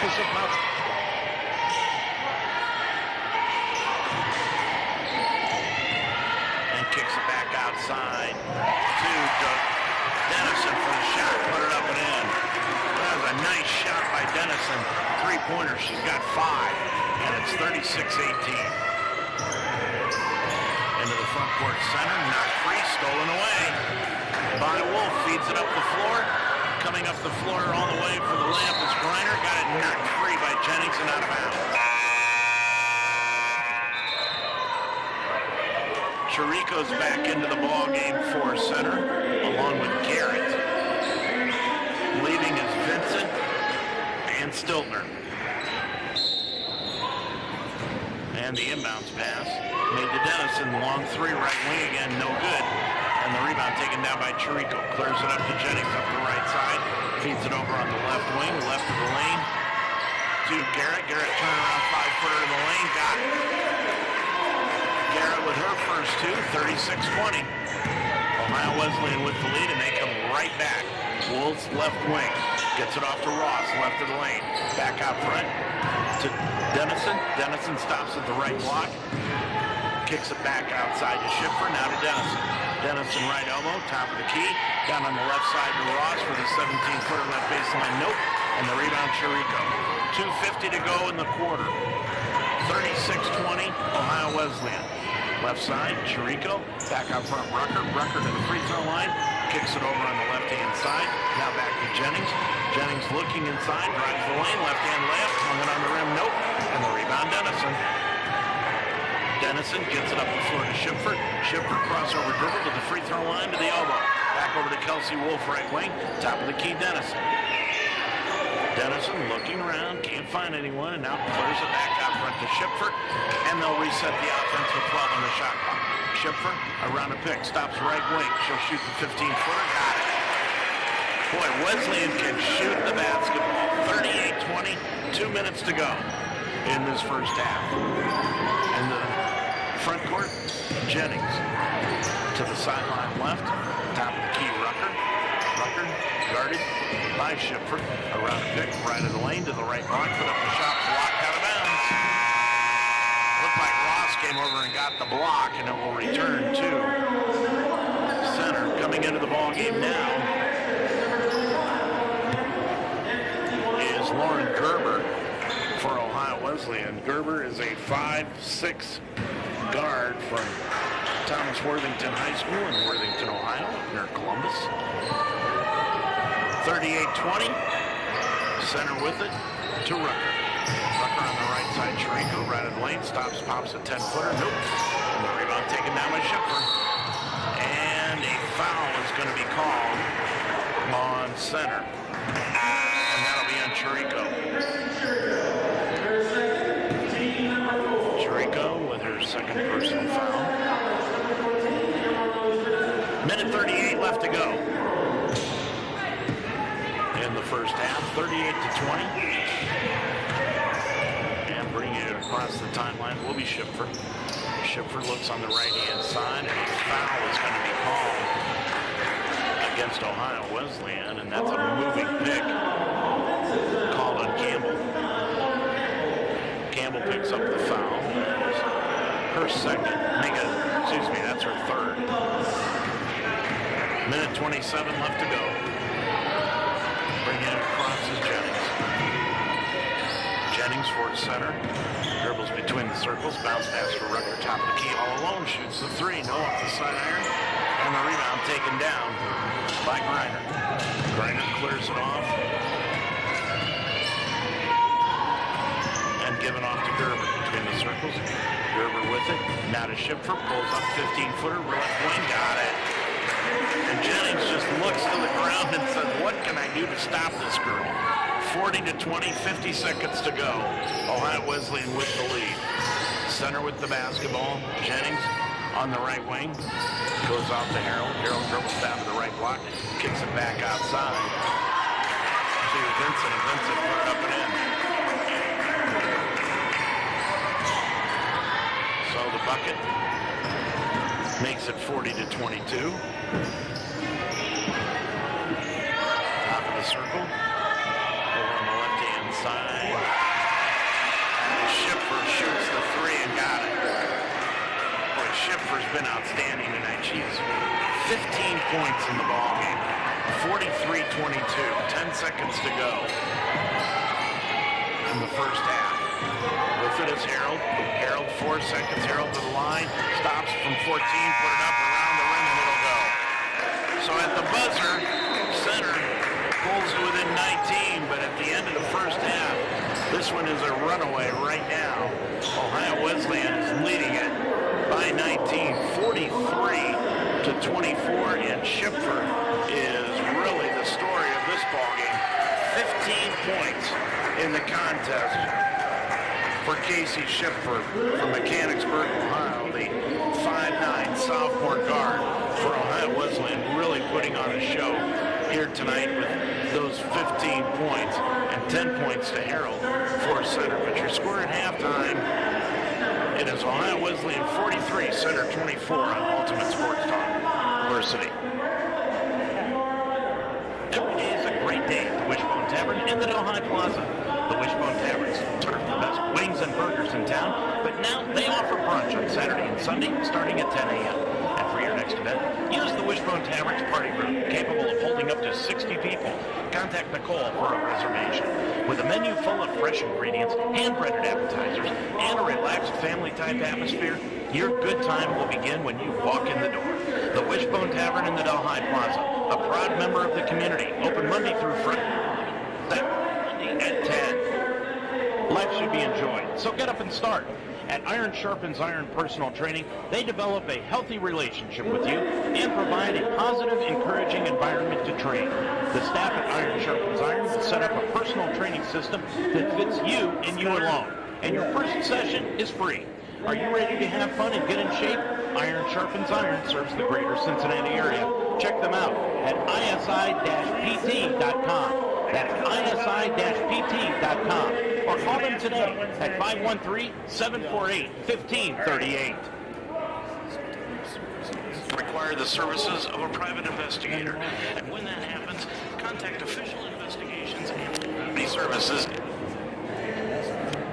Surveillance, insurance fraud investigations, workers' comp, witness location and protection, accident reconstruction, and stolen auto and construction equipment. Official Investigations and Security Services also provides mobile notary services throughout the tri-state area. So for your needs, call the best. Courtesy, professionalism, experience, and results. Official Investigations and Security Services at 844-263-3424. Well, back here at the Harrington Center where the Lions are, or I should say Ohio Wesleyan is blowing out center right now, 43-24. Joining us is Lions assistant men's basketball coach Joel Scudder. Scud, Wednesday night, nice win up in Wilmington. Yeah, it was good. Good to go on the road there. Tough place to play, and with a lot of young guys that haven't really experienced the Wilmington crowd yet, but I thought they handled themselves well, and it was a good win for us. Was it a little bit back to normal? Yeah, definitely. I mean, you look at the way things were going the other night. I was kind of surprised that you kind of went with the two-platoon system. Yeah, we've tinkered around with it in practice and stuff, and right now it seems like it's working pretty good. And there's no downfall or anything like that between the 2-5, so helps us play quicker and keep guys a little bit fresher going the platoon system.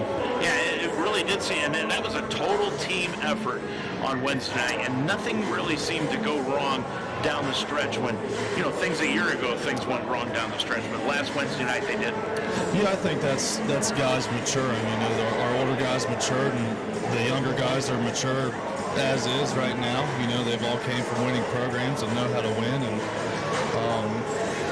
in years past we haven't been able to close games like that out, and now it's a little refreshing to go on the road there, and when it got a little tough there with 4 minutes to go and they got a run, and we were able to he hit a big shot in front of the bench that probably stopped the momentum from shifting their way, and then did what we needed to do down the stretch to win the game. Yeah, talk a little bit about Evan Weehy, because I know he comes from Nordonia. He's a transfer, I think, in from Tiffin. Yep. And but boy, at Nordonia, they've got an excellent conference that they play out of, and that kid was really tough. They do. Cleveland, it's a lot like Cincinnati. There's a ton of talent up there, a bunch of good high schools. And for him, he's an experienced freshman, right? He's a junior in the classroom. He's had 2 years of college basketball, and redshirting, got his COVID year, so he's an experienced freshman coming in here with, going against Division II guys for the last 2 years. So he's a lot more ready than a high school senior typically is. So, he's an unathletic talent, that's for sure, but he gets stuff done, and he can do it at all three levels on the offensive end. Yeah, he really can. He not only hit the outside shots for you guys, but he also went down into the land of the Giants. Yeah, and that's something we've worked on all year last year. We post our guards up as much as we do our bigs, and when we do individuals and in practice every day, it's post moves. It don't matter who you are. We're working on them at least 4 minutes a day. So it's stuff he's worked on before. I talked with Tanner Close before the game on Wednesday night and asked him this question. I want to pose it to you. The energy and the attitude of this team just seems to be different this year. Yeah, it's a lot different. I think the older guys see the talent we brought in, and it's ramped up their play, knowing there's guys behind them that could potentially, take your minutes, and that's what good teams have, and that's why we feel we're about 10 deep right now and able to do that. So practices have been a lot more competitive, and last year we were playing 6 guys and couldn't get up and down the floor like we wanted to, and playing a boring style of basketball because we had to. And the teams we've had that have won here have been able to get up and down the floor and then stop the other team on defensive end. Yeah, defensively, I thought you guys played pretty well on Wednesday. Yeah. Mansfield, he's a tough guard, and I thought they did a great job. He did end up with 20, but it was a hard 20 he had, and a lot of it came from the foul line. So a player like that, when you're able to make them work for their points and wear them down a little bit, it's always good. Mount St. Joseph assistant men's coach Joel Scudder, our guest here at halftime. Scud, when you look at what's going to happen tomorrow night with Bethany, what have you seen on the scouting report for them? Yeah, they got a new coach, so it's going to be a little different. Watching the film from them last year, he was on the bench, but he wasn't the head coach. So really had to go back and watch him in 2017, the last time he's been a head coach at Illinois College. But it's going to be stuff we've guarded. Trine ran a lot of the flex stuff, and that's what he likes to run. It seems to me, we'll see tomorrow, but from what I've watched, they got some good guards. They're a smaller team, but they're quick. They got a couple good freshmen. They got an all-state 4 main that's coming in that's pretty good that I expect to play a lot. So I think it'll be a good game for us to go out there and first one at home and hopefully end up on top at the end of it. Yeah, and then you've got Sunday, which we'll be broadcasting that game on Sunday, but it'll be a good opportunity for you and Toby to see how this team reacts to back-to-back. Yeah. This is the NCAA tournament. That's what you got to do. Essentially you got to win a game Friday night and come back and play Saturday afternoon, and you got to win 2 at someone else's place. The end goal is hopefully you host it and you're playing on your home floor and getting to sleep in your own bed and stuff, but this is a good experience for them, and to kind of get a feel for what it would be like in the NCAA tournament. Kind of fun to have fans back in the stands, isn't it? Yeah, it was a little, I don't want to say boring last year, but it was a little different, a little quiet.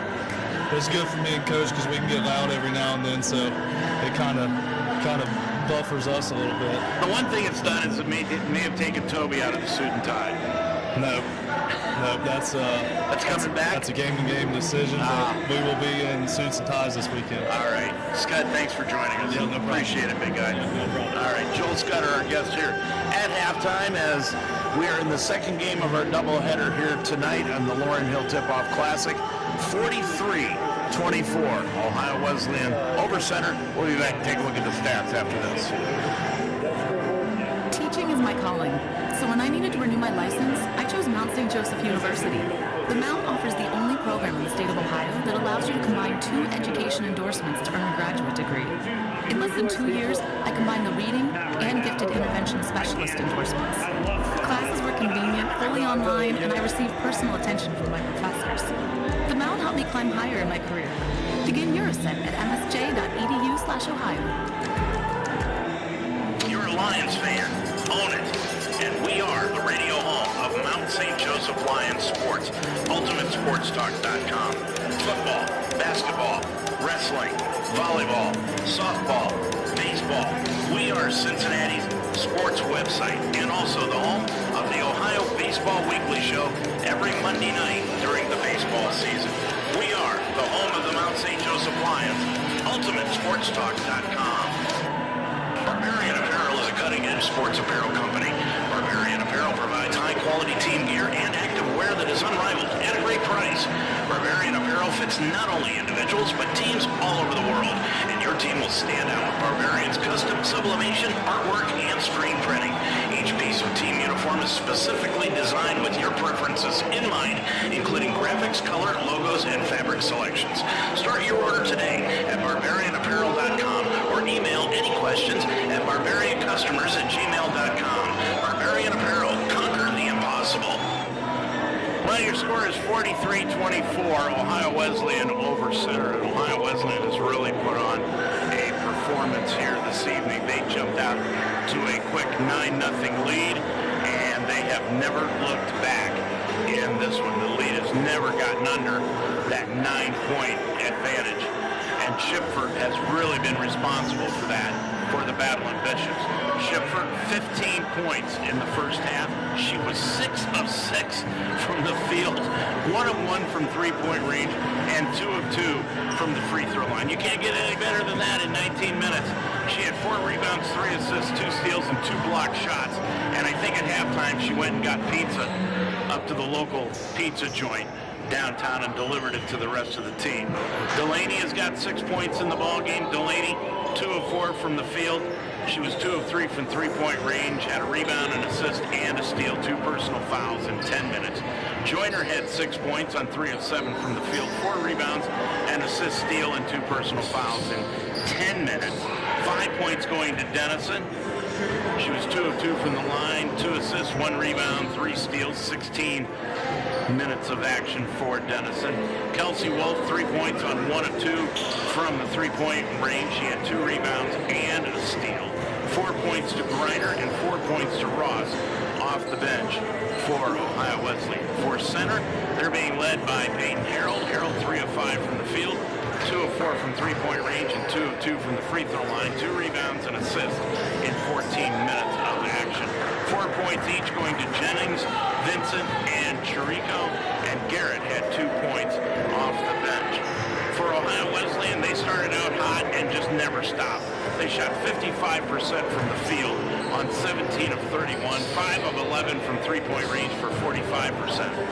And they're 4 of 4 from the free throw line. They grabbed 16 rebounds, 9 assists, 9 steals, 2 block shots, and had only 5 turnovers in the first half.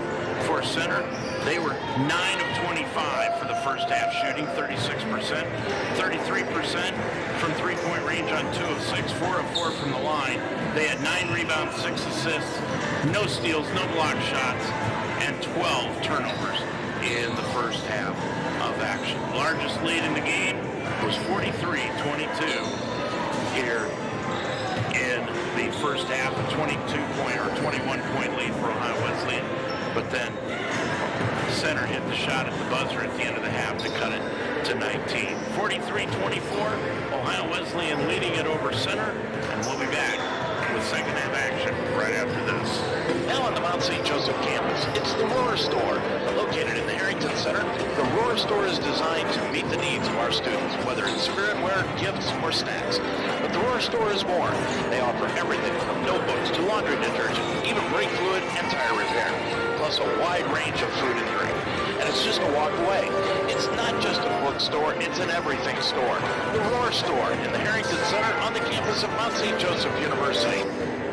Odyssey now has hundreds of new exclusive music stations for you to discover your new summer soundtrack. Get moving with worthy workouts for a cardio sesh fueled by today's top artists. Hanging with your crew?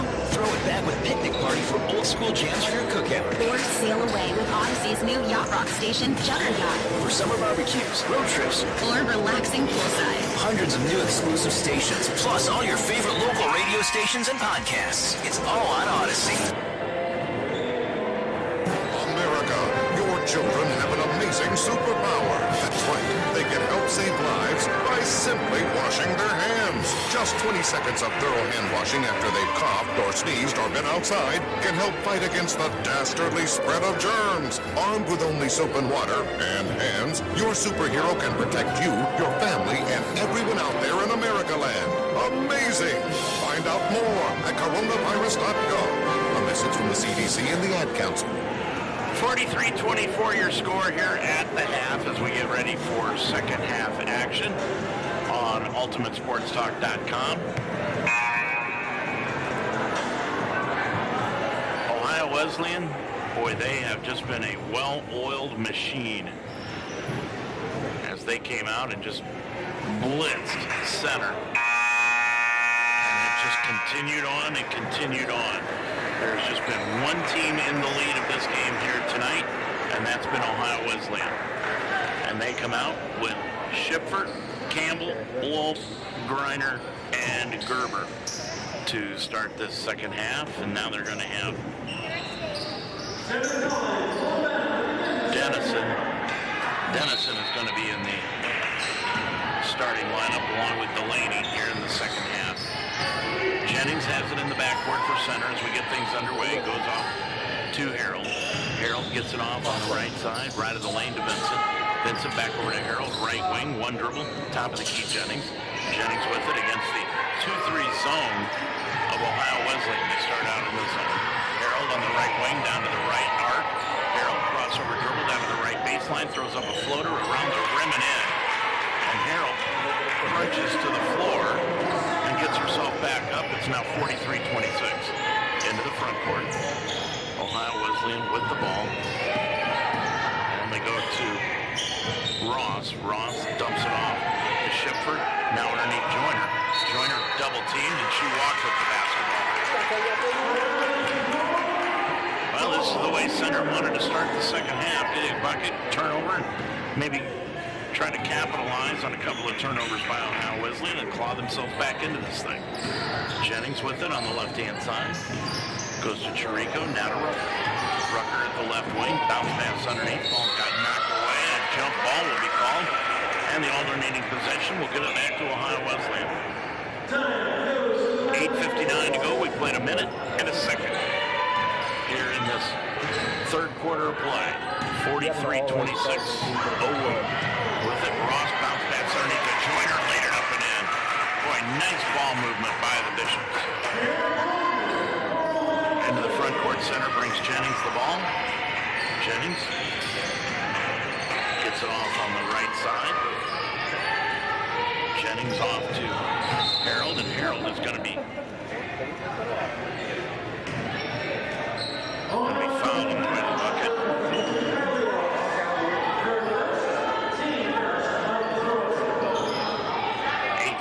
Left to go. Jennings will put it in play right of her own bucket. And foul was on Ross, by the way. That's her first. Towns out front, knocked away. And it will belong to center again underneath their own bucket. 8.5 left to go in this third quarter. 45-26. Putting it in play will be Jennings. Lobs it out front, knocked free by Ohio Wesleyan, and stolen away by Delaney. Delaney gets it up the floor to Joyner, and threw it right by Ross and out of bounds for the turnover. 3 remaining. Well, hopefully you can come out here tomorrow afternoon and watch 4 games of college basketball. 2 men's, 2 women's. Women get things underway at 2 and 4. The men, 6 and 8. With it, top of the key. Harold got the ball knocked free. Stolen away by Delaney. Delaney kicks it away. Ball loose on the floor and going back out front to Schiffer to pick it up. Schiffer gets it off to Dennison. Right baseline, back up to Schiffer. All alone, 3. Runned it, no good. Her first miss, and the rebound taken down by Vincent. Vincent gets it up the floor to Chirico. Back out front, Rucker. Rucker top of the key to Harold. Inside pass. Now goes to Vincent. Laid it up and in. And now timeout will be taken by center on a 30-second timeout. 7:41 left to go in this third quarter. 45-28, Ohio Wesleyan with the lead here on UltimateSportsTalk.com. Now in the Mount St. Joseph campus, it's the Roar Store. Located in the Harrington Center, the Roar Store is designed to meet the needs of our students, like when you need a textbook. Students can order books exclusively online that they can pick up at the Roar Store through our new eCampus site. eCampus includes 2 different shipping options. Free online shipping to Textbook Delivery Hub located in the Roar Store or delivered to your off-campus residence. It's not just a bookstore, it's an everything store. The Roar Store in the Harrington Center on the campus of Mount St. Joseph University. Life should be enjoyed, so get up and start. At Iron Sharpens Iron Personal Training, they develop a healthy relationship with you and provide a positive, encouraging environment to train. The staff at Iron Sharpens Iron will set up a personal training system that fits you and you alone. And your first session is free. Are you ready to have fun and get in shape? Iron Sharpens Iron serves the greater Cincinnati area. Check them out at isi-pt.com.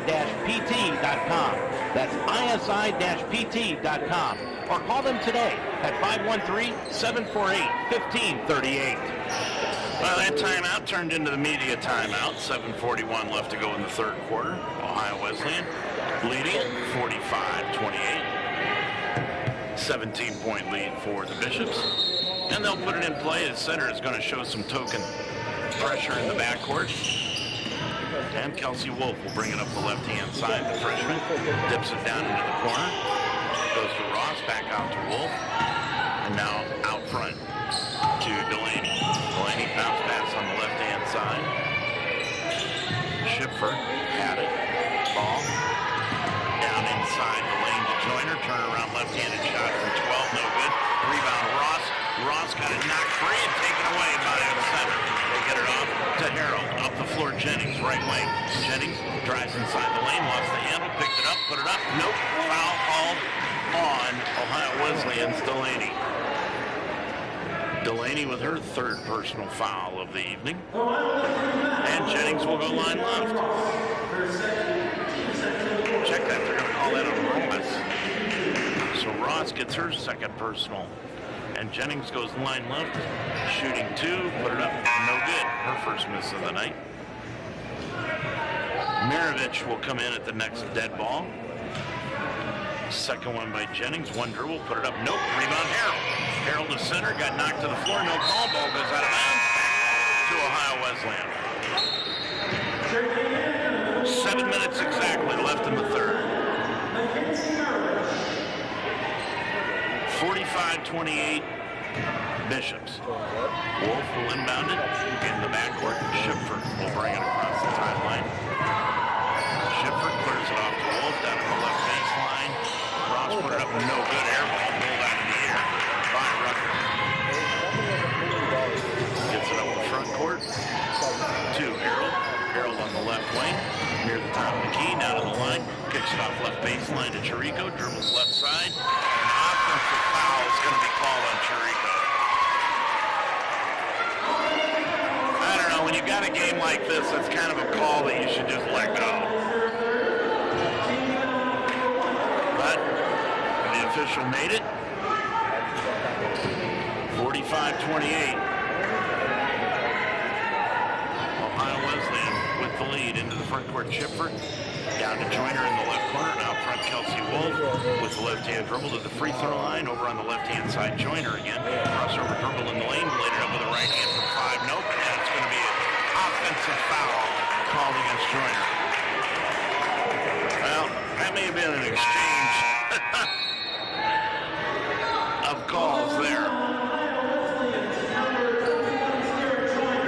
6:20 to go in this third quarter.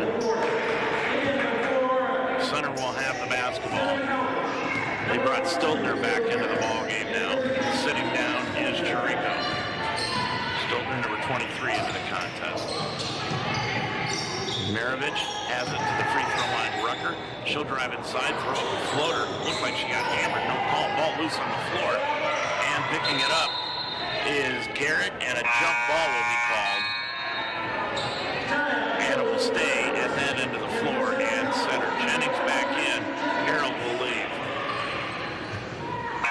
Now coming into the ball game for Ohio Wesleyan will be Griner. Griner checks in with 4 points in the ball game. Sitting down is Joyner with 8. 6:01 remaining. Jennings will inbound it out front to Rucker.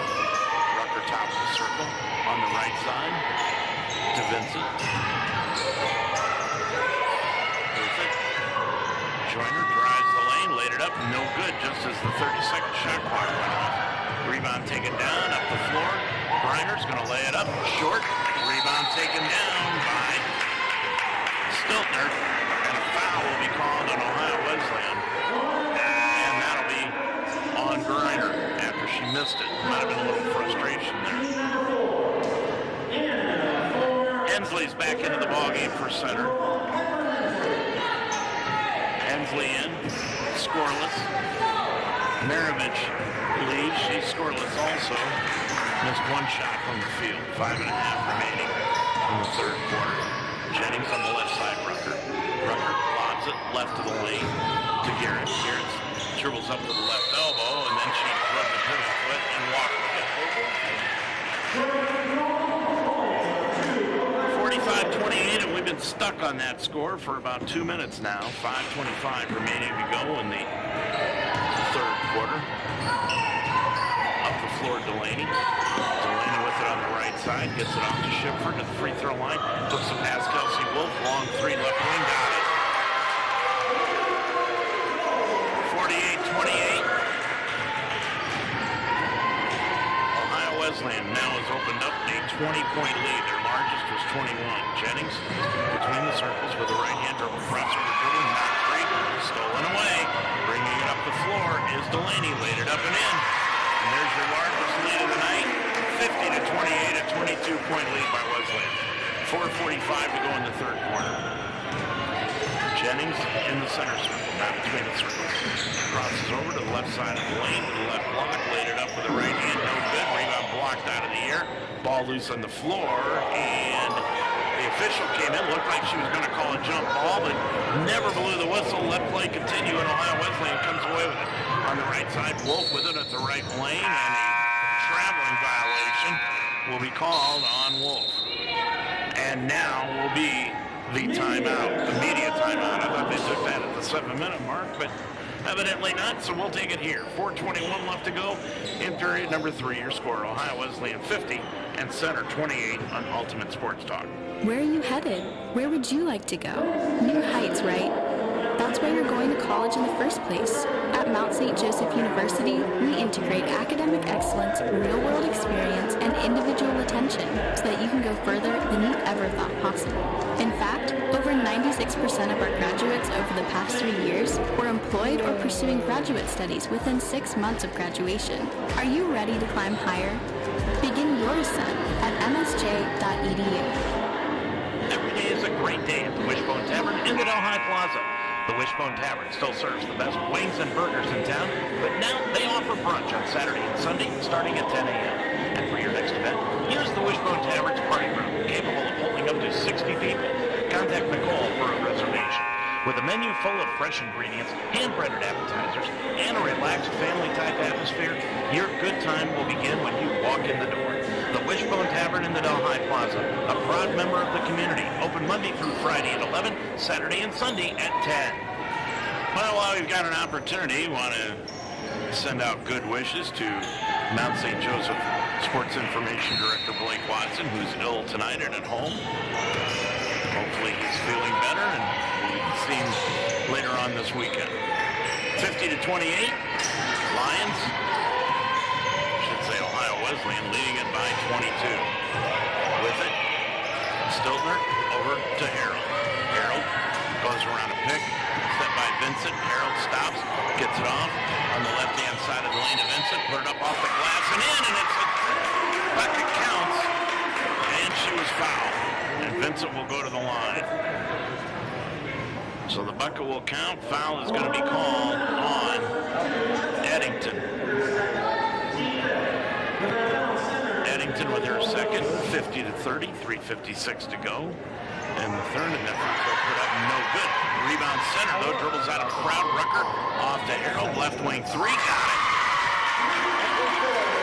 50-33, 3:45 to go in the third. Coming the other way is Schipfer. Schipfer stops at the free throw line, got the ball not free. Rucker almost chased it down near midcourt, but it went out of bounds. Ohio Wesleyan will keep control of the basketball. Jennings is back into the ball game, and leading the contest is Hensley. 3:40 to go. 20 on the shot clock. Schipfer on the right side. Ross with the left-hand dribble, top of the key here. Now back over on the left-hand side. And it goes to Schipfer, and an offensive foul is going to be called on Schipfer. 3:26 remaining to go. 50-33. And this may be the run that center has been looking for. Coming back into the ball game is Soto Arroyo. Sitting down will be Rucker. Soto Arroyo will put the ball in play on the back baseline against 2-2-1 full court pressure. Does, and then they throw right back to Arroyo. Went over her head, gets it back, and the cross-court pass up the floor into Stiltner's hands over to Jennings on the right wing. Harold dribbles down right baseline, got knocked out of bounds, and a foul will be called on Ohio Wesleyan. Eddington again. Eddington with the foul. That will be, now they're going to call on Ross again. And the line number 2.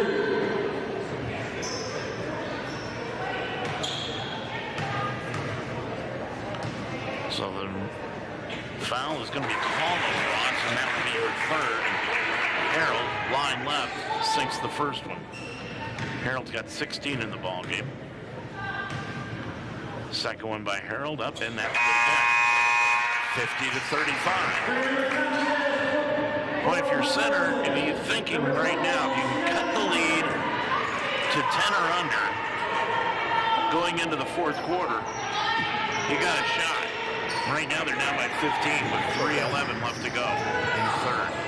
Wolf brings it across the timeline. Double team, throws the ball over on the left-hand side to Schipfer.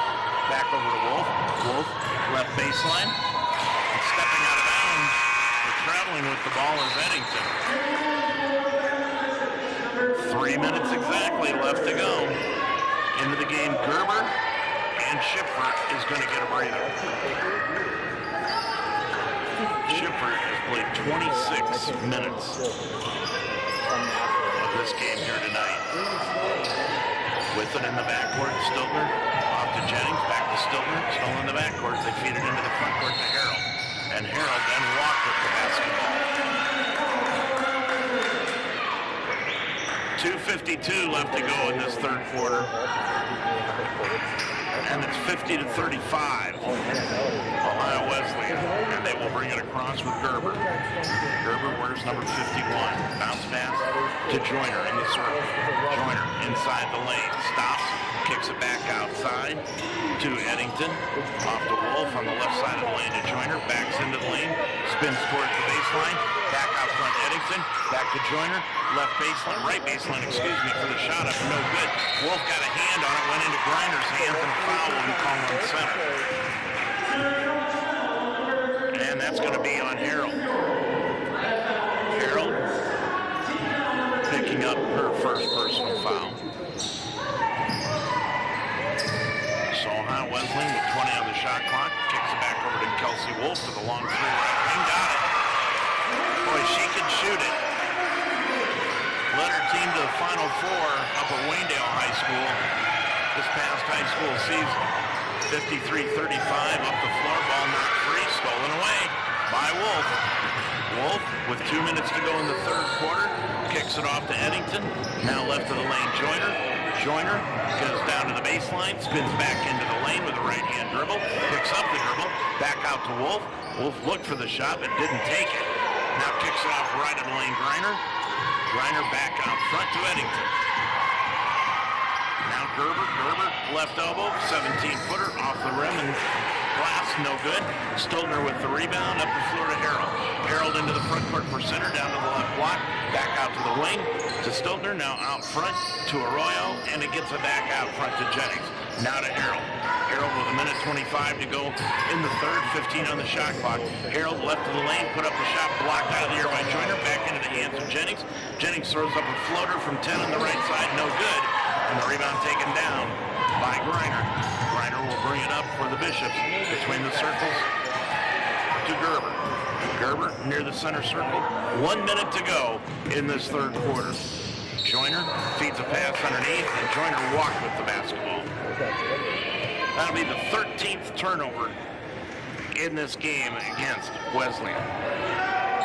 53-35, 1 minute exactly to go in this third period. Stoltner in the backcourt against the 2-2-1. Now to Jennings. Jennings, they need to hurry to get it across, and she does. Got it up, knocked free. Taken away by Gerber. Gerber for the Bishops.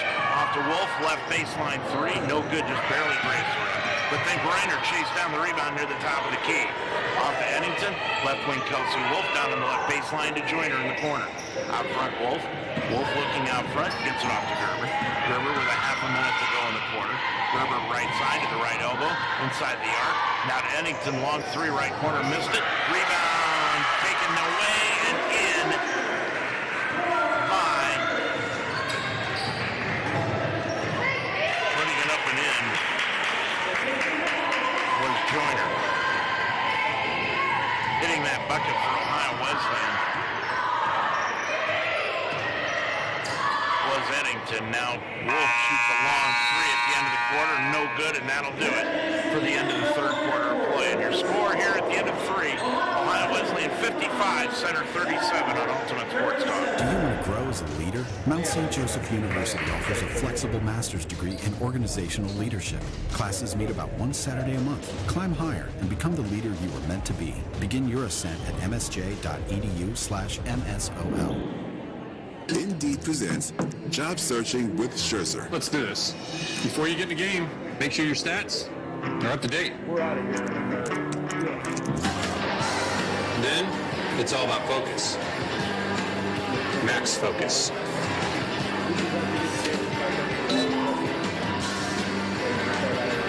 Yes!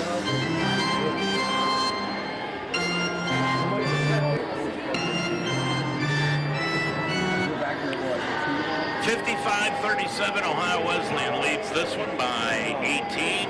Schiffer leading the way for the Battle of Bishops with 15 points at the end of three periods.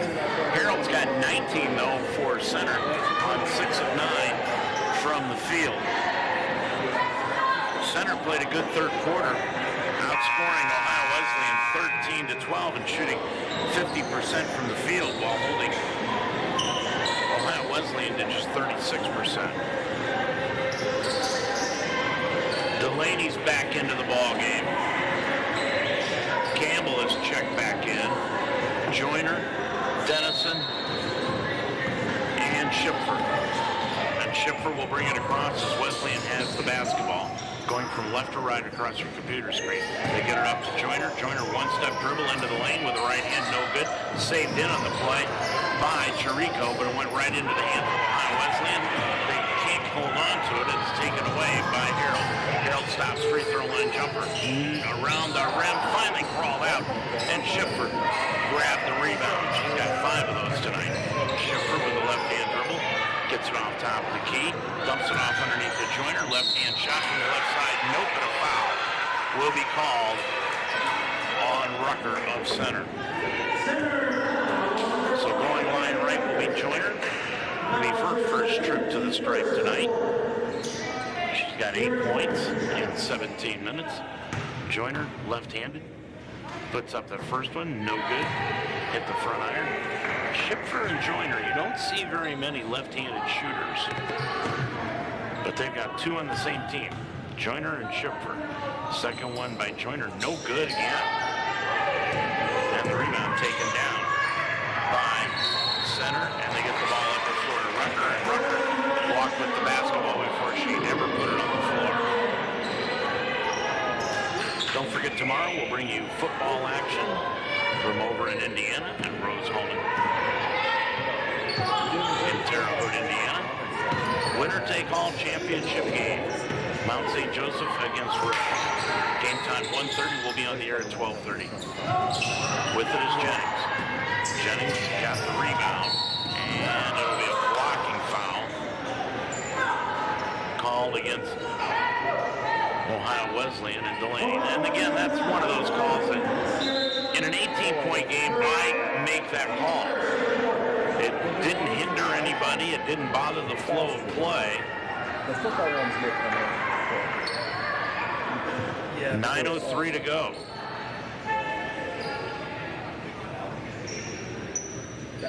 And after they get things sorted out at the scorer's table, now will be Center's basketball. They inbound against the 2-2-1. Jennings in the backcourt brings it into the front court. Mounted by Schipfer, but Jennings got away from her. Jennings between the circles goes to Chirico on the right side. Rucker pump fake, gets it back over on the left-hand side to Hensley. Hensley to Jennings, dumps it off left baseline to Chirico. 13-footer, put it up no good, and the rebound Wesleyan. Campbell got the rebound, gets it up the floor to Dennison. Over on the left-hand side, Schipfer from 15, spun it around the rim, no good, and the rebound Center. Bringing it up the floor into the front court is Jennings. At the three-point arc in the left wing, top of the circle. Got it off to Hensley. Hensley to Rucker, back to Hensley, back over to Rucker as they play catch with it. Now back to Hensley, left side Jennings, left baseline Chirico, drives around Schipfer, laid it up and in. 55-39, it's a 16-point Ohio Wesleyan lead with 8 minutes to go in the ballgame. Schipfer with it, right wing, between the legs, dribble down to the right side. Gets it off top of the key to Joyner.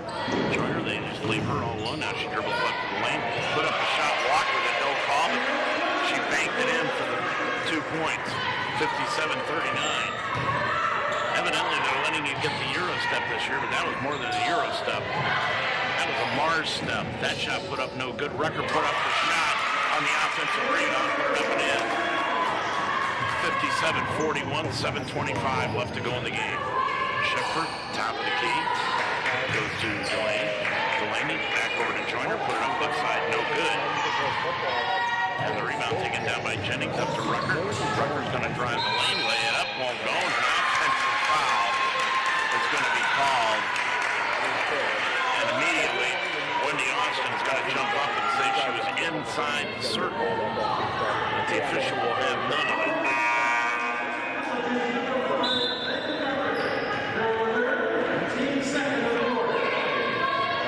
And that'll be the third foul called against Rucker. Checking back in Vincent, leaving a Stiller. Harold's back into the ballgame. Rucker will leave.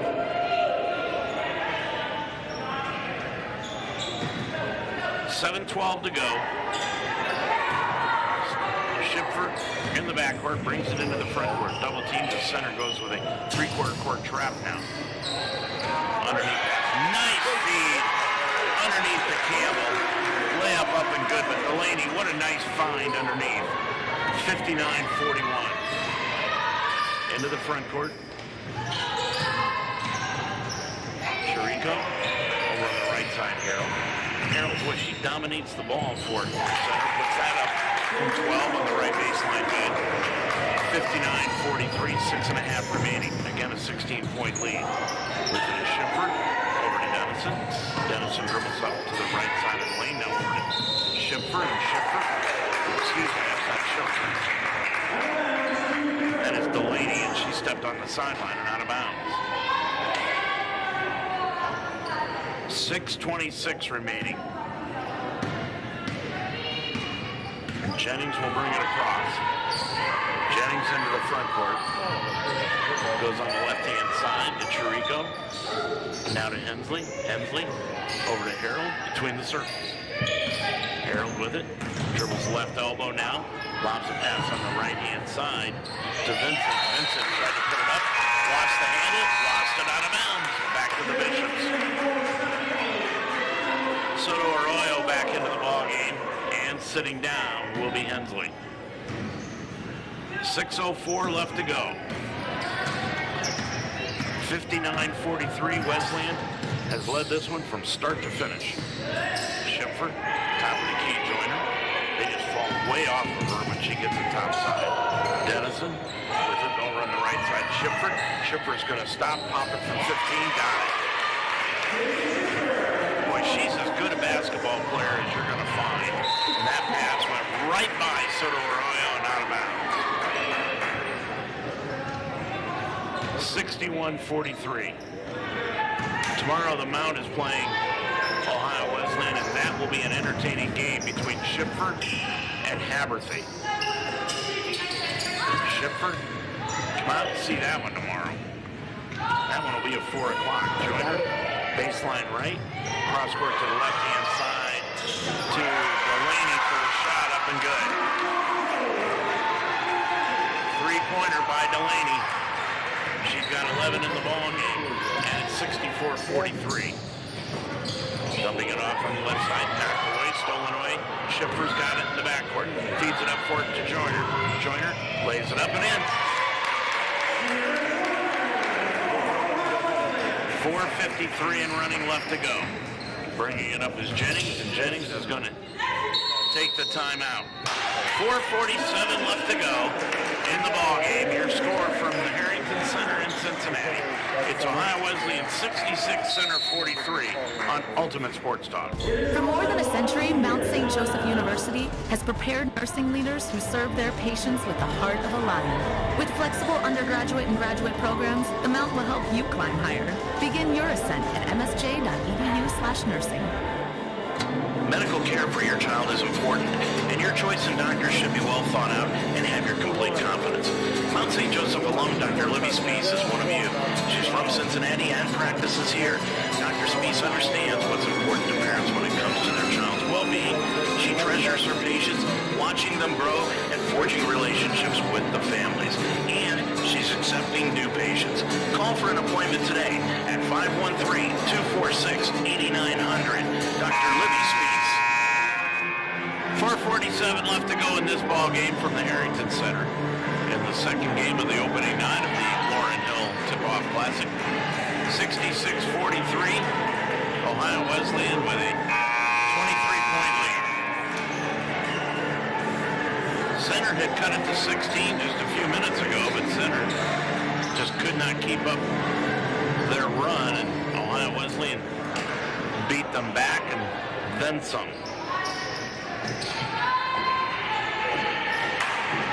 Center will inbound it. Soto Arroyo just to the left of the scorer's table in front of her own bench. Inbounds it to Jennings between the circles.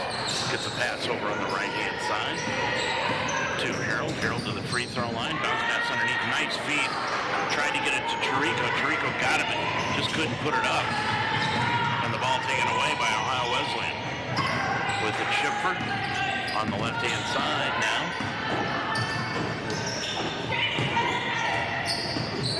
And gets it off to Wolf. Wolf now to Eddington. Eddington gets the top of the key to Joyner. Joyner spins into the lane. Back out front. On the move. Gets it back over to Kelsey Wolf for the three-pointer. From the left corner, no good. And the rebound taken down by Center. Under 4 minutes to go in the ballgame. Harold. Crossover dribble. Drives right in the lane. Laid it up. No, but Harold will go to the line. Boy, Harold is on the attack every minute she gets that ball. She just takes it right to the bucket. Harold's got 21 points tonight on 7 of 11 from the field. Griner's back into the ballgame. Joyner's going to leave, and so is Schiffer.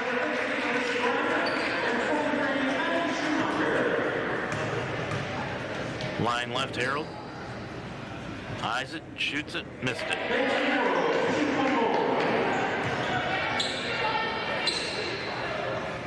Harold, that was her first miss from the free throw line tonight. 3:51 remaining, 66-43. Second one, Harold is up and good.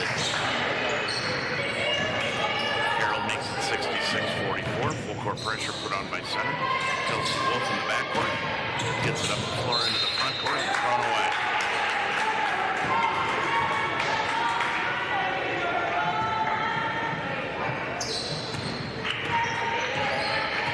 That was Kaylee Wolf who committed that turnover. Center with the basketball back. 3:35 remaining. Harold on the left wing. Harold looking down low for Chirico, and then a foul is going to be called on the drive as Harold was taking the ball on Schumacher. Schumacher commits the foul. Now coming into the ball game. A couple of substitutions for center. 3:32 remaining. You're going to see a lot of substitutions coming into the ball game now.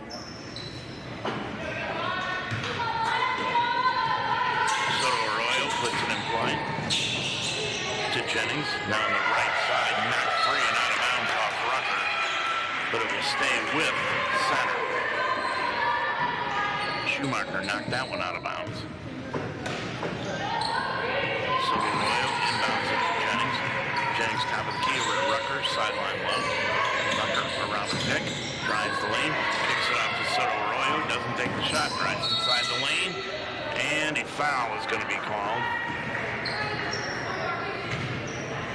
And it will be against Ohio Wesleyan. Again, that's in a 22-point game. You want to call something like that. That's something that you call at the beginning of the game to try to set the tone. With the top of the key, Rucker put up the shot good. Now there was a good no call. Rucker fell down after the three, and they didn't call anything. 66-47. Top of the circle. Wolf now gets it over on the right-hand side. Griner sets the pick, and a moving pick is going to be called on Griner. 2:50 to go. It's a 66-47 Ohio Wesleyan lead.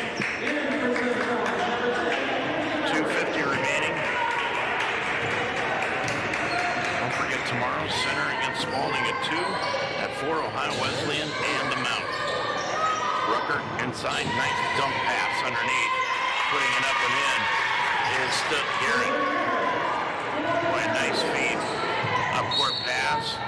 Rucker tried to knock it away, and it went out of bounds. Ohio Wesleyan threw it away, and it will go back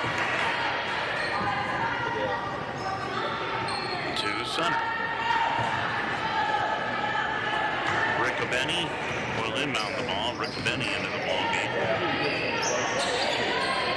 Off to Rucker, left wing. Behind the back for Rucker. On the right-hand side, goes to Maravich. Underneath. Garrett, turn around, 5-footer, right side of the lane, got it. 66-49, make it 66-51. 15-point lead, upward pass stolen away. Center with it again, Soto Arroyo. Up the floor on the left-hand side, Maravich. Kicks it back outside, Maravich left elbow, down to the left baseline. Underneath pass to Garrett, laid it up, hung on the rim, fell in. It's stat time for Garrett, she's got 6. And I'll tell you, the crowd across the way must be her family going nuts on each bucket. 66-53. With it, Schumacher on the left-hand side with a minute and a half to go in the ball game. Gets it down to the left baseline, now back out front. Delaney down in the corner. Gets it off to Delaney left of the lane, lost the handle, ball loose on the floor. Saved in by Ohio Wesleyan. Ball still loose, shot at the buzzer, will go in.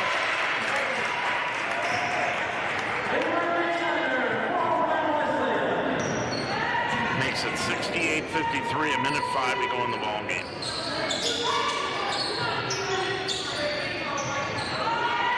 Shot up on the left side, good by Soto Arroyo.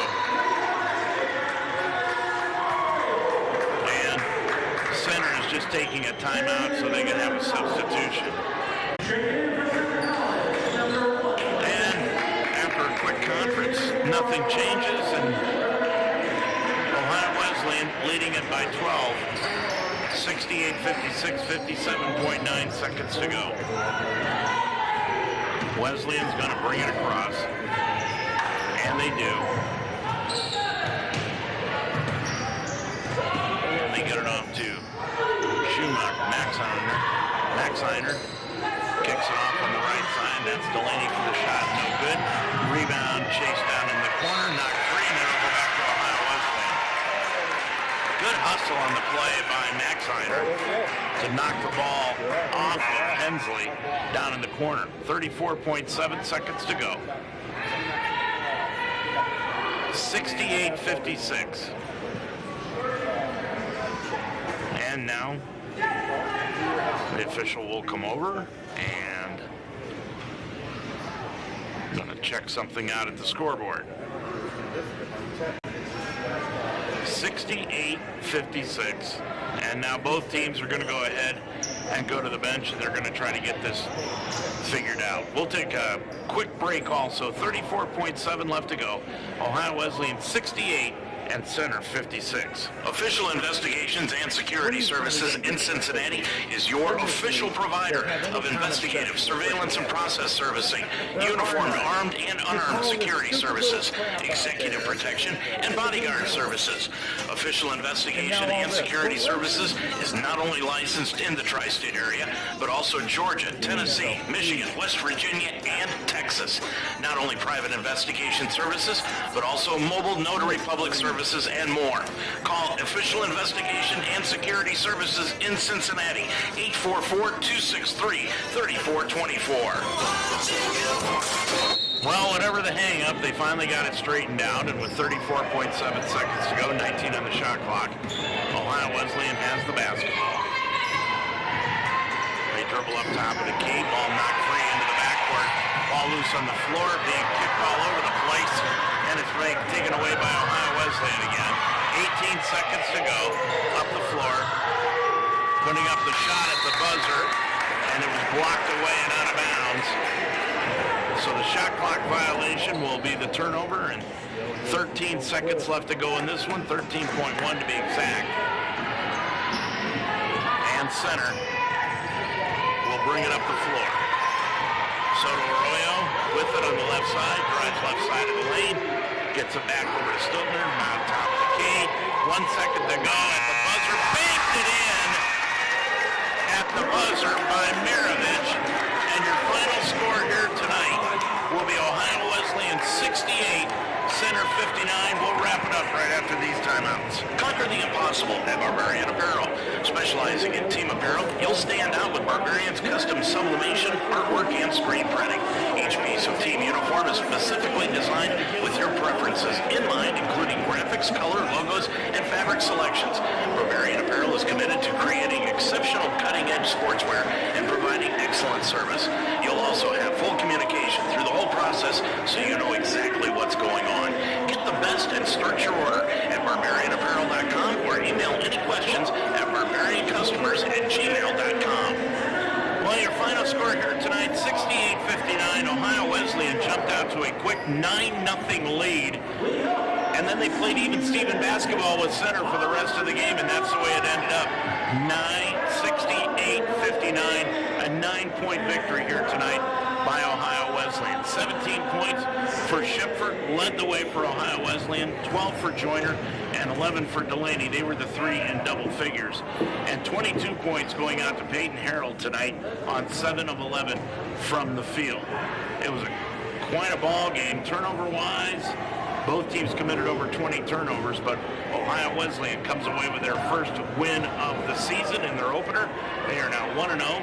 Tomorrow afternoon, 2 o'clock, Center will be playing Spalding here at the Harrington Center, and at 4 o'clock, it will be Ohio Wesleyan taking on Mount St. Joseph, and what a matchup that's going to be between Shipford and Matty Haberthy for the Mount St. Joseph Lions. I'm Dave Mitchell. Thanks to everyone for joining us here tonight. Your final score once again, it was Mount St. Joseph in the first game in overtime over Spalding, 74-73, and in the nightcap, Ohio Wesleyan 68 and Center 59. Until next time, I'm Dave Mitchell. Have a good night, everybody.